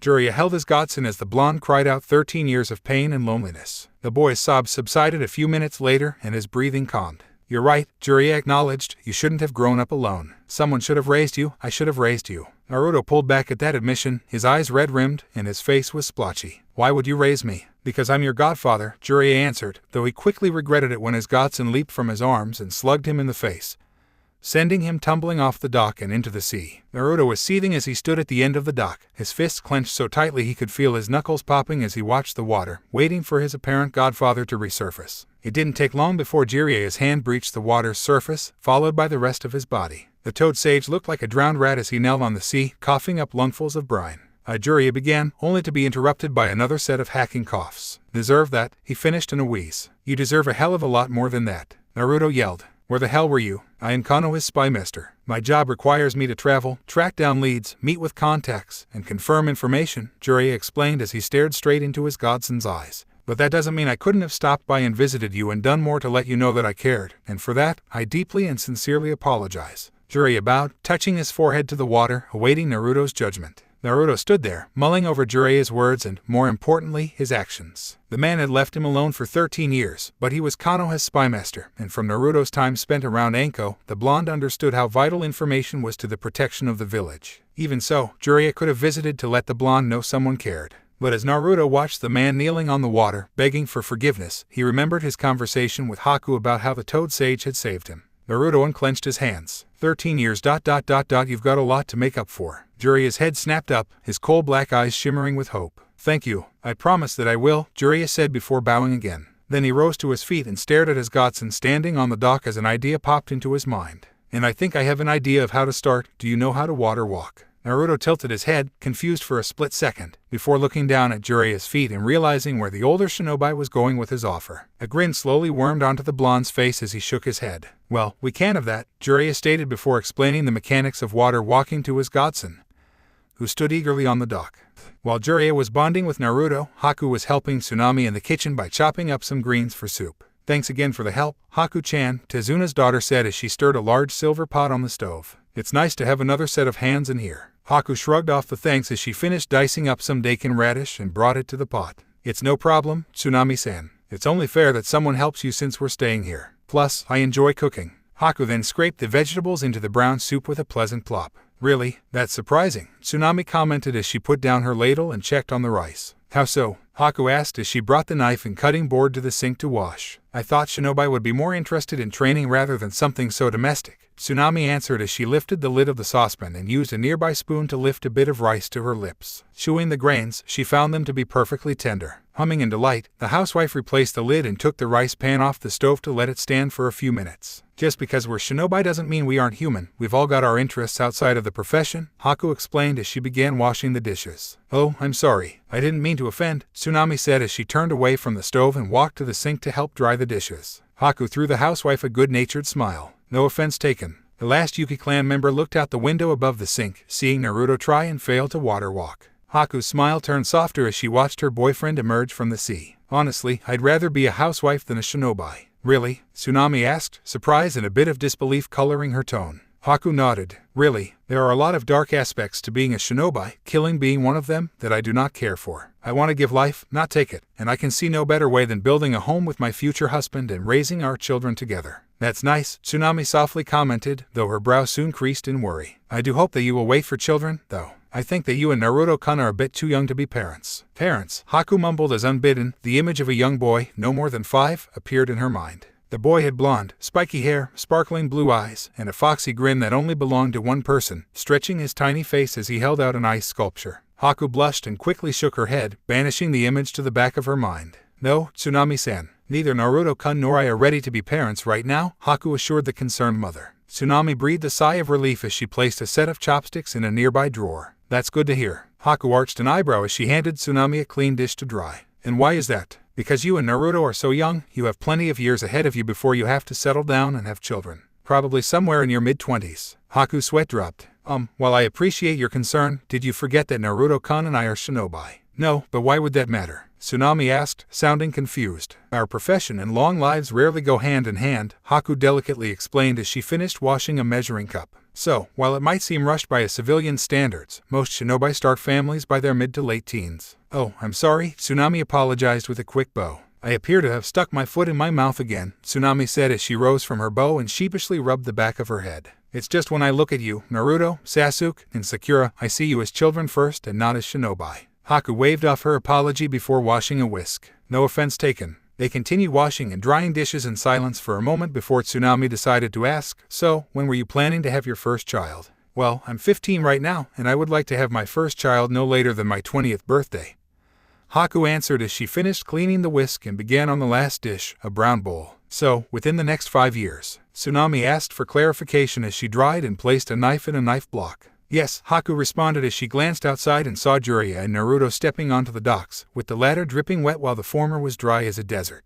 And what does Naruto-kun think of your plans? Tsunami asked with an arched eyebrow as she dried the whisk. Haku felt her mind skip like a scratchy record as she dropped the bowl into the soapy water with a tiny splash. I don't know, she admitted, sounding embarrassed. I should talk with him about that. That would be best. Never forget that every relationship goes 2 ways, Tsunami advised as she placed the whisk in a nearby jar where she kept various kitchen tools, spatulas, tongs, wooden spoons, etc. I will, Haku said as she washed the bowl and quickly dried her hands on a nearby dish towel. Would you like me to check on the food? Yes, please, Tsunami answered Zabuza's apprentice as the housewife finished drying and putting away the clean dishes. Haku approached the stovetop and peered into the pot. She took a whiff and hummed in satisfaction at the pleasant smell of the soup that was gurgling happily. The raven-haired girl picked up a ladle and scooped up the fragrant mixture. Raising the spoon to her lips, she tasted the soup. Needs a bit more salt, Haku muttered as she grabbed a dash of salt and added it to the pot. She stirred the soup a few times, then tested it again. Perfect, she said as she smacked her lips. She then began checking the rice as the back door opened. Why didn't you dry my clothes? I'm soaked, Naruto whined. Jiraiya chuckled. Consider it as motivation to learn water walking. Tsunami's ears perked up at the word soaked, and she turned around to see a dry Jiraiya standing next to soaking wet Naruto, his blonde hair plastered to his forehead, the navy blue shirt she gave him clinging to his frame as he dripped water all over her kitchen floor. Naruto-kun, stay here while I get you a towel, she said. Then she narrowed her eyes at the elder shinobi. And you, go grab the mop from the closet and clean up these puddles. What? But he's the one making the mess, Jiraiya whined as he pointed an accusing finger at his godson. Consider it as motivation, so he learns water walking, Tsunami quipped before exiting the kitchen to a duet of laughs from Haku and Naruto.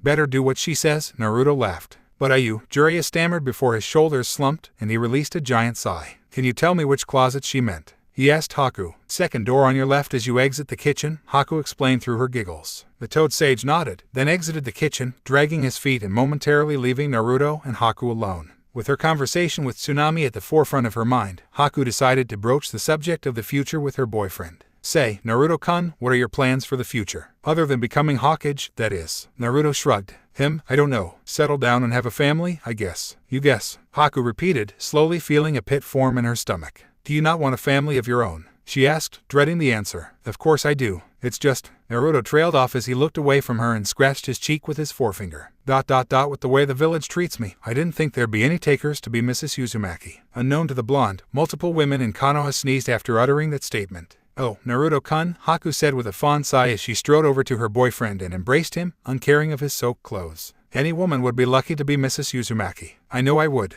Naruto's eyes widened at her admission. Haku, are you saying you want to marry me? Haku felt a blush rapidly spread across her features, painting her ivory skin a rosy pink as she realized the implications of her words. She quickly separated from him as she stammered, yes, no.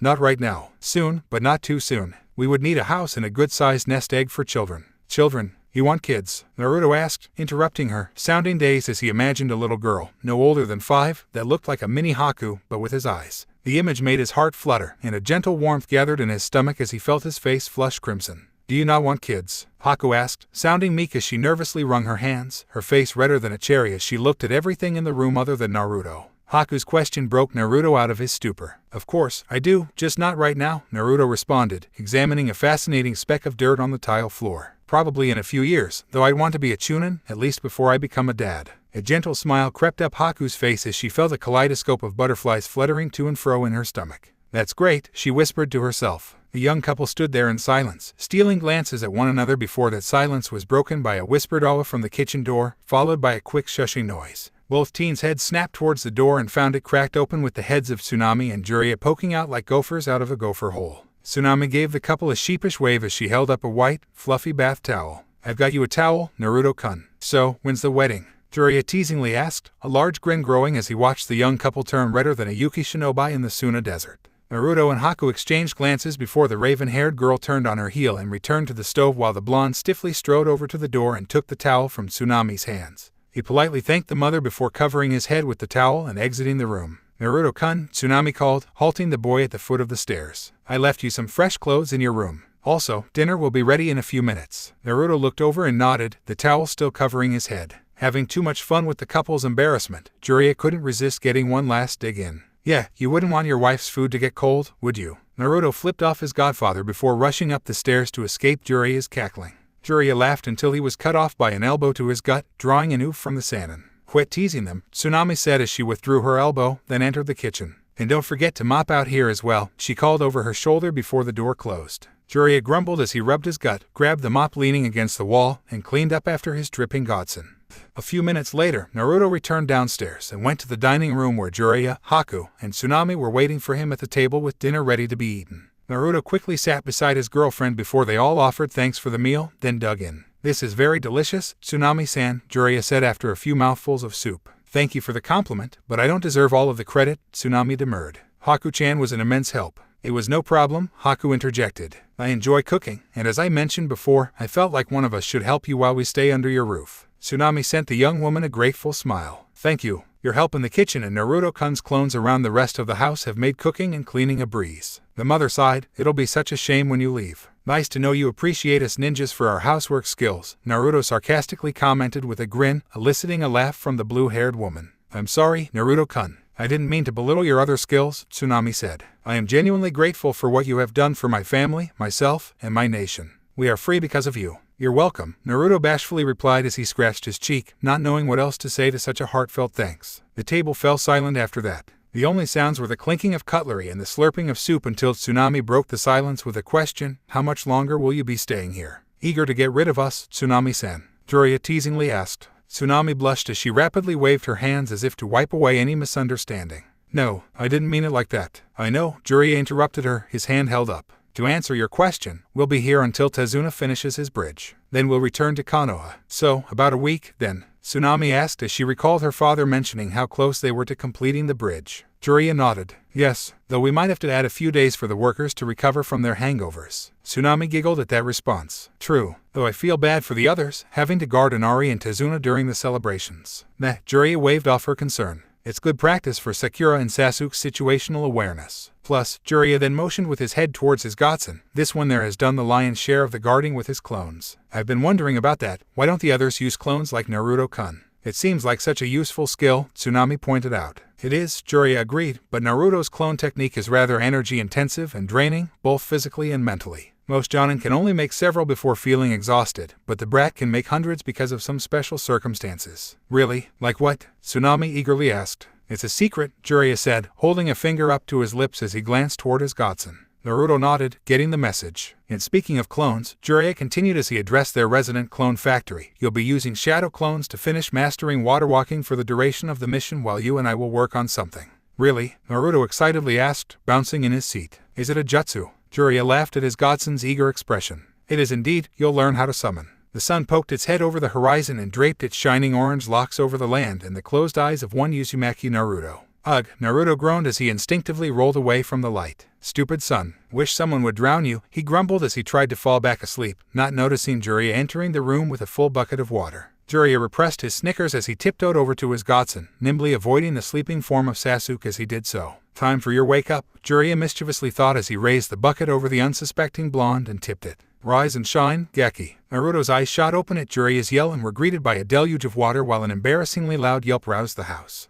After a quick breakfast which consisted of glares sharper than a katana stabbed in the direction of a giggling Gama-senin, Jiraiya found himself standing next to a pond and in front of his godson, who was still shooting daggers at him, probably planning revenge on the boisterous man who was still grinning like a loon. I hate you, Naruto muttered with a scowl, his eyes twitching. I bask in your hate, Jiraiya jovially responded before biting the thumb of his right hand, blurring through some hand seals, and slamming his hand on the ground. When Jiraiya's hand hit the ground, a loud poof sounded as a thick, white smoke engulfed the toad sage. Naruto watched with bated breath as the smoke slowly cleared away to reveal his godfather standing on the back of a crimson toad the size of a horse with blue markings. The toad was holding a large scroll in its curled tongue. That's so cool, Naruto exclaimed, his eyes shining as he circled the toad. So I'll be able to summon toads like him. Him and more, Jiraiya said as he hopped off the toad, landing next to it. If I could get the scroll, please, Gama, Jiraiya asked, holding out his hands. Gama nodded before uncurling his tongue and allowing the scroll to land in Jiraiya's hands. Thank you, Jiraiya smiled before facing his godson. The toad sage's expression turned somber and nostalgic as he gazed upon the blonde who was the spitting image of his father. Sensing the change in mood, Naruto waited for Jiraiya to speak. It's been over 20 years. Jiraiya began, his voice muted as he unconsciously rubbed the edge of the scroll with his thumb. Since I let someone sign this scroll. The cicadas were loudly buzzing as Jiraiya guided Minato to a training ground that overlooked a waterfall. He was doing so for two reasons. First, he wanted to offer his student an opportunity to sign the Toad contract and be recognized as his official apprentice. Second, he knew a group of civilian women liked to cool off and play in the pool at the waterfall's base. He could just picture them now, their smooth skin dripping wet as they playfully splashed one another in their skimpy bikinis. You're thinking of something perverted again, aren't you, Jiraiya-sensei? Minato dully asked with his hands behind his head as he trailed his teacher, though he already knew the answer based on Jiraiya's lecherous expression and the trail of leaking down the older ninja's nose. Breaking out of his lecherous thoughts, Jiraiya shook his head and grinned at his student over his shoulder. And what's wrong with that? I'm a young, handsome man, I'm entitled to my fantasies. You were young 20 years ago, Iro-sensei, Minato flatly said as he gave his teacher a deadpan stare with his calm blue eyes. Ugh, Jiraiya groaned as he felt like a metaphorical signboard with the word old was staked through his heart, driving him to his knees in a depressed mood.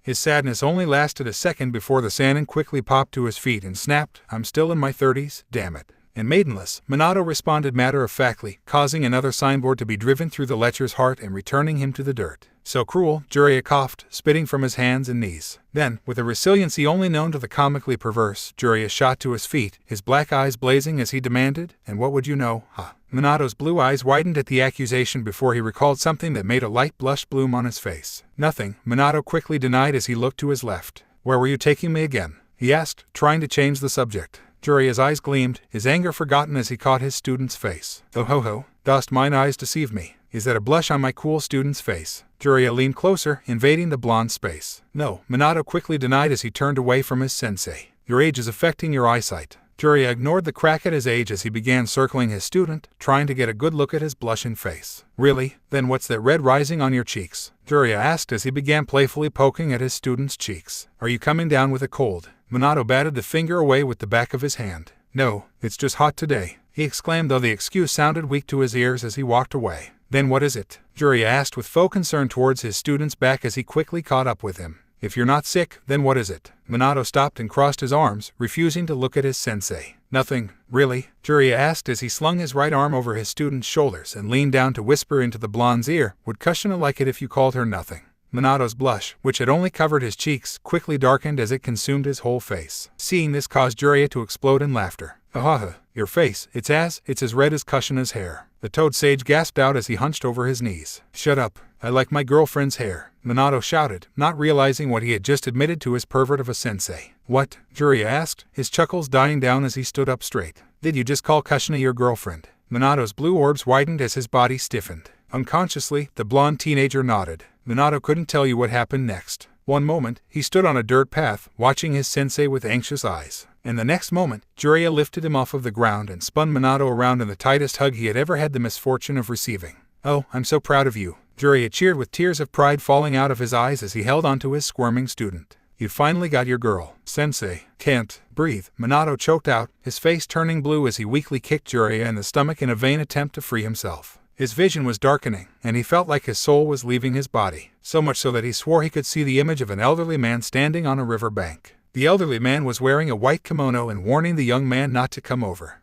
What do you say? Jiraiya asked as he stopped spinning and looked down at his apprentice, only for his eyes to nearly bulge out of their sockets at the sight of Minato's spirit escaping the blonde's mouth and floating toward the sky. Minato, the toad sage gasped before quickly grabbing the young man's soul by its tail and forcing it back into his student's mouth. He was relieved when his student's blue eyes shot open, and he released a shuddering gasp followed by some deep breathing. "Are you okay, Minato?" Jiraiya asked concernedly, only to feel a sudden, crushing pain from his nethers. "Why?" the toad sage squeaked as he released his student. "Because I nearly died, Udamaro-sensei." Minato snapped at his hunched-over teacher, who was cradling his testicles. A few minutes later, after Minato had calmed down and Jiraiya had ensured that his testicles weren't shattered, the duo arrived at the training ground. "So, sensei, why are we here?" Minato asked as he stood across from his cross-armed teacher. "We're here because I wanted to offer you the chance to become my apprentice," Jiraiya proudly said, enjoying as he watched his usually cool student's eyes bulge in surprise. "You want me to be your apprentice?" Minato asked, immediately understanding what that entailed as he imagined summoning toads in battle. Jiraiya nodded. "Yes, I want you to become my apprentice. I want you to be the next toad summoner. Do you accept?" It took Minato less than a second to decide as he bowed deeply and shouted, "Yes, I accept. Thank you for the honor, Jiraiya-sensei. I promise to make you proud." "Excellent," Jiraiya guffawed. "Now, let me summon Gamma so you can sign the contract." With a speed that made the young man look like a yellow flash, Minato practically teleported to his teacher. Jiraiya chuckled at the eagerness shining in his new apprentice's blue eyes. "I'm positive that you'll surpass me one day," Jiraiya proudly thought as he prepared to summon Gamma. And he did, Jiraiya sighed as he looked up into a similar pair of blue eyes housed in Kushina's round face. "And I'll make sure that your son surpasses you as well," Jiraiya mentally vowed as he unfurled the scroll before Naruto and pointed to the first blank space. "You're gonna sign the contract with bite the thumb of your dominant hand and write your name, then your fingertips and press them underneath your signature," Jiraiya explained. Naruto nodded as he stepped forward, though his eyes weren't on a blank signature space but the last occupied one that featured a strong signature with evenly spaced characters and sure brush strokes that spelled the name Namikaze Minato. Unconsciously, Naruto traced the signature with the thumb of his right hand, following every curve, dash, and dot before reaching the bottom and placing his fingertips over Minato's. "Dad's fingers were bigger than mine," Naruto observed as his fingers didn't quite fill Minato's prints. "Yeah," Jiraiya agreed, his voice sounding slightly rough. "But he signed it when he was a few years older than you." Naruto hummed before closing his eyes and promising, "I'll make you proud, Dad." He held his fingers there for a few seconds before pulling away and opening his eyes. Silently, Naruto bit the thumb of his right hand and signed the name Namikaze Uzumaki Naruto. He then stepped back and waited for Jiraiya to continue with his instruction. Jiraiya arched an eyebrow at the signature, finding interest in the hyphenated family names. "That reminds me, I must inform him about the Uzumaki clan. But that's a problem for later," he thought as he rolled up the scroll and returned it to Gamma. "Now that you've signed the contract, it's time to summon. To use the Kuchiyos no Jutsu, you must offer a sacrifice. This can be done by biting your thumb, then you perform the hand seals. The seals are boar, dog, bird, monkey, and ram, finishing by slamming your hand on the ground," Jiraiya described before adding, "Also, use as much chakra that you do for a cage bunshin." Naruto nodded in understanding before going through the process and slamming his Y hand on the ground. "Kuchiyos no Jutsu," the blonde yelled as a tiny poof was heard and a cloud of smoke that covered Naruto's feet appeared. "I'm gonna have to teach him to stop calling out his techniques," Jiraiya noted with an exasperated expression and a head shake as he waited for the smoke to clear. However, his expression soon morphed into mocking amusement as he saw the tiny tadpole his godson summoned. "That's how much chakra you put into a shadow clone." "The tadpole's worth?" Jiraiya asked as he stifled a snort. "Shoo, shut up," Naruto shouted as he felt his ears burn and heat creep up his neck, doing his best to ignore the flopping tadpole below him. "It was my first time. Next time, I'll get it right," Naruto yelled as he bit his thumb and repeated the summoning technique, only using enough chakra for 2 shadow clones this time. A slightly larger puff of white smoke surrounded Naruto's feet, and when it cleared, it revealed another red tadpole, which looked slightly larger than the previous tadpole if you squinted hard enough. "Biwahaha!" Jiraiya burst out laughing as Gamma simply shook his head in disappointment, though whether the toad's disappointment was aimed towards Jiraiya or Naruto was a matter of debate. Naruto watched the 2 wriggling tadpoles, his eyebrows twitching as he felt a vein pulsing on his forehead from listening to his godfather's braying laughter. "I'll show you," Naruto growled as he rebit his thumb and blazed through the hand seals for the summoning jutsu, but this time he charged as much chakra to make a dozen shadow clones. He slammed his hand onto the ground and was greeted by the familiar white puff of smoke and a loud pop, but the smoke covered Naruto's shins this time. The smoke dissipated, revealing a small, orange toad wearing a blue jacket. "Yo," the toad greeted with a salute. "The name's Gamakichi." The newly introduced toad took a quick stock of his surroundings, finding Gamma, Jiraiya, a pair of wiggling tadpoles, and an unknown blonde. The small toad quickly processed the situation. "Gamma Oji's here, and he's holding the scroll," meaning Jiraiya-sama summoned him for a new contractor. Plus Gamakichi's yellow eyes flicked towards the tadpoles. Jiraiya knows better than to summon younglings. Shima Obaken would tan his hide otherwise. Meaning Blondie here must be our new summoner. Let's mess with him, Gamakichi mischievously thought as he turned towards the tadpoles and gasped dramatically. Ah, Aka, Hideo, what are you two doing here? The small toad frantically asked as he hopped over to the tadpoles and scooped them into his hands. Were you kidnapped? Gamakichi asked, watching Naruto's reaction out of the corner of his eye, and he was not disappointed. Kidnapped? Naruto gulped as he shuffled his feet nervously. Tell me who did it, and I'll get Dad to come here and squash him. He's as big as a mountain, remember. Gamakichi assured the two tadpoles as he held them up to his eyes. Squash him? Naruto paled as he imagined a demonic-looking toad the size of a mountain falling out of the sky and squishing him like an ant. Or Dad could always use Suten Teppadama to drown the guy, Gamakichi offered, not noticing his Uncle Gama unfurl his tongue and place the summoning scroll in Jiraiya's hands. Drowned? Naruto squeaked, looking paler than a ghost against the snow. He had seen Sasuke produce a fireball bigger than Kakashi-sensei. What could a toad the size of a mountain spit? He shuddered to find out. Or he could. Oh, what was that for? Gamakichi demanded as a fleshy appendage smacked him on the back of his head. The young toad turned around to see his uncle retracting his tongue while giving his nephew a disappointed look. Gama let out a short croak before pointing to the now confused-looking Naruto and then back to Gamakichi. But Gamakichi began to say before he saw Gama cross his arms and narrow his eyes, a posture that seemed to say, "Try me. I dare you." Gamakichi gulped before he hopped over to Naruto and offered the blonde a contrite bow. I'm sorry, this is my first time being summoned, and by a new summoner, so I felt like messing with you, though you should send these little guys back soon because I'm sure their parents are worried about them. Gamakichi raised his head after his apology, and nearly had his heart leap out his chest when he noticed the blonde inches away from his face. So, you decided to prank me, huh? Naruto sneeringly asked, crouching on the ground and doing his best impression of a Yakuza thug as he loomed over the tiny toad and stared coldly with his frigid blue orbs into Gamakichi's yellow ones.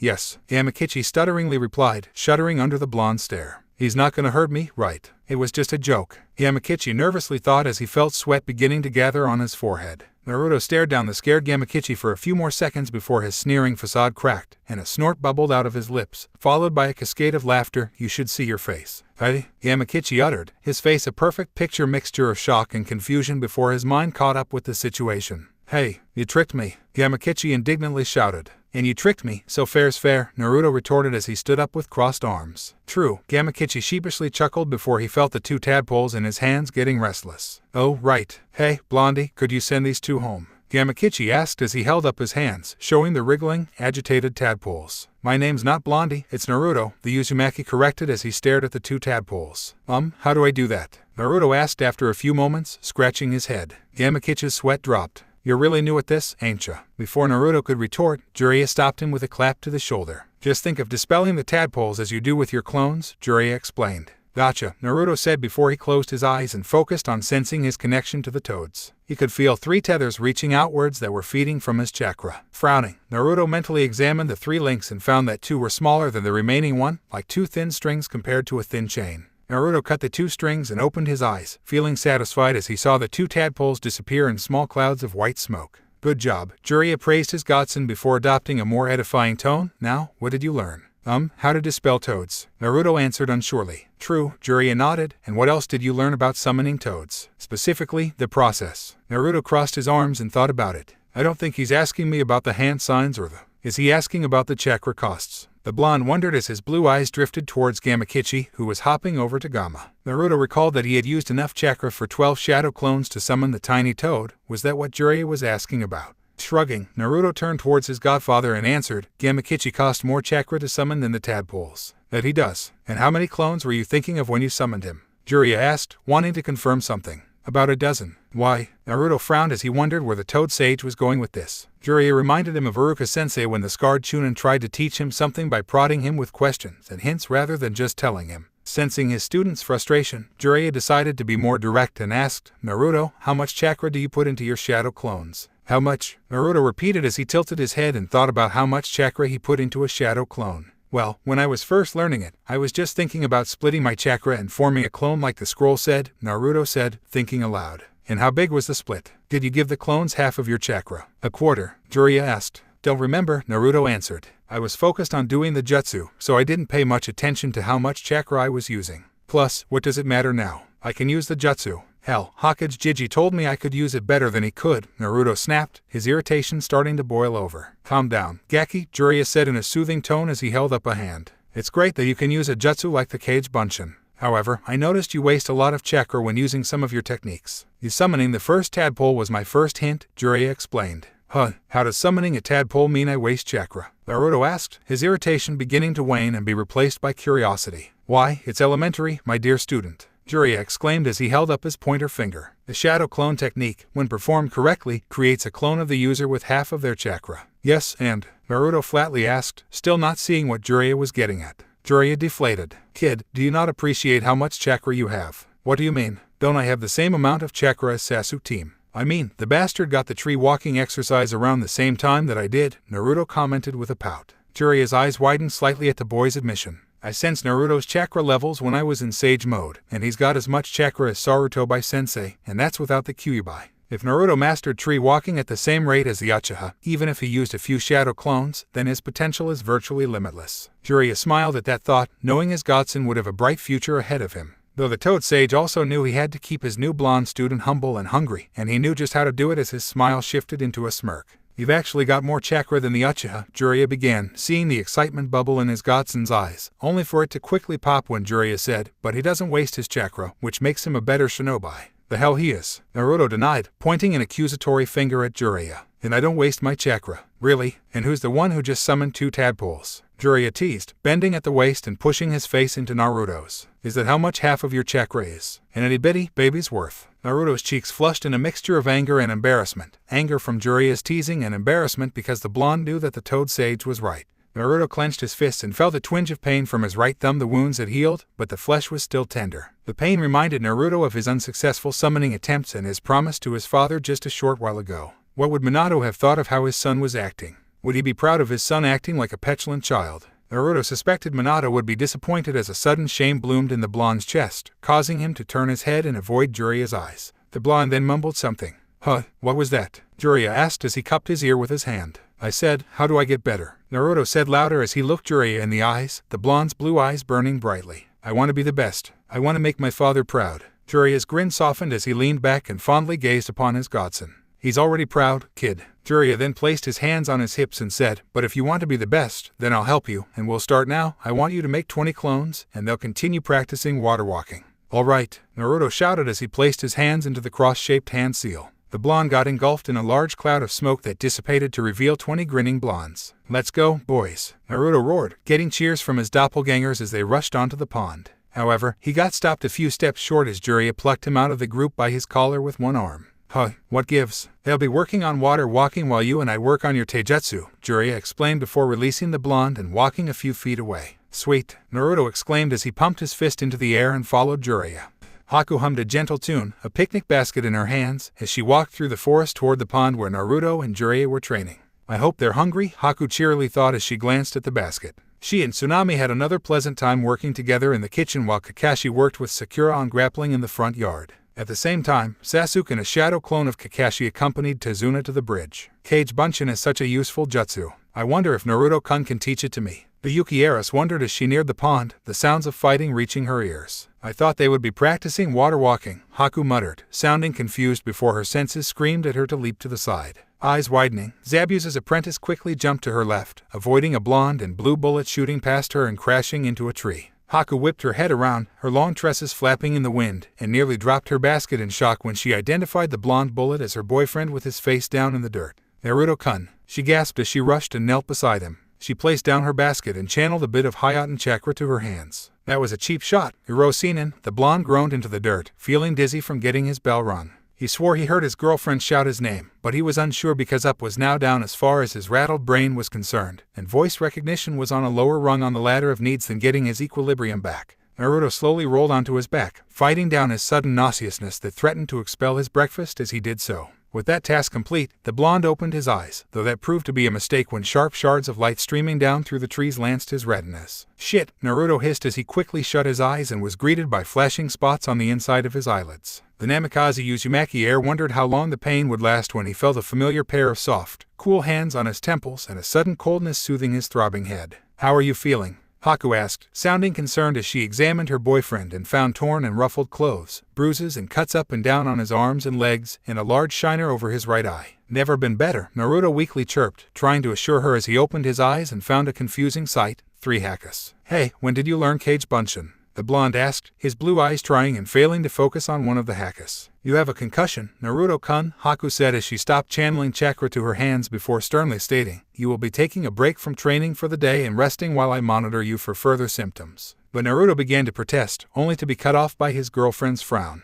No buts. I will not have my boyfriend turn his brain to mush. Haku's frown softened into a teasing smile as she bopped Naruto's nose with her finger, because it's my job to make your brain mush. A smile and a light blush bloomed on the blonde's face at Haku's words and her concern for him. He relished that she cared so much for his well-being but knew he couldn't let something like a concussion sideline him. Thank you, Haku-chan. But I'll be fine. I've had concussions before, and they've always healed after a few minutes. Healed after a few minutes, Haku parroted, her tone dripping with disbelief. Naruto-kun, she began slowly, a concussion is a brain injury. Those don't simply heal after a few minutes. Normally, you'd be right, Jiraiya announced from behind her. But due to Naruto's heritage and tenet, he can recover from injuries that would sideline most shinobi for weeks in a matter of days and sometimes hours. What do you mean by his heritage? Haku asked over her shoulder. Is Naruto from a clan or something? Naruto looked curious as well, or as curious as the recently concussed could look. When I thought, that's a problem for later, I didn't mean later in the day, the Toad Sage thought with a mild amount of exasperation before answering Haku, yes. Jiraiya then raised his hand, stopping any further questions from the duo. I'll explain later, after lunch, Jiraiya said as he gestured towards the picnic basket.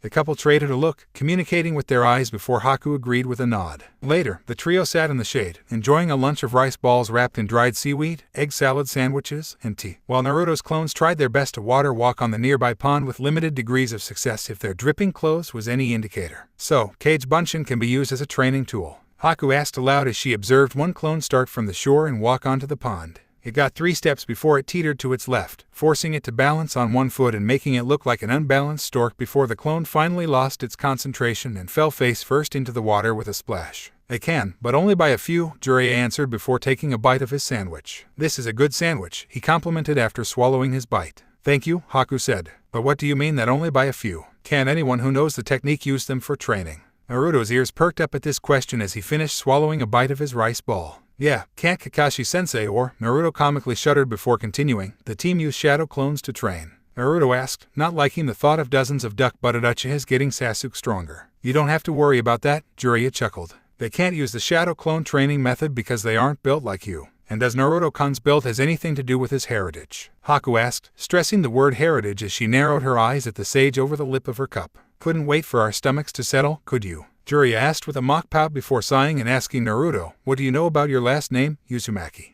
Not much, Naruto answered, frowning as he crossed his arms and looked up into the leaves above him. All I know is what Jiji told me about it. It's a strong last name that he was sure I'd live up to. That's it, nothing else, Jiraiya asked, his eyebrow raised. Naruto shook his head, getting the feeling that his Jiji hadn't been the most truthful with him, given Jiraiya's slightly slumping shoulders. Cagey old fart, Jiraiya thought with a tinge of exasperation and a sigh. You couldn't tell him something about his clan. Jiraiya straightened himself and began, well, Naruto, the third was understating it when he told you that Uzumaki is a strong name. The Uzumaki were one of the oldest clans in the elemental nations. They hailed from Uzu no Kuni, the land of whirlpools, and specialized in Fuinjutsu and Jutsu Shikis.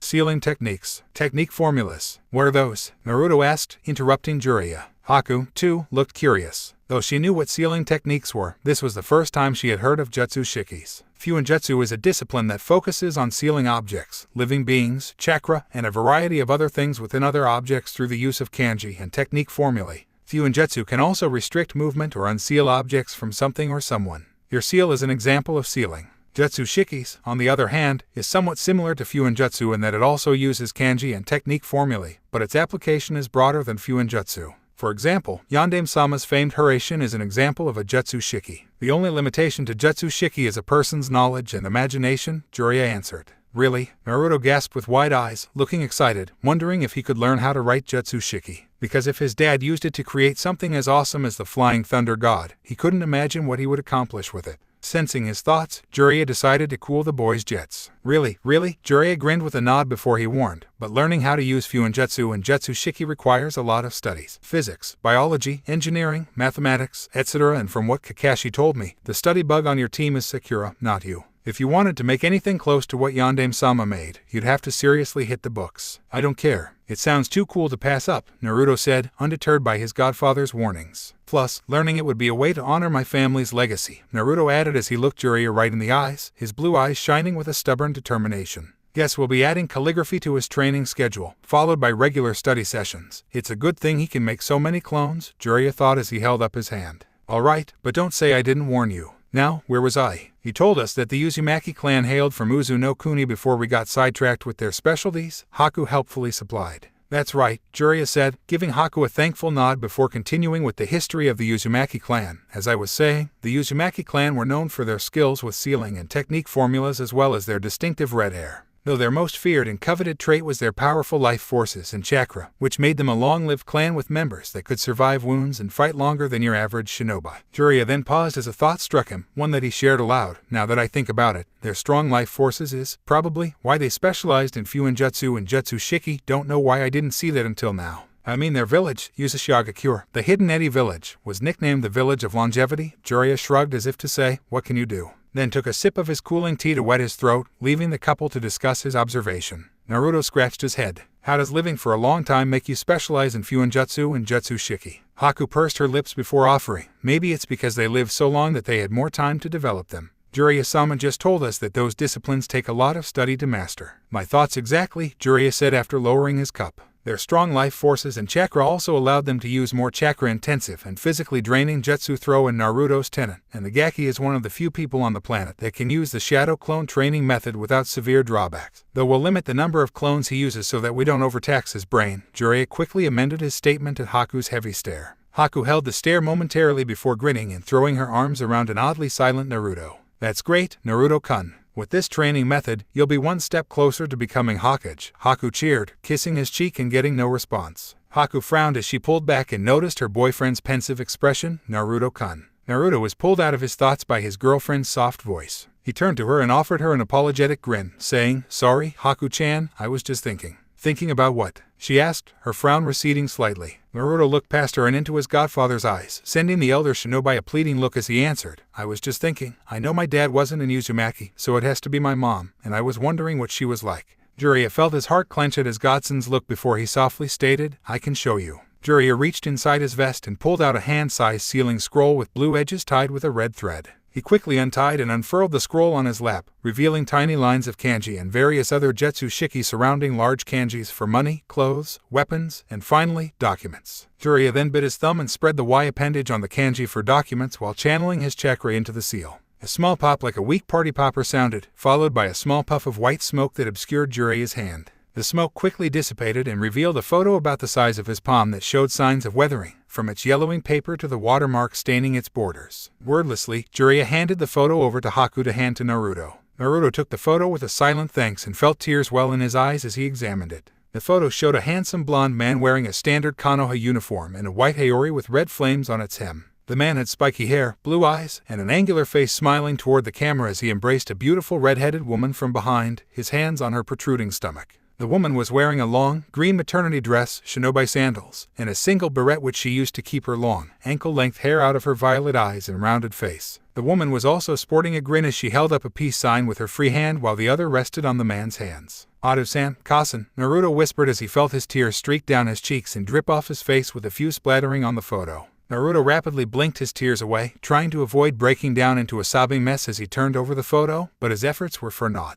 On the photo's back, scrawled in an elegant and feminine hand, was a message that read, To Jiraiya, hope you're doing well. Wanted to send you our first family picture. Can't wait to see you back in the village. See you soon. Minato, Kushina, and Naruto. A sob wrenched its way out of Naruto's throat as a surge of sadness poured down on him like a waterfall, causing him to bow his head as he clenched the photo and mourned what could have been. Naruto doesn't know how long he cried. Grief elongates minutes and shortens hours when trapped by its grip. However, he was aware that at some point, Haku wrapped her arms around him and brought him to rest on her chest as she murmured into his ear that she was there and everything would be all right. And at another point, Jiraiya had sat on his other side and placed his large, warm hand on his back and began rubbing it. And it was this action that made Naruto's grief begin to fade, for as he sat there sobbing in their arms, the young blonde felt something he had never felt before. A warm feeling centered in his chest made him feel accepted, protected, wanted, and loved. For the first time in his life, Naruto felt like he had a family. It was sometime later that Naruto's sobs subsided and his breathing calmed. I'm sorry, Naruto said as he pulled back with a frown, his eyes red-rimmed.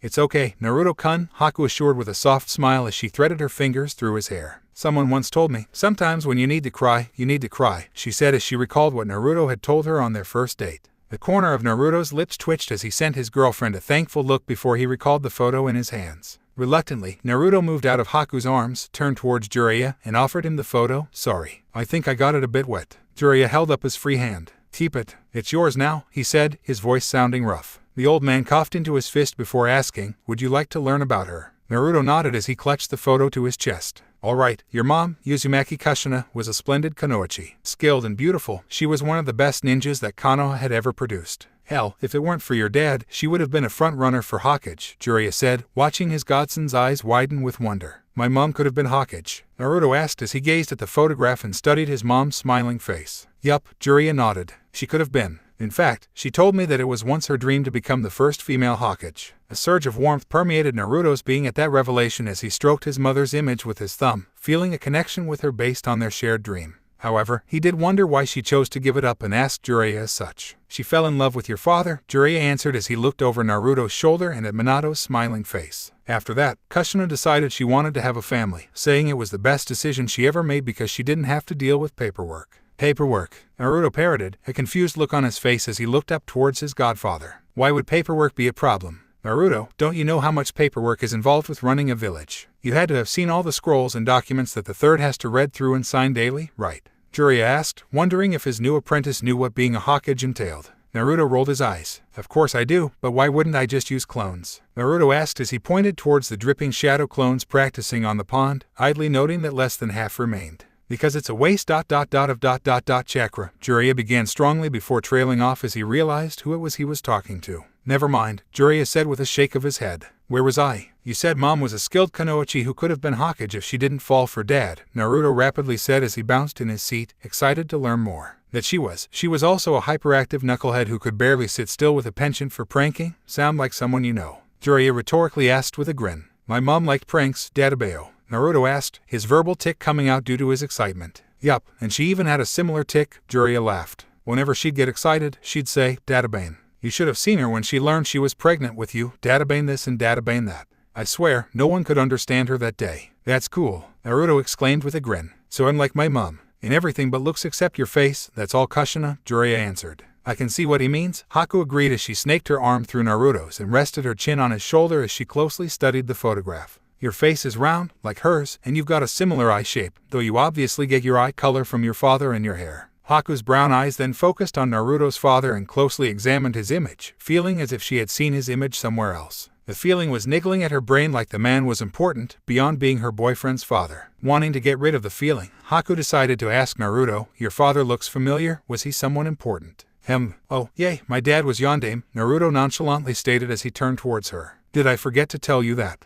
You did, Haku slowly said as her mind tried to process this information. Did Zabuza-sama's clairvoyance see this? She wondered briefly. Elsewhere, Zabuza was packing up his hideout when he sneezed, soiling his neck bandages. Damn it, he grumbled. And I just packed my bandage rolls, he sighed as he whipped out a kunai and went to open up one of his taped-up boxes. Is something wrong? Naruto asked, bringing Haku out of her thoughts. Haku looked into her boyfriend's eyes, seeing his care and love for her, and decided she didn't care who Naruto's father was. It's nothing, she said before tenderly kissing him. I love you, she said as she pulled back, her cool breath ghosting over his lips, causing him to shiver. I love you too, Naruto replied, a soft smile on his face as he gazed into her chocolate brown eyes. Jiraiya observed the two lovebirds with a nostalgic grin, remembering when he'd caught Naruto's parents having similar moments. You'd be proud of your son, Minato, Kushina, only 13, and he's got himself a keeper, Jiraiya thought with a silent sigh before the perverted portion of his mind chimed in, and he'll have more than one, being the last Uzumaki. Jiraiya couldn't contain the perverted giggle that burst from his lips at that thought as he imagined the great material his godson would provide him. Unfortunately for the old pervert, Naruto and Haku heard that giggle. Hirosinen, the couple growled as they rose, glaring daggers at the toad sage. Jiraiya looked at the menacing couple before dashing into the forest, yelling, You'll never take me alive. Get back here. They yelled as they chased after the unrepentant pervert, leaving a group of confused clones behind.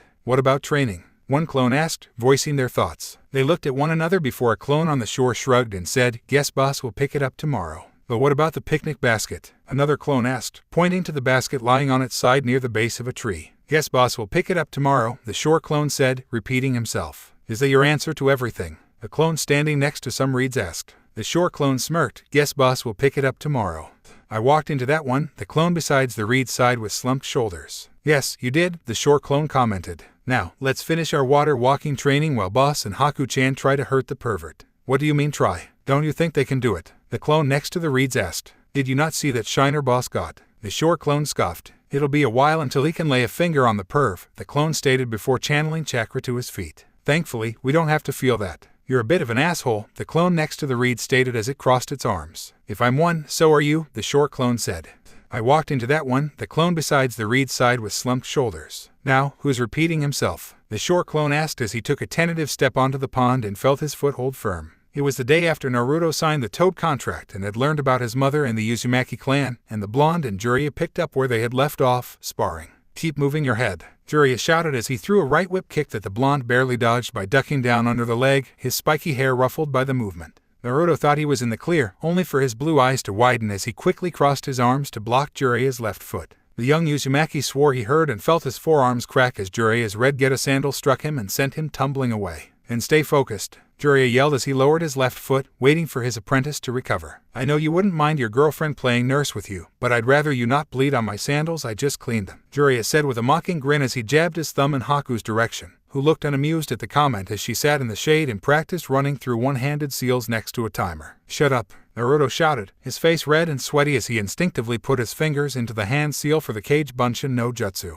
Boy, Jiraiya barked with his hands on his hips. You know the rules, no shadow clones and no explosives. Anything else goes. Break those rules, and there'll be no ramen for a month, Jiraiya warned before smugly grinning. Plus, don't you want that new jutsu? All you have to do is land a hit on me. Naruto growled as he lowered his hands, ignoring his throbbing arms as he strategized on how to attack the Kaki-sanin. Though the man had the right to be, Jiraiya had batted away every single one of Naruto's attacks as if he was nothing more than a fly. To add insult to the blonde's injuries, the Toad Sage had yet to move from when their spar started. This is like taking on Kakashi-sensei but turned up to 11, Naruto thought, biting his lip. You think boss has a chance? A nearby Naruto clone asked aloud as it bobbed up and down on the pond next to a few of its brethren. It had been standing on the water for the past minute without wavering. Nope, a second clone answered, popping the pea as it felt its legs start to shake. He can't do much without us, it stated while a third clone behind the duo had somehow managed to keep his feet just below the water's surface, but remain upright, making it look like a floating buoy as it bobbed back and forth with its arm outstretched for balance. Clone 1's shoulders slumped as he conceded with a sigh, yeah, you're right. Both Naruto and Jiraiya heard this conversation. Jiraiya looked faintly amused as he asked the real Naruto, experiencing some doubt, brat. Naruto felt his eyes twitch as he silently glared at his mouthy clones. The blonde wasn't stupid, he was aware of his flaws. Without his shadow clones, he knew he was not genin material. His hand-to-hand skills were one step above a drunken brawler, his ninjutsu repertoire was severely limited to the henge and kawarimi and now kuchios, he supposed, and his genjutsu skills were non-existent. The only things Naruto had going for him was his above-average throwing skills. Pelting ANBU with rotten eggs and paintballs when he was younger had helped foster them his exceptional stealth again. The ANBU is endurance, his chakra capacity, and finally, his devious prankster mindset. Naruto knew that his shadow clone set him over the edge from flunking to barely passable, but it was still irritating to have your clones, essentially yourself, share those private thoughts aloud. Hey, what are you glaring at us for? Clone 1 asked as it mirrored its creator's glare. You're the one who sucks. Yeah, what he said. Clone 2 agreed as he pointed toward Clone 1, while in the background, Clone 3 was trying to lift its feet from under the water with limited success. The original Naruto was about to retort when Clone 3 yelled, Oi, quit glaring at the boss and tell me how you guys are standing upright. Just use more chakra. The duo yelled as they glared over their shoulders. Clone 3 glared back as it pumped a vast burst of chakra through its already charged feet. The sudden influx of chakra upset the careful balance the clone had achieved, resulting in it being launched straight into the air like a bottle rocket with a pillar of water trailing it, which rocked the pond below. You idiot! Clone 2 shouted as it and the rest of the clones were thrown off of their feet by the sudden waves and fell into the water. As quickly as Clone 3 went up, it came down even faster, as it crashed down into the pond, dispelling on impact. The original Naruto got and processed the memories of Clone 3, wincing at the phantom pain in his legs and feet as his irritation towards his doppelgangers grew. Idiots, don't they remember the tree climbing exercise? Too much charka and you'll go blasting off, the blonde thought, the irony lost on him as he recalled practicing tree walking and how he cratered a few tree trunks by pumping too much chakra into his feet. Brat, you're a case study that any Yamanaka would salivate over, Jiraiya commented, breaking his godson out of his thoughts. Shut up, or I'll kick your ass, Naruto threatened, his face flushed as he pointed at his godfather. Oh ho, and how well has that been working out for you? Jiraiya asked with a smug grin. Face it, Gaki, as you are now, there's a better chance of a toothpick sprouting into a tree than you have of landing a hit on me. Naruto growled as he clenched his fists, ready to charge headlong at the smug Sannin, when something the gloating pervert said gave him pause. Toothpick sprouting into a tree. Tree walking. Naruto mentally exclaimed as a plan began rapidly formulating in his mind. He quickly dug into his hip pouch with his left hand and pulled out 2 smoke bombs, palming them before reaching down with his right hand and drawing a kunai from his thigh holster. All the while, he was pooling chakra to his right foot, feeling what was akin to a small puddle start to gather there. Jiraiya's eyebrow raised. Sick and tired of getting your ass beaten hand to hand? He rhetorically asked as he assessed the blonde's actions. Going for the all-smoke and stab strategy, usually most effective when you've got allies or an area of effect technique, which I know Naruto doesn't. So, what are you up to, godson of mine? When Naruto felt like he had enough chakra gathered, he charged Jiraiya, throwing the smoke bombs at the elder shinobi as he did so. The smoke bombs exploded at Jiraiya's feet, swiftly enveloping the man in thick, white smoke. Seeing Jiraiya covered, the blonde threw his kunai where he last saw Jiraiya before leaping into the air. Jiraiya stood in the smoke, allowing his hearing to take over as he heard the kunai cutting the air and his godson jumping upwards. So, he's still trying hand to hand. He thought with a sigh as he absent-mindedly caught the kunai between his fingers. I swear, his stubbornness and Uzumaki trait. Kushina was the same way, and Tsunade is too. Jiraiya looked up toward where he heard his student, an unimpressed expression on his face as he held up his free arm to block an incoming axe kick. The kid's got a lot to work on, Jiraiya thought as the blonde's foot planted itself on his forearm and stuck there. Jiraiya's eyes widened in alarm as he instinctively reinforced his arm with chakra before he felt a large, concussive force on his limb that swept away the surrounding smoke. Naruto gritted his teeth, feeling his right foot bones ache as he was thrown back. He flipped through the air to lessen his momentum before landing on the ground, wincing when his foot touched and cursing himself. FCK, I thought they would work. Naruto hissed, his blue eyes trained on Jiraiya as he observed that his sensei looked perfectly fine if one excused the fact that the man had yet to lower his arm and was examining it with a critical eye as if it was something unseen before. Naruto ignored his teacher's actions as he tried to formulate a new plan when Jiraiya spoke. Naruto, do that again, Jiraiya ordered as he took a more obvious defensive posture, spreading his legs wide and raising his arms as he reinforced his limbs with chakra. No smoke or weapons, just the thing you did with your foot.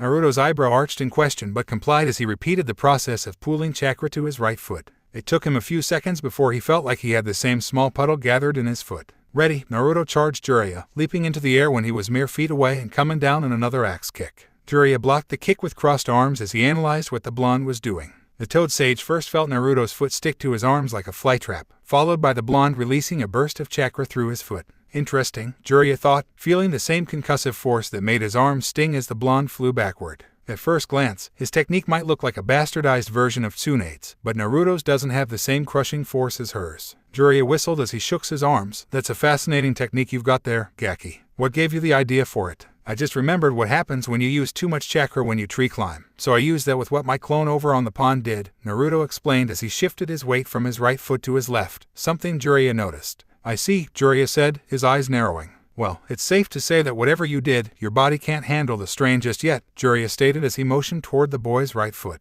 So, you won't use it until you've got better chakra control. Okay, Naruto shrugged, not caring about the technique because it was something that he pulled out of his ass. The blonde then got into a fighting stance, leaning forward on his left foot. What are you doing, Gaki? Jiraiya asked with crossed arms and a raised eyebrow. Aren't we still sparring? Naruto asked, sounding confused. Nope, cause you already lost, Jiraiya stated as he jabbed his thumb toward the timer, which started buzzing. Damn it, Naruto shouted, stomping his right foot and sending a lance of pain through his limb. It was a nice try, you were outmatched, but you continued to come at me and even came up with a technique on the fly, which is admirable, Jiraiya commended as he walked over to his student and ruffled his hair. We just need to work on your fundamentals and add to your jutsu repertoire, which, speaking of, time to work on your summoning again. Though, after a 10-minute break, Jiraiya removed his hand and went to oversee the clones. All right, Naruto nodded, wiping sweat off his brow as he walked with a slight limp over to his girlfriend. Hey, Haku-chan, Naruto greeted before plopping beside her with a groan. How's your training going? He asked, reaching for a nearby water bottle. It's going well, she answered as she finished a set of one-handed seals with her left hand.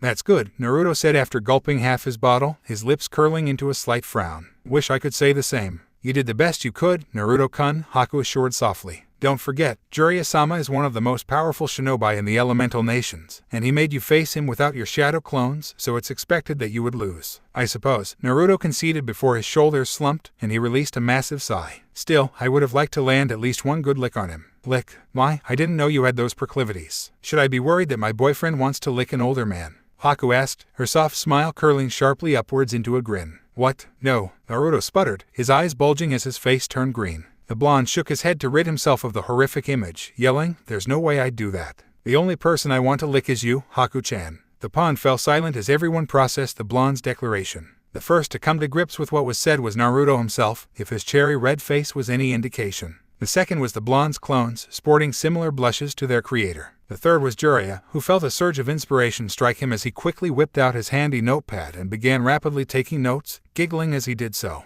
The last to process was Haku, and she, too, had a blush bloom on her fair skin as she imagined Naruto licking her. The Yuki-era shook her head, placing the pleasant thoughts in the back of her mind as she leaned over and whispered in Naruto's ear, same here. She then gave a tiny lick to the shell of her boyfriend's ear. Naruto's eyes rolled into the back of his head as he fainted, his clones going up in smoke simultaneously. This boy is a goldmine, Jiraiya thought as he rapidly scribbled in his notepad, writing so fast that wisps of smoke were coming from it. Just the two of them have given me so much inspiration. I can't imagine what will happen when he's placed in the restoration program. I'll need a cart full of notepads. Later, after Naruto had awoken from his impromptu nap, the boy practiced his summoning. He quickly bit his thumb and flashed through the required hand seals, finishing by smacking his palm on the ground and yelling, Kuchio's no jutsu. Jiraiya's eyes twitched at his godson's poor habit as a cloud of white smoke surrounded the blonde's legs. Hey, Naruto, you know you don't have to call out your technique names, right? In fact, you shouldn't because it will tip off your enemies. Huh, but that's what they taught us at the academy. They said that it helps you when learning new techniques. Iruka-sensei called it a mnemonic technique, Naruto explained as he looked toward Jiraiya. Do you mean mnemonic? Yamakichi asked from the clearing smoke. Yup,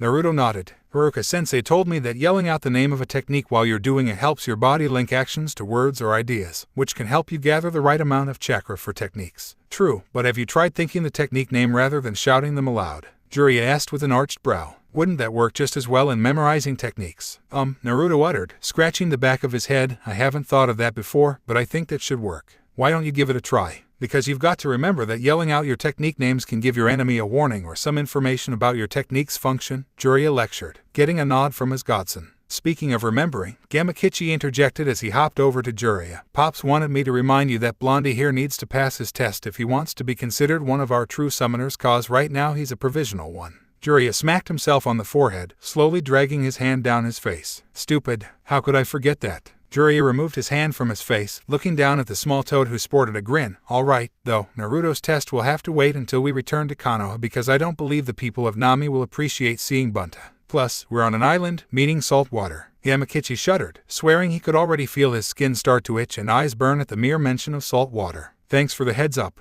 I'll let Pops know, he said, preparing to return to Mount Mayaboku when Naruto stopped him. Hey, what were you guys talking about? Provisional test. Does this mean that I'm not a toad summoner? The blonde asked with crossed arms. Hey, more or less, Gamakichi responded, giving the blonde a so-so hand gesture. You can summon us, but we won't get into any fights for you. The most we'll do is help with your training and act as messengers. What? Naruto yelled, his eyes bulging as his head snapped toward Jiraiya. Did you know this? I forgot. Jiraiya sheepishly grinned as he rubbed the back of his head. You forgot. Seems like a pretty important thing to forget. Naruto snapped as he glared at his godfather. Jiraiya held up his hands in a placating manner. Look, I'm sorry, but it's not the end of the world. You can still get some practice with the toads and learn how useful they can be as messengers. Remember, shinobi work is more than just fighting. Naruto stared down Jiraiya for a few more seconds before closing his eyes, pinching his nose, and exhaling slowly through his nose. All right, I understand. Naruto opened his eyes, looked down, and addressed Gamakichi. So, how do you carry messages? You don't just hop to places, right? Cause, no offense, I could run from here to Konoha faster than you could hop there. Probably, Gamakichi admitted with a shrug before smirking. But we've got toads who are way faster than me who could hop laps around this island before you could slip your sandals on.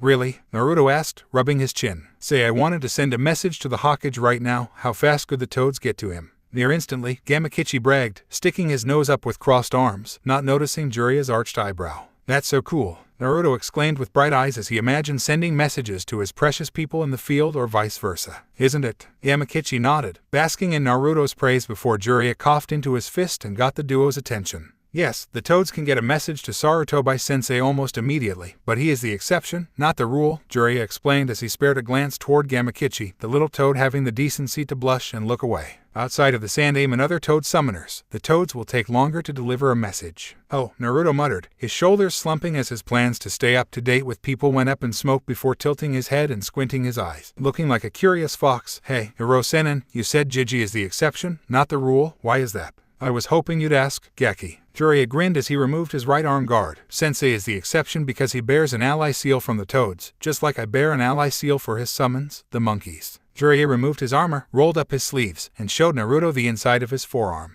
Inked on Jiraiya's arm was the kanji for the word monkey that was about the size of the elder shinobi's thumb and was encircled by a smaller chain of what Naruto assumed was jutsu shiki. That's so cool, Naruto shouted, his eyes sparkling as he studied the seal. So does that mean you can summon monkeys too? Naruto asked, imagining himself fighting alongside a giant toad and a giant ape. Nope, but it allows Sensei's monkeys to summon themselves to me when they have a message, Jiraiya explained, unknowingly bursting his godson's bubble. Again, oh, Naruto said, slightly deflating, his hopes dashed, before he noticed a similar seal above the monkey one. The only difference was that the upper seal had the kanji for slug. So, you're an ally of the slugs, too. I am, Jiraiya responded after a moment, a slight frown on his face as he gazed at the seal before rolling down his sleeve. Seeing his sensei's expression and sensing he was treading on sensitive ground, Naruto moved the conversation by asking Gamakichi, can Haku-chan get an ally seal? Who's Haku-chan? Is she your girlfriend? Gamakichi asked, grinning as he held out his pinky finger. Yup. Naruto nodded with a big grin before gesturing to the girl in question, who waved in return. She's over there. Gamakichi looked toward Haku and felt his jaw drop as his yellow eyes fell upon a beautiful raven-haired young woman with snow-white skin and warm chocolate eyes. You're dating her? Yup, Naruto chirped. Gamakichi flicked his eyes away from Haku to Naruto and flashed the blonde a thumbs up in a grin. Good job. Hee thanks, I guess, Naruto said, rubbing his nose. So, can she become an ally? Gamakichi shook his head. She'll have to wait until you become an official summoner. Then you'll summon Pops, and he'll decide whether or not she's worthy. Though, from hearing Ma talk, I think that would be a formality. Alright, now I'm really fired up to become a true toad summoner, Naruto shouted, a determined glint burning in his eyes as he clenched his fist. Looking forward to sending love letters to your lady, Blondie. Gamakichi smirked. Naruto face faulted, his head planted into the ground. He recovered quickly, shooting to his face lobster red as he rapidly waved his arms. No. That wasn't what I was thinking. Sure you weren't, Gamakichi drawled with a smirk as he rolled his eyes. So, any more questions? Cause I've got to get back to Pops. Actually, Jiraiya interjected, I would request that you deliver a message to the Hokage so that the Gaki can get some experience using your skills. Do you mind hanging around so that I can pen a message? Sure, Gamakichi agreed with a shrug. As long as you pay me. Fantastic, Jiraiya said as he dug into his vest and pulled out a blank scroll and some writing supplies. Hey, you mind if I get in on this action? Naruto asked, walking forward. I don't see why not, Jiraiya said as he pulled out another blank scroll, handing it to Naruto with an ink brush and inkpot. Sweet, thanks, Naruto said before plopping down and beginning to ink his message, only for Gamakichi to interrupt. Hey, Blondie, if you're sending a message, you need to pay me, too, the small toad stated. Really? How much? Naruto asked, trying to recall how much money he had in his precious Gama-chan toad wallet. Hopefully, the toad didn't charge him through the nose. I don't take money, I want candy, chocolate, preferably, Gamakichi said. But I don't have any candy on me, Naruto muttered, looking down as he tried to recall if he saw any candy at any of the stores in Nami, and he was drawing a blank. As Naruto was thinking, his eyes fell on his message, his eyes lit up, and a sharp grin grew. Hey, Gamakichi, come over here, Naruto whispered as he motioned with his hand. A brow raised, Gamakichi hopped over and let Naruto whisper into his ears. Slowly, a grin as sharp as Naruto's grew on his face. I'll do it, Gamakichi snickered as he nodded. Naruto grinned as he returned to writing his message, with an occasional chuckle leaving his lips as he did so. Do I even want to know? Jiraiya asked as he finished his message, rolling up his scroll and applying a security seal. Nope, Naruto shook his head as he finished his message and rolled it up, plausible deniability. Jiraiya snorted as he rolled his eyes and handed his message and a candy bar to Gamakichi, watching the blonde only hand him a message. Mental note, the first seal Naruto learns is the security seal, the toad sage thought as he watched Gamakichi disappear in a poof of white smoke. He then turned his attention toward his student. Well, since Gamakichi's delivering our messages, how about we? Yo, Jiraiya-sama, Kakashi announced as he walked out of the forest, followed by Sasuke. Do you have a sec? Depends, what do you need? Jiraiya responded as he faced Kakashi, his eyebrow raised. Well, I need to borrow Naruto for a bit, Kakashi stated as he glanced at the blonde and flashed him an eye smile. Our lovable little hellion pulled one over on me when he went to meet with Zabuza-san and Haku-san. Kakashi's eyes opened slightly, narrowing into slits as he glared at the shaking genin. But, Kakashi-sensei, everything worked out right. If I weren't there, Haku-chan and Zabuza-san would have been hurt or worse, Naruto stammered. True, Kakashi hummed, rubbing his chin and watching as his student relaxed before adding, but you disobeyed a direct order, which demands punishment. Naruto paled as he recalled the last punishment his sensei had given him, feeling the phantom pain of a dog's jaws clamping on his ass before he took a deep breath and nodded, I understand. Good, Kakashi nodded as he clapped Naruto's shoulder. Jiraiya-sama, how well do you think Naruto can water walk? Naruto felt a shiver go down his spine as his mind conjured countless scenarios of what the one-eyed Jonin had in store for him, and none of them were pleasant. Jiraiya rubbed his chin as he glanced over toward the practicing shadow clones. Some of the best clones have been able to hold steady for around 5 minutes. So combine that with what the Bratz clones did yesterday, and I'd say around 10. Excellent. Kakashi clapped, then reached into his hip pouch and pulled out a familiar coil of rope. Could you please dispel your clones and turn around? Kakashi told the blonde. Silently, Naruto did as commanded, turning his back toward Kakashi and looking forward, his blue eyes landing on Haku. Haku was gnawing on her lower and frowning. Naruto sent her a reassuring smile that quickly turned into a grimace as Kakashi deftly bound his arms together and tightened them. So, Kakashi began as he stepped back and pulled out a timer. Your punishment is to stand on the pond for 10 minutes straight without falling in. Each time you fail, the timer restarts. Naruto looked over his shoulder at his bound arms, flexing the limbs and finding that he could only move his fingers. Sighing, he faced Kakashi and stated, "That's not all there is to this." "How very perceptive of you, oh miscreant student of mine." "No, it's not," Kakashi praised as he draped his arm over the blonde's shoulders and motioned toward a smirking Sasuke. "You see, when you disobeyed my direct order you placed yourself in hot water. Now, you're going to walk on it." Naruto gulped, then, with a resigned nod, walked onto the pod.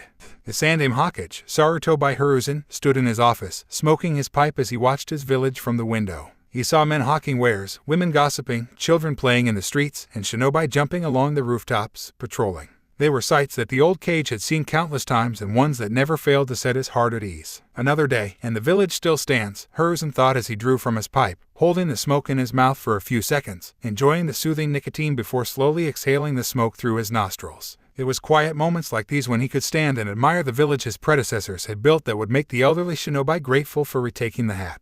Hokage-sama, his assistant's voice crackled over the intercom. "Yamanaka-sama, Morino-san, Mitarashi-san, and Mitoku-san are here to see you. Should I send them in?" "Duty calls," Hiruzen sighed before putting out his pipe and sealing it into a seal hidden on his wrist. He walked to his desk and pressed his intercom button. "Send them in." A few seconds later, the double doors of Hiruzen's office swung inwards, revealing the forms of Konoha's top interrogators, Yamanaka Inoichi, Mitarashi Anko, and Morino Ibiki, as well as Mitoku, the head of Konoha's cryptanalysis team. Hokage-sama, Inoichi greeted as he entered the office, followed by Ibiki and Anko, with Mitoku trailing behind. The blonde Yamanaka clan head offered his leader a bow, an action mirrored by his subordinates and Mitoku. Hiruzen nodded in acknowledgement from his seat. "Inoichi-san, what have you learned from Jiraiya?" "Quite a bit," Inoichi answered as he and the others rose from their bows, his light green eyes locked on the Hokage. "It appears that the line rebels are gaining ground against the Mizukage forces. They'll probably gain even more when they hear of Jiraiya's capture." "Of that, I have no doubt," Hiruzen commented before asking, "And what of the rebels? Who is their leader?" "The rebellion's leader is a woman named Terumi Mei," Inoichi responded.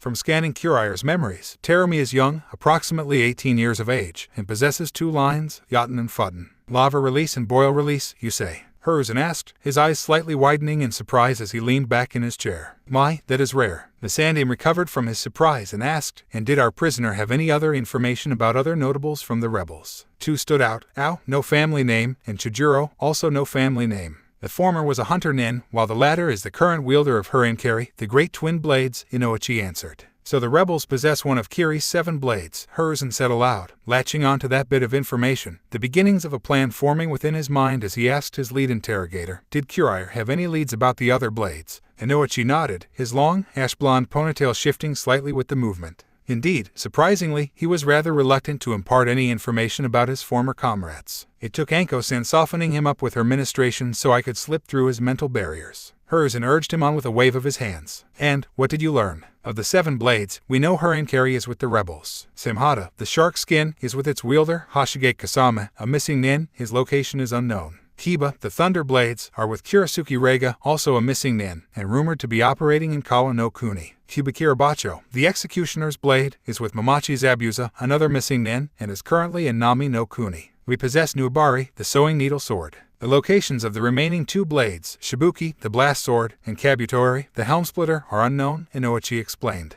Hiruzen threaded his fingers together, his head tilted down, his face shadowed by his cage hat as he thought. 5 blades are in play for if Zabuza joins us. Besides myself and Jiraiya, I wouldn't trust anyone to track down and attempt to assassinate Hashigake, which removes Samhata from the board. I'll have Jiraiya set out some feelers for Shibuki and Kabutori. As for Kiba, how fresh is the information on Kurasuke? The edges of those memories showed some fraying. I'd estimate that Jiraiya learned about Kurasuke's location around 2 weeks ago, Inoichi postulated. 2 weeks, the Kage frowned thoughtfully. With the speed shinobi traveled, Kurisuke could be on the far side of Kei's no Kuni. Hiruzen needed fresher information about Kurisuke's whereabouts before he went forward with his plans. I need to speak with Jiraiya. Suddenly, as if his student could hear his thoughts, a small poof of smoke appeared on his desk, followed by a sharp, distinctive, popping sound that heralded the arrival of a summon. Speak of the devil, Hiruzen thought as he silently signaled his ANBU guards to stand down. The smoke soon cleared, revealing the small form of an orange toad holding 2 scrolls in his webbed hands. The toad wore a blue jacket with purple markings around its eyes, mouth, and nose. Yo, the orange toad greeted the elderly shinobi.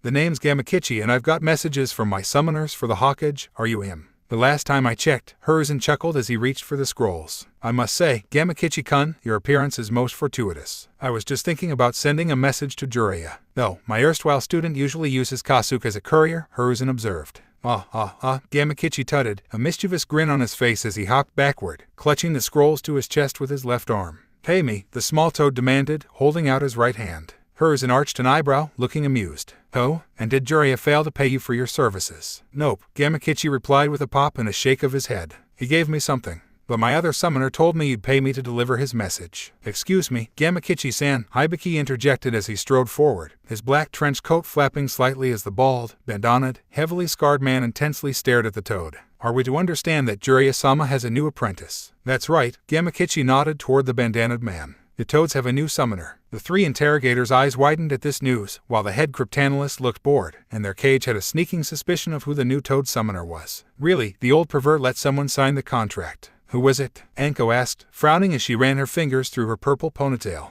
What's it worth to you? Gamakichi cheekily asked. Brat, Anko muttered, crossing her arms underneath her bosom, a tantalizing sight to most humans, encased as they were in a skin-tight mesh shirt. Her modesty was preserved only by her tan trench coat. What do you want? I want the snacks the old man keeps in his bottom left desk drawer, on top of an orange book that's, and I quote, not meant for young eyes, end quote, Gamakichi announced as he turned towards the Hokage. Anko slowly blinked, her pupilless brown eyes shining with confusion. That's oddly specific. Indeed, Hibiki agreed as he scratched his chin, tracing the edge of one of his many facial scars. And he would only know to ask for those snacks if one of his summoners had told him where they were. We can rule out Jiraiya-sama because Gamakichi admitted that he had received payment from him already, meaning that this new summoner is someone that has had access to the Hokage's office and desk. But who does the Hokage know that he would have access to his desk and is also young enough that he would warn them away from his reading material? Anko pondered, smirking at her elderly leader when mentioning his book. Hiruzen coughed into his fist. Whether it was to draw the 2 musing interrogators' attention or cover his embarrassment, no one would ever know. He handed a small bag of sweets to the young toad. Here's your payment. Could I request that you wait while I read this message from Naruto so I can send one to Jiraiya?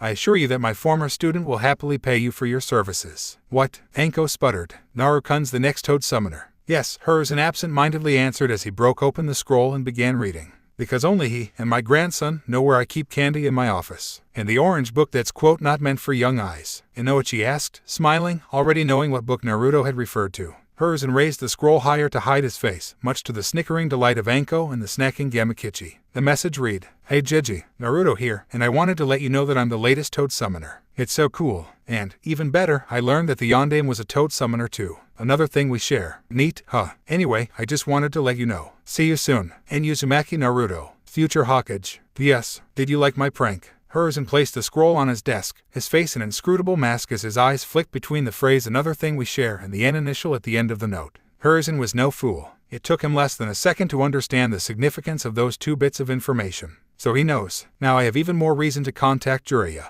The old cage silently burned the message before fishing out a blank scroll from a desk drawer, followed by some ink, and began penning a message to Jiraiya. Hokage-sama, is something the matter? Is Naruto all right? Anko asked, biting her lower lip as she wrung her hands, noticing her leader's demeanor shift as he wrote his message. The cage paused momentarily, his brush stopped mid-stroke before he exhaled and eased the tension in his shoulders. Naruto is fine, Anko. He just reminded me of something we'll have to discuss, he reassured her before resuming his message. Anko relaxed as she breathed a sigh of relief. Oh, that's good. Indeed, Hiruzen agreed as he finished his message to his student before rolling up the scroll and applying his security seal. That's something Jiraiya will have to teach Naruto, seals. It is his birthright. After all, the elderly shinobi thought as he handed the scroll to Gamakichi. Here you go, and inform Naruto that I'll be deducting the cost of your sweets from his mission pay, Hiruzen smirked. Gamakichi took the scroll with a cheeky sauté and a bar of chocolate hanging from his mouth, then quickly disappeared from the office in a puff of white smoke. Now, Hiruzen began after the smoke cleared. Did Jiraiya have any information about Gato's deal with Kiri, other than him wanting to run his drugs through their ports? Nothing, Inoichi answered. Very well. Speaking of Gato's dealings, Mitoku, what has your unit discovered from the documents that Kakashi and Jiraiya's teams recovered? The Kage asked, turning his attention towards the brown-haired bespectacled man. We've discovered that Gato had more ties to other countries. He had some dealings with some court officials in Cha-no-Kuni, mainly with keeping his growing operations under the radar. He had some deals with some shinobi of Yugakure in which they would act as mules to supply his 2 hot spring resorts. Finally, and probably the most fascinating, there was a message inquiring if Gato would be able to produce something with his drug labs if given a formula, a quote, combat stimulant, end quote, Mitoku reported, reading off a notepad. A combat stimulant, you say? Something similar to the Akamicha's secret medicine, perhaps? Hiruzen mused aloud. Mitoku shrugged his shoulders as he scratched his stubble. Could be. Unfortunately, we don't know when he received the message or from whom. That is troubling, Hiruzen commented, not liking the idea of Gato making combat medicine for any of Konoha's enemies. His instincts told him to investigate further as he formulated a plan. I'll send a message to the daimyo of Cha-no-Kuni, informing him of the corruption in his court while offering some of our shinobi to clear out the growing operations. Hopefully, they can find more information about this mystery combat stimulant. I'll also send a message to the head ninja of Yugakure, proposing an intel trade, his corrupt shinobi, for info about Gato's dealings. Hiruzen sighed, knowing he was in for another long night. Was there anything else? No, Hokage-sama, Mitoku answered, slipping his notepad into his white lab coat pocket. Very well, the Hokage said before addressing the group. Thank you for your time. Please leave your written reports with my assistant on your way out. Hokage-sama, the group chorused as they offered their leader bows before exiting the room. Hiruzen waited for his office door to close before unsealing his pipe and lighting it with a flare of Katen chakra. He took a deep drag to prepare himself for the long night ahead. Duty calls, the old Kage grumbled as he took another blank scroll out of his desk and began composing a message to the daimyo of Cha-no-Kuni. When Yamakichi returned, he found the real Naruto practicing water walking on a pond. The tiny toad was surprised that the blonde was attempting the chakra control technique with his arms tied behind his back while Kakashi threw shuriken and kunai at the boy, and Sasuke was heating the pond with fireballs. Confused, Yamakichi hopped toward Jiraiya, who sat in the shade of a tree, scribbling in his notepad next to a concerned Haku to get the skinny. Did I miss something? A mixture of punishment and training, Jiraiya replied, looking up from his notepad. Did Sensei have anything to say? Punishment? Yamakichi parroted, watching with wide eyes as a shuriken nicked Naruto's shoulder as he leaped to his right. What did he do? Pulled the wool over Kakashi's eye when he went to meet with his girlfriend over here, Jiraiya explained, jabbing his thumb at the girl who winced. Though it was hard to tell if her wince resulted from a guilty conscience or sympathy for her boyfriend whose feet sunk into the scalding water as he landed, causing him to yelp in pain. Now, did the Hokage say anything? Jiraiya asked again. Oh, yeah, he had a message for you, Yamakichi answered as he handed the scroll to Jiraiya. I thought he would, Jiraiya stated as he deactivated the security seal, keeping his feelings off his face. Let's see how mad Sensei is, Jiraiya resignedly thought as he unfurled the scroll and read the message. It was only due to his years of experience as a shinobi that he kept from flinching at the first line of the message. Jiraiya, what the hell were you thinking? I thought the plan was to inform Naruto of his heritage after reaching a Jonin skill level. Do you know what Iwagakure would do if they learned about Naruto and knew he was a genin? They'd send platoons of assassins to kill him. When you return to the village, you'll explain your rationale in excruciating detail. On an unrelated topic, I need fresh information on the whereabouts of Kurisuke Reiga. Our current intel has him operating out of Kawa no Kuni, but that information is a few weeks old. Confirm his whereabouts for me. Otherwise, continue to train Naruto in summoning. I suggest introducing him to Fuinjutsu, given it's his other birthright. As an added motivation, tell him if he can learn how to craft a storage seal, an explosive tag, and how to seal his messages, I will teach him 2 variations of the Kage Bunshin no Jutsu.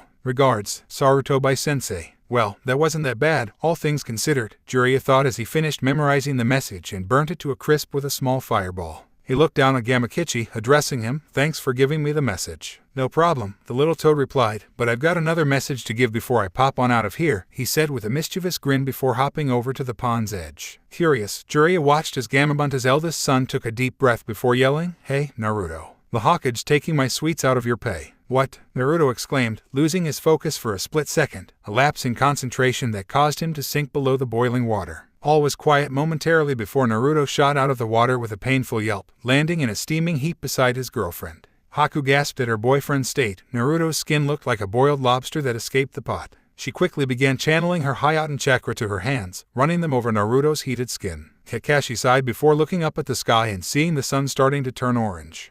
Seems like a good stopping point for today. Sasuke, let's head back to Tazuna's. We'll pick this up tomorrow. Sasuke nodded as he fell in stride with his sensei, sparing Naruto a pitying glance as he passed by. Was that necessary? Jiraiya asked Gamakichi as he strolled up to the young toad. No, but it was funny, Gamakichi snickered. Jiraiya rolled his eyes at the response. Get out of here before the Gaki's girlfriend sends you into an early hibernation, Jiraiya said as he jammed his thumb toward the couple, where Haku was glaring daggers at the small toad while she tended to Naruto. Gamakichi gulped at the look in her eyes. I think you might be right, he stuttered before disappearing in a puff of white smoke. Jiraiya shook his head as he approached his godson. So, enjoying your personal nurse, Brett? The Sennin jokingly asked. Jealous, you old pervert. Naruto snarked as he leaned back into Haku's cool hands. Jiraiya mock gasped as he clutched his chest. I am no mere pervert. Haku arched an eyebrow. Mere pervert. So you admit you are one? Of course, Jiraiya proudly admitted with his hands on his hips. I am not just a pervert, but a super pervert. It's truly a mystery that you're maidenless, Hiro Sennin, Naruto flatly stated, eliciting giggles from Haku and causing Jiraiya to face fault comically. Jiraiya quickly recovered from his shock and adopted a more serious expression as he asked Haku, do you know where Zabuza is? I need to ask him something.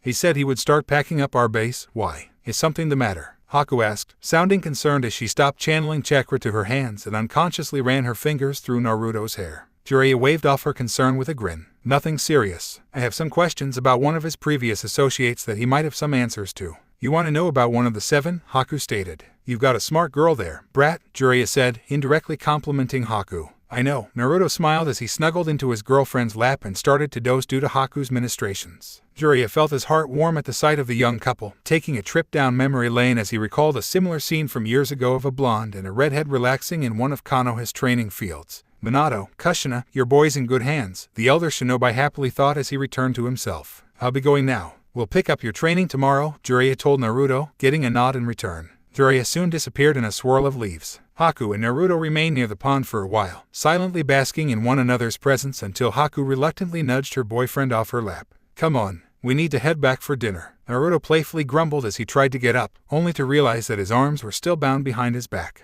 Haku-chan, a little help, please, he pitifully asked as he tried to gesture to his tied limbs. Oh, Haku gasped. I'm so sorry, I'll help you right away. Haku quickly pulled a kunai out of her thigh holster and carefully cut Naruto loose. Jiraiya arrived at Zabuza's conical hideout and made his way up the hanging bridge. He paused halfway to the main entrance, his eyes flicking up to his right at a thickly covered tree branch. So, how's your spring cleaning coming along? The toad Sennin asked aloud. Good, answered the raspy voice of Zabuza before he leaped from his hiding place and landed next to the Sennin with nary a sound. I'll be finished soon. Why, has something come up? The former Kiri shinobi asked as he led Jiraiya into the hideout and towards the kitchen area where a small, round table with 2 stools sat. Zabuza gestured towards one of the stools, waiting for Jiraiya to seat himself. Jiraiya nodded in thanks before sitting down. Maybe. What do you know about Kurisuke Reiga? Specifically, his whereabouts. Reiga, the last time I heard, he was operating out of Kawa no Kuni, Zabuza said as he took a seat, then snorted as he recalled a particular piece of information. He's apparently started some sort of crime family. Jiraiya arched an eyebrow at that piece of information. A crime family? Why would a former swordsman of the Hidden Mist start a crime family? I'd imagine he'd make more as a mercenary than a yakuza. Zabuza shrugged. Don't know. It's what I heard. And how fresh is your information? Jiraiya asked. Zabuza rubbed his chin and hummed in thought. About a week ago. Why? Did he do something to piss off Konoha? Jiraiya shook his head. As far as I know, no. Can you tell me anything else about him? Personality, abilities, known associates? Reiga's a nut. When we were in the 7, he'd spend hours brushing his hair and polishing the kiba to give people a beautiful send-off. As he buried them, Zabuza explained with his fingers in air quotes. Buried them? Jiraiya repeated, dreading the answer but knowing it was his duty as a master of information to gather every scrap of intelligence he could. So he asked, what do you mean by that? Reiga's obsessed with funerals. So much so that his favorite way to kill someone is to bury them alive, Zabuza said with crossed arms. Hell, he'd give them a eulogy as they went into the dirt, crying while he was doing it. Jiraiya sighed as he pinched the bridge of his nose. I just had to ask, Jiraiya muttered as he gave Zabuza a droll look. And what about you? Have you got any disturbing proclivities I've got to worry about? Zabuza tilted his head in confusion. What do you mean? Jiraiya released his nose and held up his pointer finger. Kushimaru liked to crucify his enemies and hang them like ornaments. Jiraiya raised his middle finger. Now you tell me that Reiga likes to bury his enemies alive. We're 2 for 2 for disturbing habits, Jiraiya commented as he opened and closed the gap between his 2 digits. Will you make it 3 for 3? Zabuza snorted as he rolled his eyes. No, when I kill people, I kill them. I don't believe in drawing it out. Zabuza's eyes then glinted as he grinned underneath his bandages. Unless the FC cur deserves it. Jiraiya rolled his eyes as he motioned for Zabuza to continue. So he's a nutcase. What about his abilities and associates? He's a skilled swordsman, though that shouldn't be surprising given he was one of the 7. He's skilled in Suiten and Raiten, though his Raiten techniques are far more dangerous given the Kiba blades. As for associates outside of the 7, I don't know anyone he was close to or worked with outside of us. Zabuza finished with a shrug. I see. Any tips for fighting him? Jiraiya asked as he was mentally composing the beginnings of a report to the Hokage. He'd start writing it after he contacted his spies in Kawa to see if they could corroborate some of Zabuza's information. In the shinobi world, double-checking, sometimes even triple-checking, information was a formality that one ignored at their peril, other than avoid the pointy end of his swords. Zabuza jokingly asked, delighting in the exasperated sigh he elicited from the senin before he adopted a more serious tone and said, avoid confronting him outdoors, especially if he's out in the open and it's cloudy. Jiraiya arched an eyebrow. And why is that? Because the Kiba blades amplify Reiga's Raiten to the point that he can call down lightning, Zabuza explained. Interesting, Jiraiya muttered as he made a mental note to emphasize that piece of information in his report. Thanks for the information, Zabuza-san, Jiraiya said before standing up. I'll see you later. Zabuza waved off the thanks. No problem, Jiraiya-sama. Though I do have a question, when are we leaving for Konoha? Eager for your meeting with the Hokage, Jiraiya teasingly asked before stating, the bridge will be finished in the next 3 days. We'll be heading out then. I'll inform you if anything changes. Zabuza nodded as he stood up and escorted Jiraiya out of the hideout before returning to his packing, a new pep in his step as he imagined walking through the gates of Konoha within the next few days. Signals a scene change. The Sandheim Hokage sat at his desk, the early morning sun peeking through his office window as he read Jiraiya's report on Kurasuke Reiga. It had been 2 days since Hiruzen had requested the intelligence, and it essentially confirmed what they had extracted from Kushimaru. However, the information about Reiga's actions in Kawa no Kuni, forming a crime family, was surprising. Now, who to send to assassinate Kurasuke, the elderly man pondered as he read through a list of the missing nin's abilities, focusing on the bit of underlined information that recommended not engaging the man outside or during cloudy days. Kakashi's Reikiri would prove useful for a potential confrontation, should there be one. However, that's assuming Kakashi will be facing Kurasuke alone, but we know that's not the case given this new information on a crime family. Hiruzen laid the open scroll on his desk and leaned back in his chair as he continued to think, I could send Jiraiya along. I'm confident that those two combined could match and overcome Kurasuke and whatever criminals or other missing nin the man has gathered. Although, it's always better to be safer than sorry. So it would probably be best to include Zabuza, who knows his fighting style. We'll also need a skilled futon user to counter Kurasuke's other Raiten techniques. But the only skilled wind users in Konoha are my son and Danzo. The former is out on a mission, and the latter, I'd rather eat my hat than send him out. The chime of the intercom broke the elderly man's musings. Hokage-sama, Team 10 is here to see you now, his assistant, Aya, announced. Shall I send them in? The heavens smile upon me, Hiruzen smiled as he sat up and pressed down on his receiver. Yes, thank you. A moment later, the office doors opened, and Sarutobi Asuma entered, followed by his students Yamanaka Ino, Akimichi Choji, and Nara Shikamaru. The group stopped before the Hokage's desk and offered him a bow. Greetings, Asuma, how was your patrol? Hiruzen asked, motioning them to rise as he observed the team. The Nara was yawning, the Akimichi was smacking his lips, and the Yamanaka was pouting while his son appeared relaxed. It went well, no complications. The highlights were capturing a few bandits near our border with Ta no Kuni and Jen and Yamanaka dirtying her new top when she sneezed on it, Asuma reported, a smirk on his bearded face. Ah, that explains Ino-san's expression, Hiruzen chortled, smiling and enjoying the glare thrown at Asuma's back from Ino for a moment before he recalled his plans, and his smile thinned slightly. Well, other than the ruined top, I'm happy that everything went well. Your students are dismissed. Please give them the mission report to hand off to my secretary. Hearing his dismissal, the 3 teens offered their leader a bow before doing as ordered.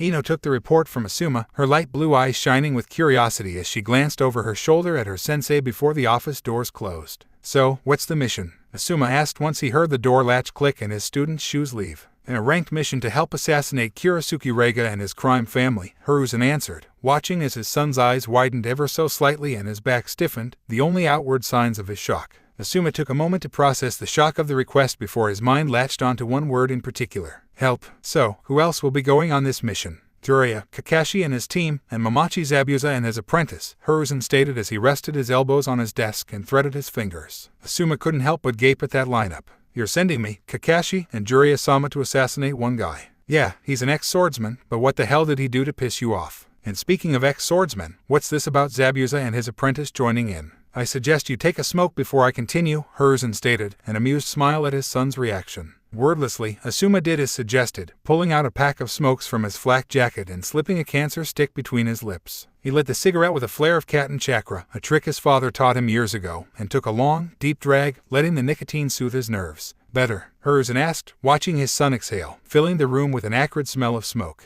Better, Asuma nodded, the cigarette hanging in the corner of his mouth. Good. To answer your questions, I'm sending you and Kakashi because you two have skills that counter Rega's. Jiraiya is currently with Kakashi's group, and I thought it wouldn't hurt to have him along. Mamachi-san and his apprentice are also with Kakashi's group and are coming here to discuss a possible defection to our forces. And since Mamachi-san is a former swordsman, I thought it prudent that he be on the mission as well, and we can also treat it as a loyalty test of sorts, Hiruzen explained. Mamachi's defecting, and he is bringing his blade, Asuma asked, feeling the need to grab another cigarette at his father's nod. And now you want us to kill Kurisuke for his blade, so we'll have 2 under our control. What's next? Want us to go after Hoshigaki so that we'll have 3? Asuma asked, somewhat jokingly, as he took another deep drag of his cancer stick, watching the growing pillar of ash fall to the ground. No, because Kurisuke's Kiba will make 3, Hiruzen replied, chuckling at his son's shocked expression, which caused him to stop mid-breath and choke on the smoke. Why what? Asuma coughed, pounding his chest. We've already got a blade. Which one? Hiruzen then informed his son of what happened during Team 7's mission to Nami, getting ambushed by the Demon Brothers, the revelation of Tezuna's lie, going to Nami, being ambushed by Zabuza, Naruto's meeting and romance with Haku, their confrontation with Kushimaru, and, finally, their assassinations of Gato and his thugs. Geez, Asuma breathed, pulling out a second cigarette, having smoked through his first. He lit his second, taking a drag and exhaling. So, Naruto-kun's got himself a girlfriend. Asuma smirked, having processed the situation. Indeed, our little blonde is quite the unintentional Casanova, Hiruzen remarked with a chuckle, remembering some of the more interesting tidbits Jiraiya had included about Naruto's interactions with his paramour. Unintentional, Asuma parroted, his eyebrow raised. How does one accomplish that? You can ask Jiraiya when you meet up with him, Hiruzen stated, waving his hand. Now, any further questions? A few. 1. Where am I meeting them? 2. Could I bring my team along? Asuma asked. Hiruzen's brow raised at the request. May I ask why? Experience. I want them to see the darker aspects of shinobi work. And with me, Kakashi, Jiraiya-sama, and apparently Mamachi-san, I can rest assured that they will be as safe as possible, Asuma explained. Hiruzen hummed in thought. Are you aiming to get the med? Yes, Asuma answered, his eyes resolute. Very well, Hiruzen nodded. Go inform your team and leave for Tanzaku. Jiraiya and his group will meet you in 4 days at the Asami Inn. Understood, Asuma stated before offering a bow, turning on his heel, and exiting the office. Hiruzen watched the door close before he whipped out a blank scroll and penned a message to Jiraiya, explaining the mission details. He finished it in a few minutes, sealing it with his security seal, then standing up, walking to the center of the room, and summoning Itsuki. Yes, Hiruzen Dono. How may I be of service? Itsuki asked, the tiny snow monkey offering a bow to the aged Kage. Please deliver this message to Jiraiya, Hiruzen requested, handing the scroll over. It will be done, Itsuki stated, slipping the scroll inside his shirt, before disappearing in a cloud of white smoke. Nodding, Hiruzen turned on his heel and made to return to his desk when his office doors opened and revealed his assistant, Aya. She walked in carrying a tray of tea and a scroll that bore the seal of Cha no Kuni. A Kage's work is never done, is it? Hiruzen asked, his shoulders slightly slumping as he returned to his desk. I'm afraid not, Aya stated, offering her leader an apologetic smile as she laid the tray on his desk and poured him a cup. Will there be anything else, Hokage-sama? No, that will be all. Thank you, Hiruzen said as he reached for his cup and enjoyed the scent of jasmine. Aya offered her leader a bow before exiting the office. Hiruzen allowed himself a few minutes to enjoy his morning tea, savoring its taste before returning to the monotony that was paperwork. Asuma quickly left his father's office and tracked down his genin. Shikamaru was the first and easiest to find. Knowing his lazy student, the first thing he would do after a mission would return home and nap, and that is where Asuma found him. Why do we have another mission so soon? Shikamaru yawned as he glared daggers at his sensei's back. Isn't it protocol that teams returning from patrol get a few days to rest? He asked, though it sounded more like a statement. Leave it to Inara to know when they get to lazabout. Asuma smirked over his shoulder as he led his student toward Yakiniku Kayu, knowing that's the most likely place to find Choji. You didn't answer my question, Shikamaru stated, his brown eyes narrowing as he used the most dangerous thing Inara possessed, his brain. Whatever mission you got must be important, but why do you need us if it's so important? Asuma grinned, saying nothing as they arrived at the restaurant and entered, leaving his curious student to mull over the possibilities. Yo, Choji, get over here, we've got a mission, Asuma said as he waved his student over. But Asuma-sensei, Choji whined, a pout on his swirly cheeks as he sat in his booth, I just placed my order. Sorry, I promised to treat us during one of the stops on our mission, Asuma assured before jerking his head towards the door. Now, come on. We'll swing by your house and pick up your gear before finding Ino. Alright, the Akimichi air sighed as he shuffled out of his booth. Though we better be going out for barbecue. Deal, Asuma said, clapping the big-boned brunette on the shoulder. Now, let's get it. Asuma and his 2 male students quickly departed the restaurant and left for the Akimichi clan compound. Shika, do you know what this mission is about? Choji whispered to his best friend as they passed by Ikaraku Ramen. It's been a while since I ate there. Last time I had a ramen eating contest against Naruto. Choji's stomach gurgled at the thought. We should do that again sometime. Don't know, Shikamaru shrugged, but I suspect it's something important because Asuma-sensei hasn't said anything about it. Got any theories? Choji asked. A few, Shikamaru said, his eyes narrowing, and if any of them are true, then this mission is going to be troublesome. Choji's shoulder slumped, and his stomach gurgled again. Great, they know I can hear them, right? Asuma thought, his eyebrow arched as he made a mental note to teach his team how to communicate through sign language. Hey, quit gossiping like hens, we're here, Asuma said over his shoulder, enjoying the slight flinches of his students as they found themselves in front of the Akimichi residence. The boys offered their sensei apologies before Choji went into his house. A few minutes later, he came out with a large backpack, a stack of 4 bento, and bits of rice on his smiling face. Hey, sensei, mom made us some lunches for the road, Choji said as he held out the lunch boxes. That's very kind of her. Thank you, Asuma said, his eyes glinting and his stomach rumbling as he took the offered lunch boxes. Akimichi cooking was a treat that he wouldn't turn down.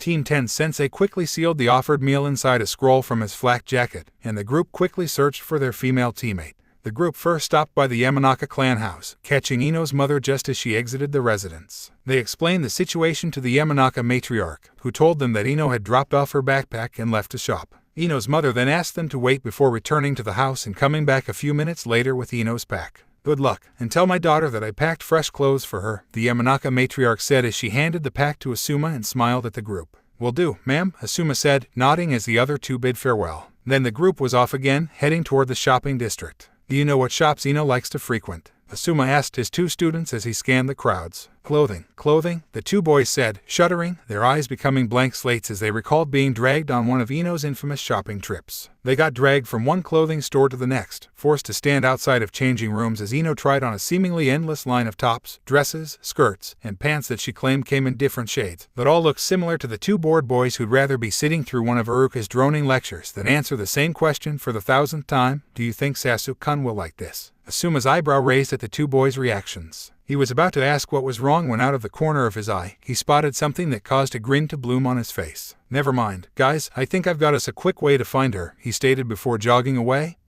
Hey, Kurenai, you got a sec? Shikamaru and Choji followed their sensei with their eyes. They saw that Asuma was chatting up with Yuhei Kurenai, the beautiful, red-eyed raven-haired sensei of teammate who was leading Hyuga Hinata somewhere. The 2 boys traded a look before shrugging and walking over. I suppose I have a second to spare. What do you need? Kurenai asked, a soft smile on her face as she drank in the broad-shouldered form of her boyfriend, feeling a thrill of pleasure racing down her spine as she watched his brown eyes roam down her body, tracing the curves that her bandaged dress accentuated. Well, I need a few things, Asuma grinned before he looked into her eyes, though that can wait until later. My team has a mission, and we need to leave soon, and I was wondering if I could recruit Hinata to track down Ino for us. Ino's mother told us that she was in the shopping district. Kurenai frowned at this information. Really? Didn't your team just get back from a patrol mission? We did, Asuma nodded, but something came up that needs my expertise, and I requested that my team come along for some experience. Seeing his girlfriend's eyebrows knit together and her beginning to bite her lower lip, signs that she was puzzling through something, Asuma quickly flashed her a hand signal for Hokage that caused her eyes to widen and Shikamaru's eyes to narrow. So, we're going on a mission from the Hokage that requires Asuma-sensei's expertise, the narrator thought, his mind racing as he placed his hands in his pockets and began drumming his fingers on his thighs. Sensei's skilled in a lot of things, chiefly close combat, though we've got a lot of close combat specialists in Konoha, so it's probably not that.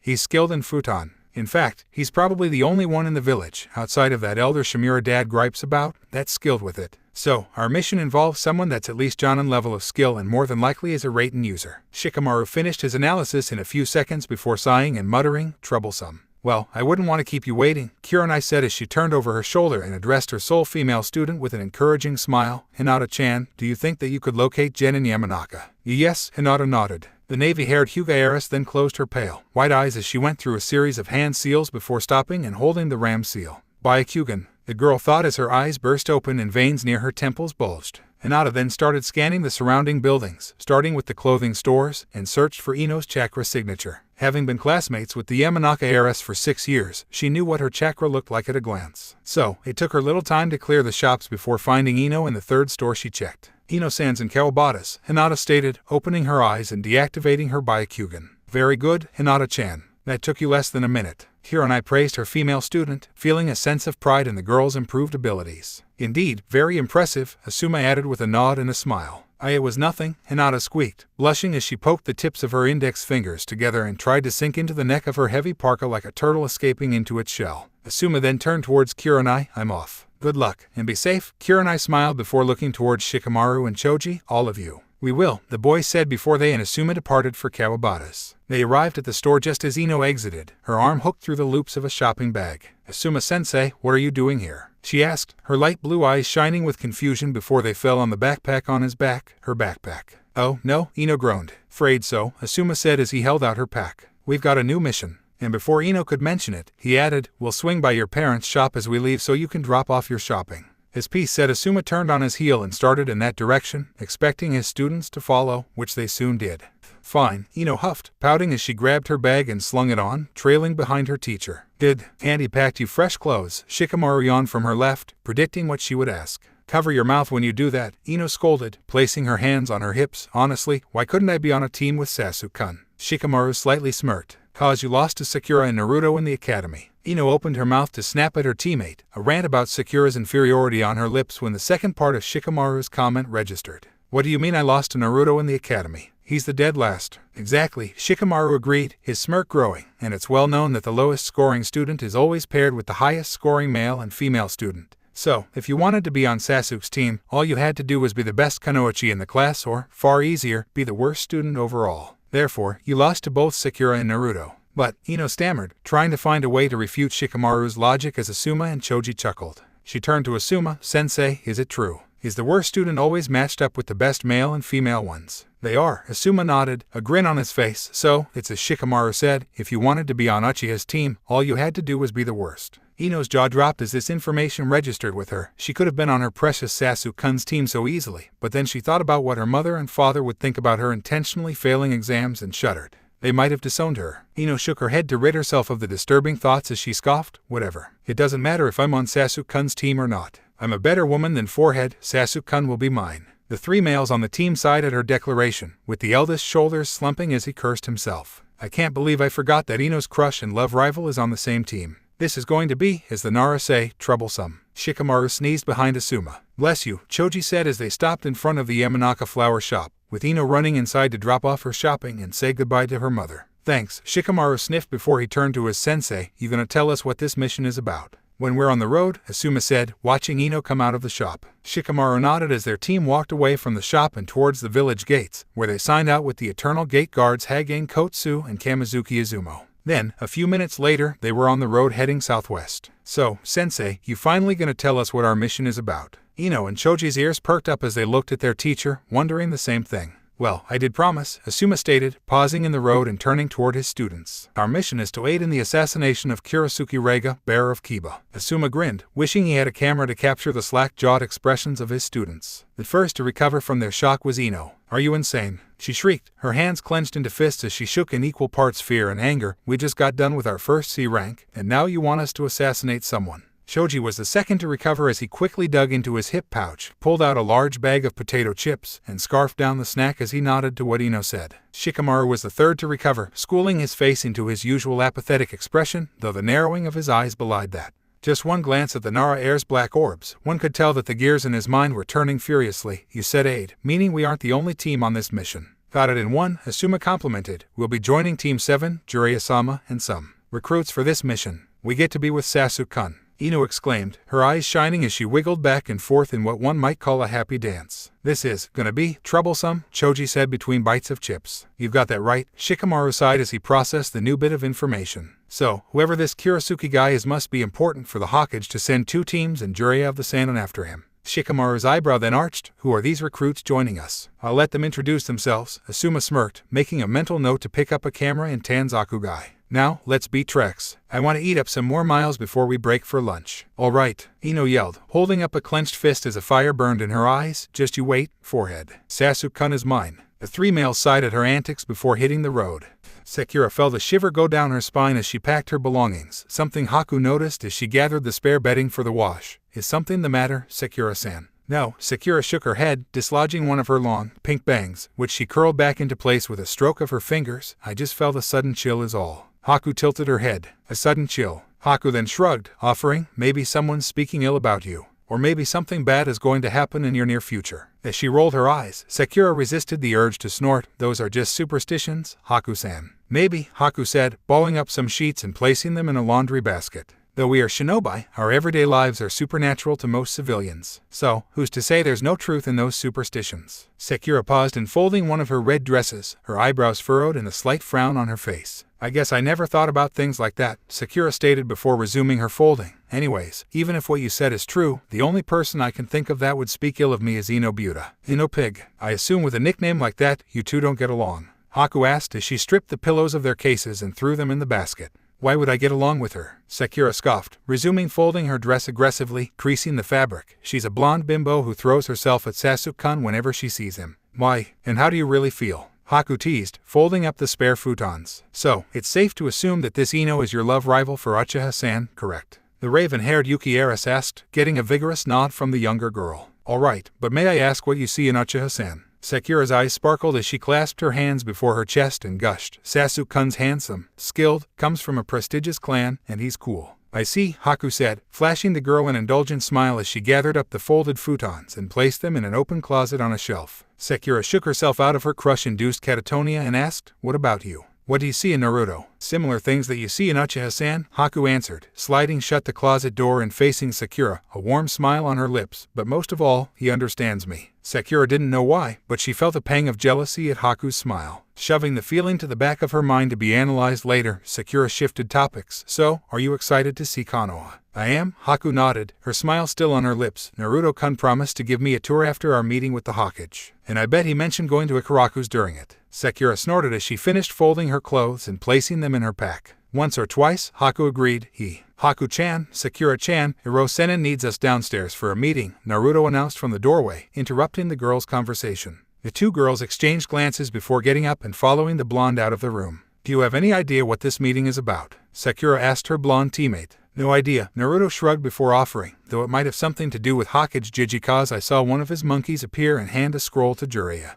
I wonder what Hokage-sama wants. Sakura wondered, her eyebrows scrunched together as they entered the dining room where Jiraiya was sitting at the head of the table reading a scroll with Kakashi sitting on his right and Zabuza on his left. Good, you're here, Jiraiya said, raising his eyes from the scroll. Take a seat, and we'll get this mission briefing underway. Mission briefing. Naruto parroted as he sat next to Haku and across from Sasuke, who sat with his elbows propped on the table and resting his chin on his interlaced fingers. What mission did Jiji give us? Shut up, and he'll tell you, brat, Zabuza stated, rolling his eyes and earning a glare from the blonde and a soft chuckle from Kakashi. True, Jiraiya smiled before his eyes hardened and his tone was less jovial. Our mission is to assassinate Kurasuke Reiga and secure the Kiba blades. The table was silent after Jiraiya's announcement, so silent one could hear a pin drop as they all processed the news. Naruto clenched his fists. Sakura gnawed her lower lip. Haku frowned, Kakashi's eyebrow raised, Sasuke's eyes slightly widened, and Zabuza grinned underneath his bandages. Should have guessed that would have been the case when you approached me, Jiraiya-sama, Zabuza chuckled, breaking the silence. Indeed, Jiraiya said, his eyes scanning the table before explaining. I believe Sensei saw an opportunity given your asylum request and Kushimaru's capture. Zabuza grabbed Kubikirabacho's handle. So, Hokage-sama wants a third blade for Konoha. Zabuza's eyes then narrowed, and this also serves as a loyalty test for us. Jiraiya nodded at Zabuza's conclusions while Naruto gritted his teeth as he looked down at the table. Why do they need a loyalty test? Isn't helping us take down Gato enough? Naruto wondered before he felt Haku's hand cover his own as she stroked his knuckles with her thumb. The Uzumaki heir looked up and saw that his girlfriend's eyes were focused on the conversation as she frowned.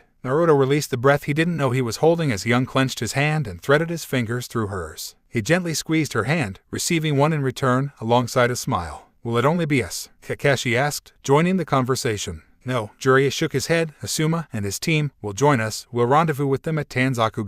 Inobuta is joining us. Sakura blurted out, her eyebrow twitching. Will there be a problem? Jiraiya asked, a glint of amusement in his eyes as he studied the girl. No, Sakura answered before she glanced at Haku, who looked amusedly at her. Maybe there is something to those superstitions after all, Sakura thought. Good, Jiraiya said, clapping his hands. Now, any further questions? A few, Sasuke said, looking at the Sannin with an eager gleam. First, will we be expected to fight? Second, will we be training on the road? Jiraiya shook his head. If you're asking about fighting Reiga, the answer's no. However, we know that Reiga has started a crime family, so you might fight them while we deal with Reiga. As for training, we'll be making a beeline for Tanzaku, so we'll have no time to train, Jiraiya explained to the Uchiha heir before looking toward Naruto. That means that you'll be finishing your punishment after we return to Konoha. Yay, Naruto cheered with a deadpan expression, not seeing Sakura's ears perk up in her curious expression. It's all right, Naruto-kun. You nearly had it yesterday, just a few more seconds, Haku assured her boyfriend before she leaned over and whispered something in his ear that made him blush and caused a big grin to grow on his face. Sakura ignored another pang of jealousy at the couple's interactions and asked, what kind of punishment is Naruto facing this time? Oh, nothing much, Kakashi said with a shrug, just having him walk on heated water while I throw the occasional shuriken. Occasional my ass, Naruto muttered, recalling the dozens upon dozens of sharp throwing stars Kakashi threw at him that the blonde would either have to dodge or deflect with his own weapons. Isn't that kind of dangerous? Sakura gulped, shivering as she pictured herself in that unenviable scenario. I mean, what if Naruto got hurt and another enemy came by? Aren't we considered in enemy territory? We are, Kakashi nodded. However, we've got Jiraiya-sama. His summons serve as an early warning system, and his mere presence alone is a deterrence. Oh, right, Sakura blinked, feeling sheepish as she recalled from her studies just who Jiraiya was. He was a legendary shinobi inside and outside of Konoha. There were very few who would dare to challenge him. That remembrance brought another question. But if we have Jiraiya-sama, why send Team 10? Aren't you, Zabuza-san, and him enough for one guy? There's no such thing as overkill, Jiraiya answered, leaning back in his chair and taking in the table. Any further questions? The table's occupants traded glances before they all shook their heads. Jiraiya clapped his hands before standing up.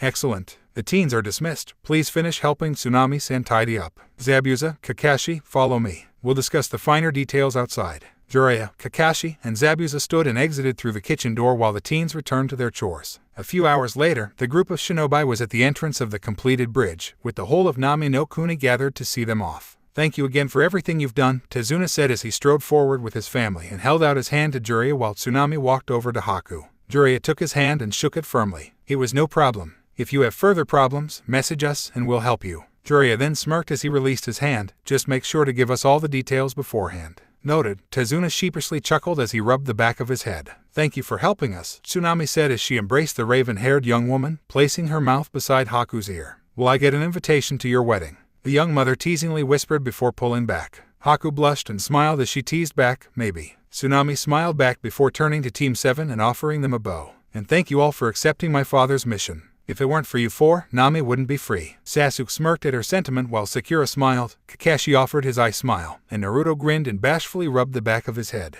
It was nothing, the blonde said, trying to deflect the praise. We'll have to disagree on that, Tsunami softly pointed out as she rose from her bow and overlooked the blonde, seeing him in his customary orange jumpsuit. And how are your pants, Naruto-kun? Nothing feels loose, right? Nope, they feel as good as new. You did an awesome job of mending them, Tsunami-san. Naruto praised, feeling great that the housewife had repaired his jumpsuit pants. I'm glad, Tsunami grinned, basking in the praise of her seamstress skills before addressing the group again. Thank you all. She stepped back, returning to stand beside her father and passing by Jiraiya. Thank you all, Tezuna said to the group of 7 shinobi. I promise that when you return to Nami, it will be one of the jewels of the nations. That is shout. The people of Nami cheered as they began saying thanks and waving the shinobi goodbye. And that's our cue, Jiraiya joked as he turned on his heel and began walking down the bridge, trailed soon by Kakashi, Zabuza, Sasuke, Sakura, Haku, and finally, Naruto. Tezuna, his family, and the rest of Nami watched as the 7 shinobi walked down the long bridge, soon becoming specks in the distance. What do you think we should name this bridge? Tezuna wondered.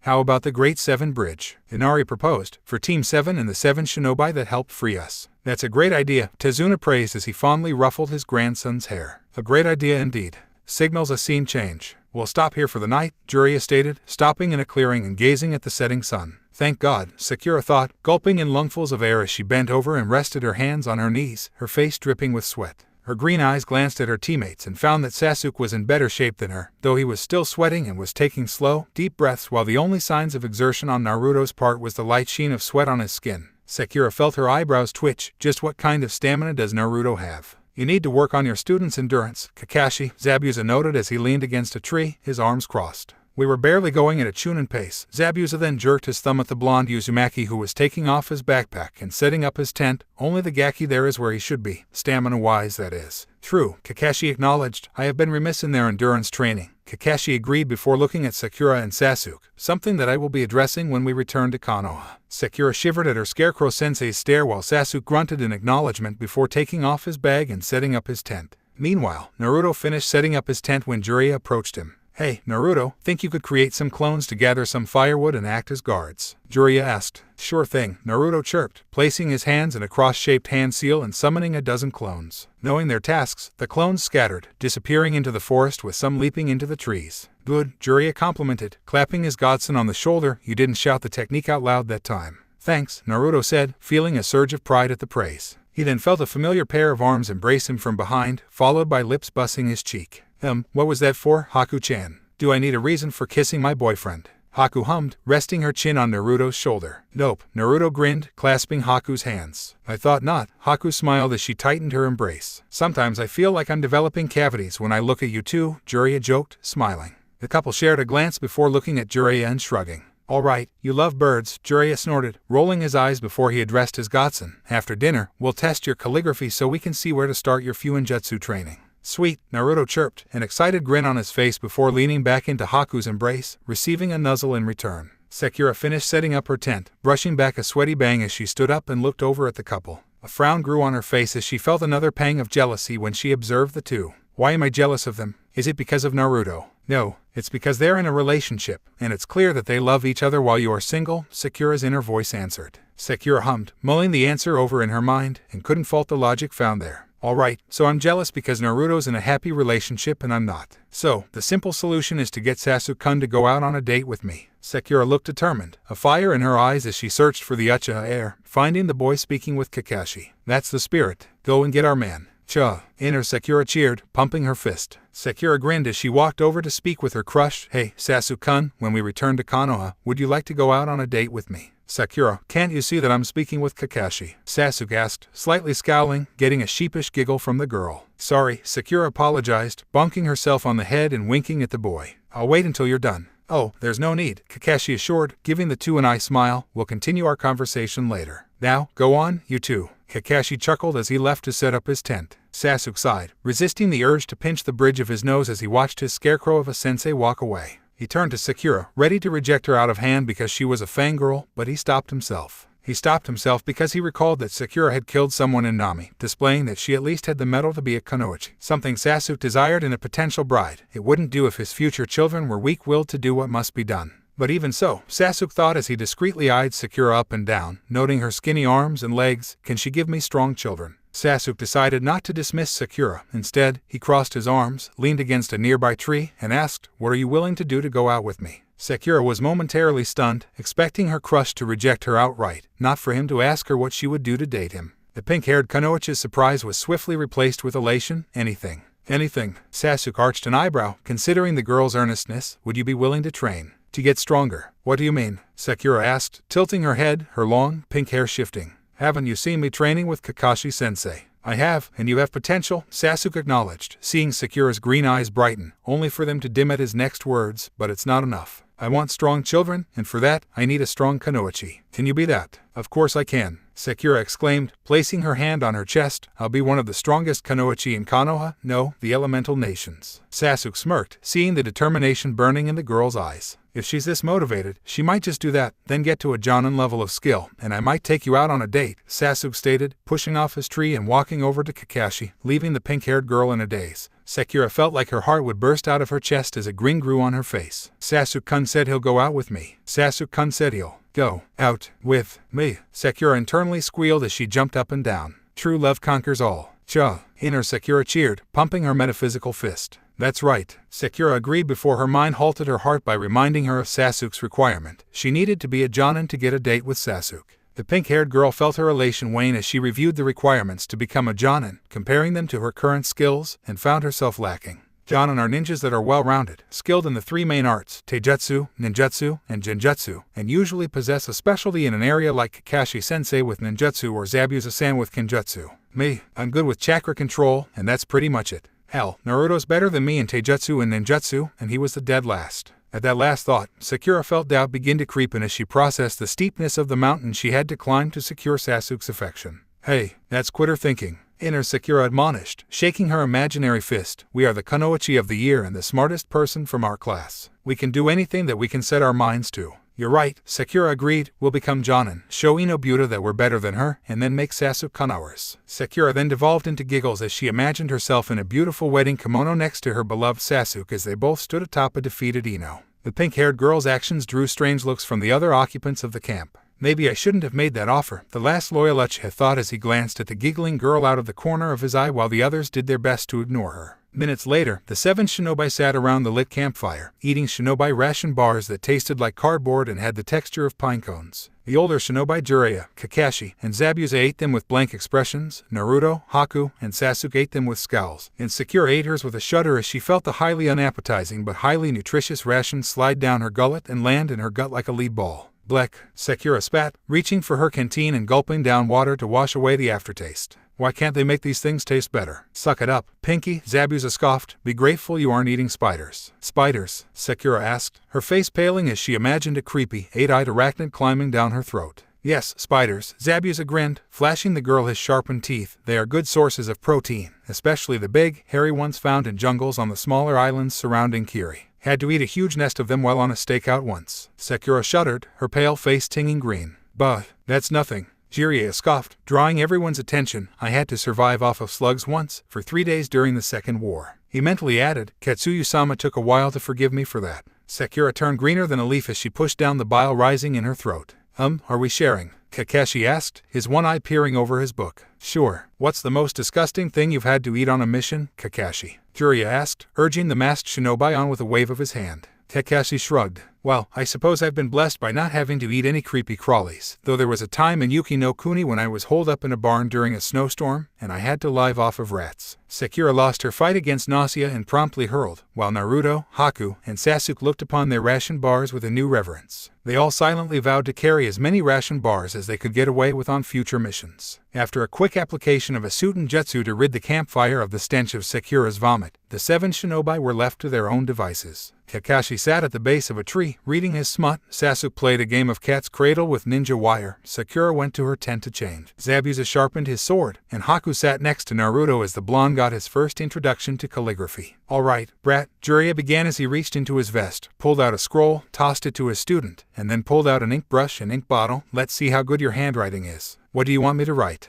Naruto asked, catching the scroll, unfurling it on the ground, and finding it blank. We'll start with something simple. Write your name, Jiraiya said, tossing the brush and ink bottle to the blonde. Can do, Naruto said, catching the writing tool and began writing. The blonde teen took less than 5 seconds to finish and hand his work to his godfather. We're going to spend a lot of time practicing calligraphy, Jiraiya stated after glancing at his godson's sloppy scrawl.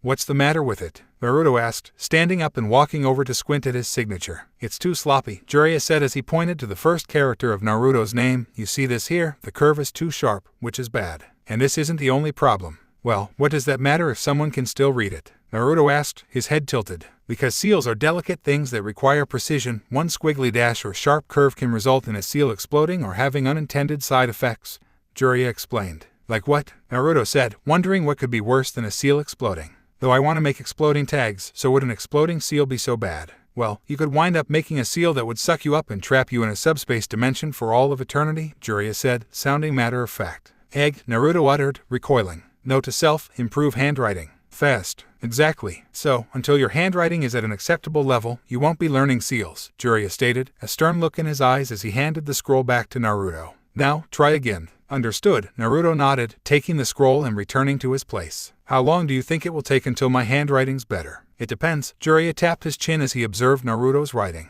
If you're dedicated and with a copious amount of shadow clones, I could see you ready to paint your first seal within a month. A month. Naruto's eyes bulged, pausing his writing, causing ink blots to splatter against the scroll. Why would it take that long if I'm using clones? Brat, you don't appreciate how much time your clones are actually saving, Jiraiya sighed, shaking his head. If you didn't use your clones, you'd probably take half a year to a year to get to that point. Also, you're blotting ink on the paper. Ah, right, Naruto mumbled, sheepishly rubbing the back of his head as he unfurled more scroll and began writing his name anew. Naruto took his time on his next attempt, ensuring that every line and curve were as legible as possible before he showed it to Jiraiya. Better, but it still needs work, Jiraiya said as he pointed out some more flaws. The man then rose from his seat and began preparing for bed, yelling over his shoulder, you and Haku have first watch, Sasuke and Sakura will relieve you in 2 hours. The couple nodded. Staying near the fire, Naruto continued his practice with Haku next to him as she decided to inspect her supplies while Naruto's clones served as an extra layer of security.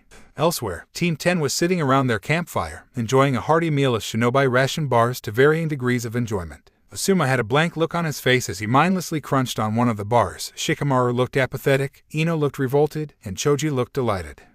Ino shuddered as she finished her last bite of the ration bar. Why can't they make these things taste better? Ino asked, unknowing she had just mirrored her rival as she reached for her canteen and gulped down mouthfuls of water in a vain attempt to wash away the aftertaste. They have, Asuma stated as he finished chowing down his bar. You should have seen how bad they tasted back when I was a genin. It was like biting into a rock slathered in mud. Ino shivered as she felt her teeth ache at the thought. The Yamanek heiress turned her head, her blue eyes landing on her husky teammate. How can you enjoy these things? Food's food, Choji responded, finishing his second bar and beginning on his third. Better than going hungry. Ino opened her mouth, a caustic retort on her lips before she registered what the Akimichi said. It was better than going hungry. Though they could still try and make these things taste better, Ino mentally grumbled. Sensei, Shikamaru began, having finished his bar. What do you want us to do when we confront Reiga? Ideally, nothing, Asuma responded as he threw his paper wrapper into the fire. With myself, Kakashi, Zabuza, and Jiraiya-sama, I imagine that we can handle anything that Kurisuke can throw at us. You imagine? Shikamaru asked, his eyebrow raised. There are no guarantees in our line of work, Asuma said. For all we know, Reiga could be stronger than our intel suggests. His crime family might hide a few dangers. Or maybe someone else has an axe to grind against the former swordsman. Asuma then addressed all of his students, his black eyes stern. That's why I want all of you to be on your toes, understand?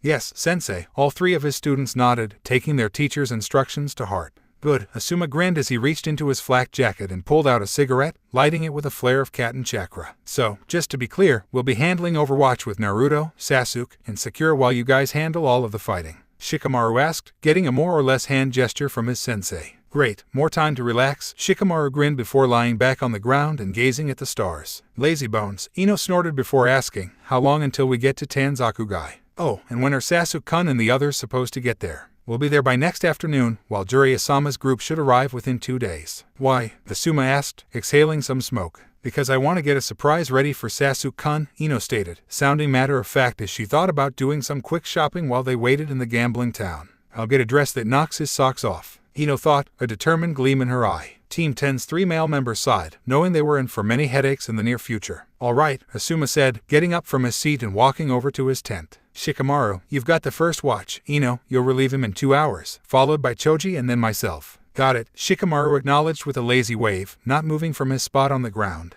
The following 2 days for Jiraiya's group consisted of the same routine: get up, eat breakfast, break camp, and continue their journey to Tanzaku Gai, the gambling mecca of Hai no Kuni. We're here, Jiraiya announced, slowing to a walk as they saw the casino town in the distance. Could have been here faster, Zabuza grumbled, giving a side-eye to Sasuke and Sakura. The duo in question were too tired to feel irritation at the indirect jab, trying to catch their breaths as they wrung their sweaty clothes. Hey, they did a decent job of keeping pace, Jiraiya said, looking over his shoulder and noting that while Sasuke and Sakura looked haggard, Naruto looked like he was still ready to go with just a light sheen of sweat on his face. One did, Zabuza corrected, noting that the blonde knucklehead was raring to go. Must be because of his tenant, Agura team is the same way. We get it. We'll work on our stamina, Sasuke snapped, glaring at Zabuza, tired of being looked down upon by the Kiri missing nin. You want to scrap? Zabuza growled, his hand inching towards his sword before he felt a familiar cold pain on the top of his head. Zabuza-sama, behave, Haku stated, landing on the ground and waving some excess ice off the edge of her hand.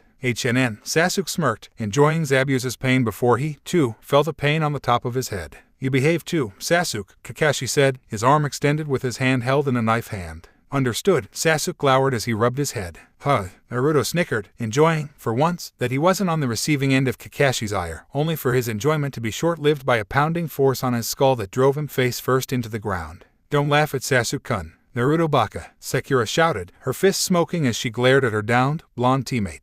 Haku glared daggers at the pink-haired girl as she channeled her Hayaten chakra to her hands. Enough, Jiraiya barked, pinching the bridge of his nose with one hand as he rested his other on Haku's shoulder. Kakashi, take Sakura and Sasuke to the inn so they can wash up and relax in the onsen. Then you three do what you want. Zabuza, come with me so I can get a drink. And what are we supposed to do? Naruto asked, rising as he motioned to himself and Haku. See the sights, go out on a date, make out, don't care what you do as long as you're safe and meet us at the inn at 6. Jiraiya grinned before addressing the group. Sound good. Everyone in the group nodded, quickly entering the town and going their separate ways.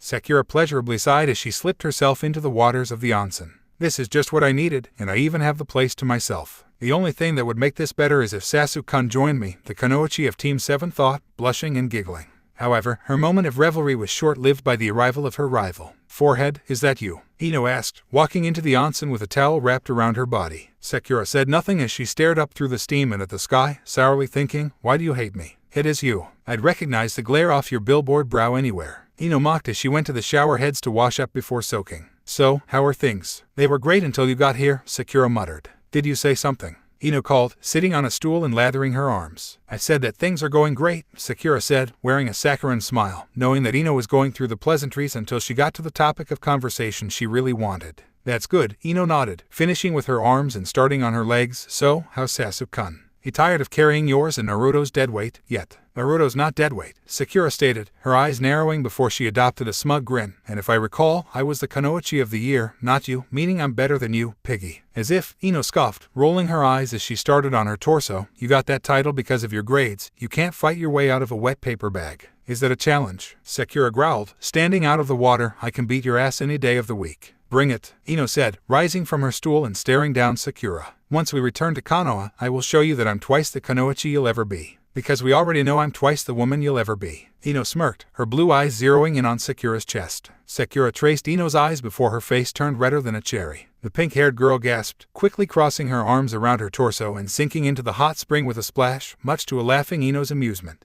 "Pervert." Sakura glared at the laughing Ino. "Not a pervert," Ino smiled before getting one last dig in, "and even if I was, you've got nothing to interest me, flatty. I'd rather be flat than fat like you, piggy." Sakura frustratedly yelled, tears beginning to prick her eyes. "Really?" Ino asked, arching an eyebrow as she crossed her arms underneath her ass and pushed them up. "That's not, it's, ugh." Sakura threw up her hands as she quickly waded over to her towel, wrapped it around her torso, and fled the hot springs, brushing past Ino, who saw her tears. "Maybe I was a bit too harsh," Ino mumbled, a frown on her lips, suddenly feeling a chill that had nothing to do with her nakedness as she stood alone in the hot springs. Meanwhile, Naruto and Haku were strolling Tanzaku streets, holding hands as they passed shops, casinos, and restaurants. "So, what do you want to do?" Naruto asked as they passed by a pachinko parlor, seeing out of the corner of his eye a blonde-haired woman in a green gambler's jacket sitting at one of the machines. "I don't know," Haku said, her eyes scanning the surrounding shops for something to do. "How about we whatever the Yuki heiress was going to say was cut off by her rumbling stomach?" Haku quickly blushed and giggled nervously before saying, "How about some lunch?" "Sounds like a good plan. But where, though?" Naruto chuckled at his girlfriend's embarrassed expression, finding it cute. Haku scanned the streets and saw a barbecue restaurant a few stores down from them. "How about there?" Haku asked, pointing to the restaurant in question. "Sure," Naruto smiled, squeezing her hand. "Lead the way." The couple walked to the restaurant, passing by a black-haired woman wearing a black kimono carrying a pig in her arms on their way, a pig wearing a jacket and beads around its neck. "That was weird," Naruto commented, looking over his shoulder at the woman. "Who dresses up their pigs?" "I don't know, maybe the pig was a summon," Haku offered as they entered the restaurant. "Maybe," Naruto said as they approached the hostess. The hostess greeted them with a smile and asked them how many were in their party, getting a 2 from Naruto before leading them to the corner booth. The couple sat across from each other, pursuing the menu for a bit before deciding to order some beef for Naruto and some chicken for Haku, alongside some side dishes. Their choices made, the duo then waited for a waiter to take their orders, spending the time idly chatting about innocuous topics and enjoying one another's company until, finally, the hostess reappeared, leading the men of Team 10. "Hey, Naruto," Choji greeted, waving toward his blonde eating buddy, stopping their group. "Nice to see you again, it's been a while. Who's your friend?" "Hey Choji, nice to see you, you too, Shikamaru and Asuma Oji. This is my girlfriend, Yuki Haku." "Haku-chan, these are Nara Shikamaru, Akamichi Choji, and Saruto by Asuma from Team 10. Naruto introduced his girlfriend to the three men, eliciting stunned stupid expressions from Shikamaru and Choji while Asuma chuckled. "It's nice to meet you all," Haku smiled, inclining her head slightly towards the three, her words breaking the two genin out of their shock. "Would you like to join us? We've got plenty of room." "It's nice to meet you as well, and I would like that as long as we aren't imposing," Asuma said, glancing between Haku and Naruto. "I'm cool with it," Naruto chirped before adding, "Just let me get up and sit next to Haku-chan." Naruto quickly changed seats, and the male members of Team 10 slid onto the bench opposite the couple, receiving menus from the hostess who told them that a waiter would be by to take their orders. "So, Naruto, when did this happen?" Shikamaru asked, lazily waving towards the couple as he glanced at his menu.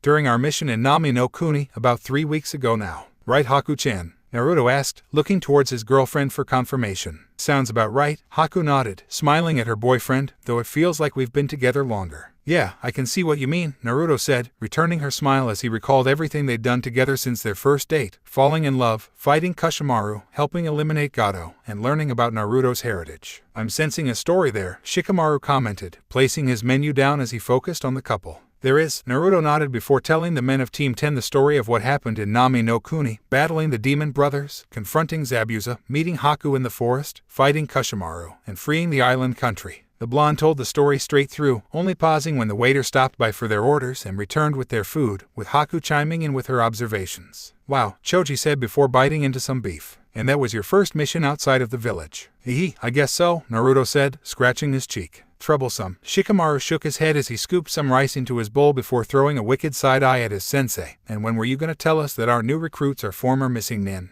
Honestly, I was hoping you'd find out when you saw Momochi for the first time, Asuma smiled, enjoying the sour looks his genin shot at him. It's nice to know that our torment is a source of amusement for you, Shikamaru stated flatly. Yeah, real nice, Choji agreed, his tone equally flat. You'll know my joy when you've got students of your own, Asuma said, sipping some tea. He then looked towards the couple, and where is Momochi? My master and Jiraiya-sama went out for some drinks, Haku answered. Jiraiya-sama instructed us to gather at the inn at 6. Ah, well, it looks like we'll need to be back at the inn by 6, then, Asuma said before glancing at his watch. That gives us about 3 hours. Just enough time to get in a quick nap, Shikamaru noted, drawing chuckles from the men at the table. Never a bad time for a nap, is it? Naruto commented as he placed some more beef on the grill. You know it, Shikamaru smirked. The conversation then turned to less serious topics as they continued their meal. This is a nice place, Jiraiya-sama, Zabuza noted, leaning back into his chair and holding out his hand for a skimpily dressed, black-haired waitress to refill his cup. If she was made nervous by the hulking presence of Kubikirabacho propped up against the wall next to the former Kirin Inn, it didn't show on her face. Isn't it? This place has some of the prettiest flowers in the nations. Jiraiya laughed as he squeezed the shoulders of 2 waitresses draped over him, getting squeals and giggles from them. Oh, Jiraiya-sama always says the sweetest things. The brunette on his right simpered as she rubbed Jiraiya's chest. Doesn't he? The blonde on his left agreed, running her fingers through the elderly ninja's long white mane. I think that deserves a reward. He does, the brunette nodded. Oh ho, and what kind of reward do I get? Jiraiya asked, grinning as the blonde leaned in and whispered into his ear. Zabuza smirked as he watched the interaction, his ear twitching as he drained his cup and placed it on the bar top. Oh my, that's quite the reward, Jiraiya commented as the blonde pulled back and sent him a salacious grin, but I'm afraid that I'll have to take a rain check. Are you sure? The brunette asked as she and her compatriot pouted. Afraid so. Though worry not, my beautiful blossoms. The great and gallant Jiraiya-sama shall return to ensure that you're properly watered, Jiraiya declared, rising from his seat. Oh, naughty Jiraiya-sama. The blonde scolded as she playfully batted at him. I aim to please, Jiraiya grinned, reaching into his vest and pulling out a roll of Ryo notes. Keep the change, Jiraiya said, throwing the roll to the brunette before motioning to Zabuza to follow him out of the bar. Zabuza nodded, throwing money down for his drink before grabbing his blade and slinging it to his back. The 2 men left the dingily lit bar and entered the bustling streets of the gambling town. The sun was beginning to set, bathing the dirt streets in a warm orange glow and causing the crowds to cast long shadows. So, Reiga's set up in a gold mine, Zabuza stated as the duo approached the inn. Jiraiya nodded, glancing at the swordsman. Yes, but how did you? The toad sage paused when he saw Zabuza tap right ear. Right, you swordsman and your Y hearing. Then I see no reason for repeating what you've overheard, you nosy voyeur. We're shinobi. Being nosy voyeurs is half of what we do, Zabuza pointed out as he scanned the crowd, spotting Kakashi's broom-brush gray hair sticking out amongst the throng. And the other half? Jiraiya asked as they angled towards the tall Konoha Jonin. Do you really need to ask? Zabuza grinned, a bit of his lust leaking out and sending shivers down the spines of the civilians surrounding them. No, I don't, Jiraiya snorted, shaking his head as they caught up to Kakashi. Yo, enjoying the sights? Jiraiya asked the cycloptic ninja. That, Kakashi shrugged, not my scene, I prefer quieter places where I can read my books. Never pegged you for a bookworm, Kakashi, Zabuza chuckled as the 3 continued toward the inn. Then I guess that adage is true, you learn something new every day, Kakashi stated, turning the corner and seeing the inn down the street, spotting Asuma standing in front of the building, smoking. Plus, you might like my books, I'm sure Jiraiya-sama has a few copies sealed away if you're interested. Right, you are, oh favored reader of mine, Jiraiya announced, smiling as he reached into his vest pocket. I've got copies of every book I've written on me. Now, Zabuza-san, let's start you out with. Pass, Zabuza scoffed, drawing a pout from the Sannin. If I want to get off, I'll find someone, not read about it. Fair enough, but doesn't the whole shark teeth thing put some women off? Kakashi asked. You'd be surprised, Zabuza stated, picturing Hisama in his mind, wondering what the missing nin from Aim the Cure was doing. The last time he had seen the brown-haired Kunoichi was the night before he and Haku had set off for Nami no Kuni. She really enjoyed my teeth, Zabuza mentally chuckled, a swagger entering his step as they neared Asuma, which reminds me, I need to contact her and tell her that Haku and I have gone legit. Hello, Jiraiya-sama, Kakashi, it's nice to see you two again, Asuma greeted, nodding his head towards his fellows before addressing Zabuza, and Mamachi-san, I look forward to seeing how one of the 7 swordsmen fares on a mission.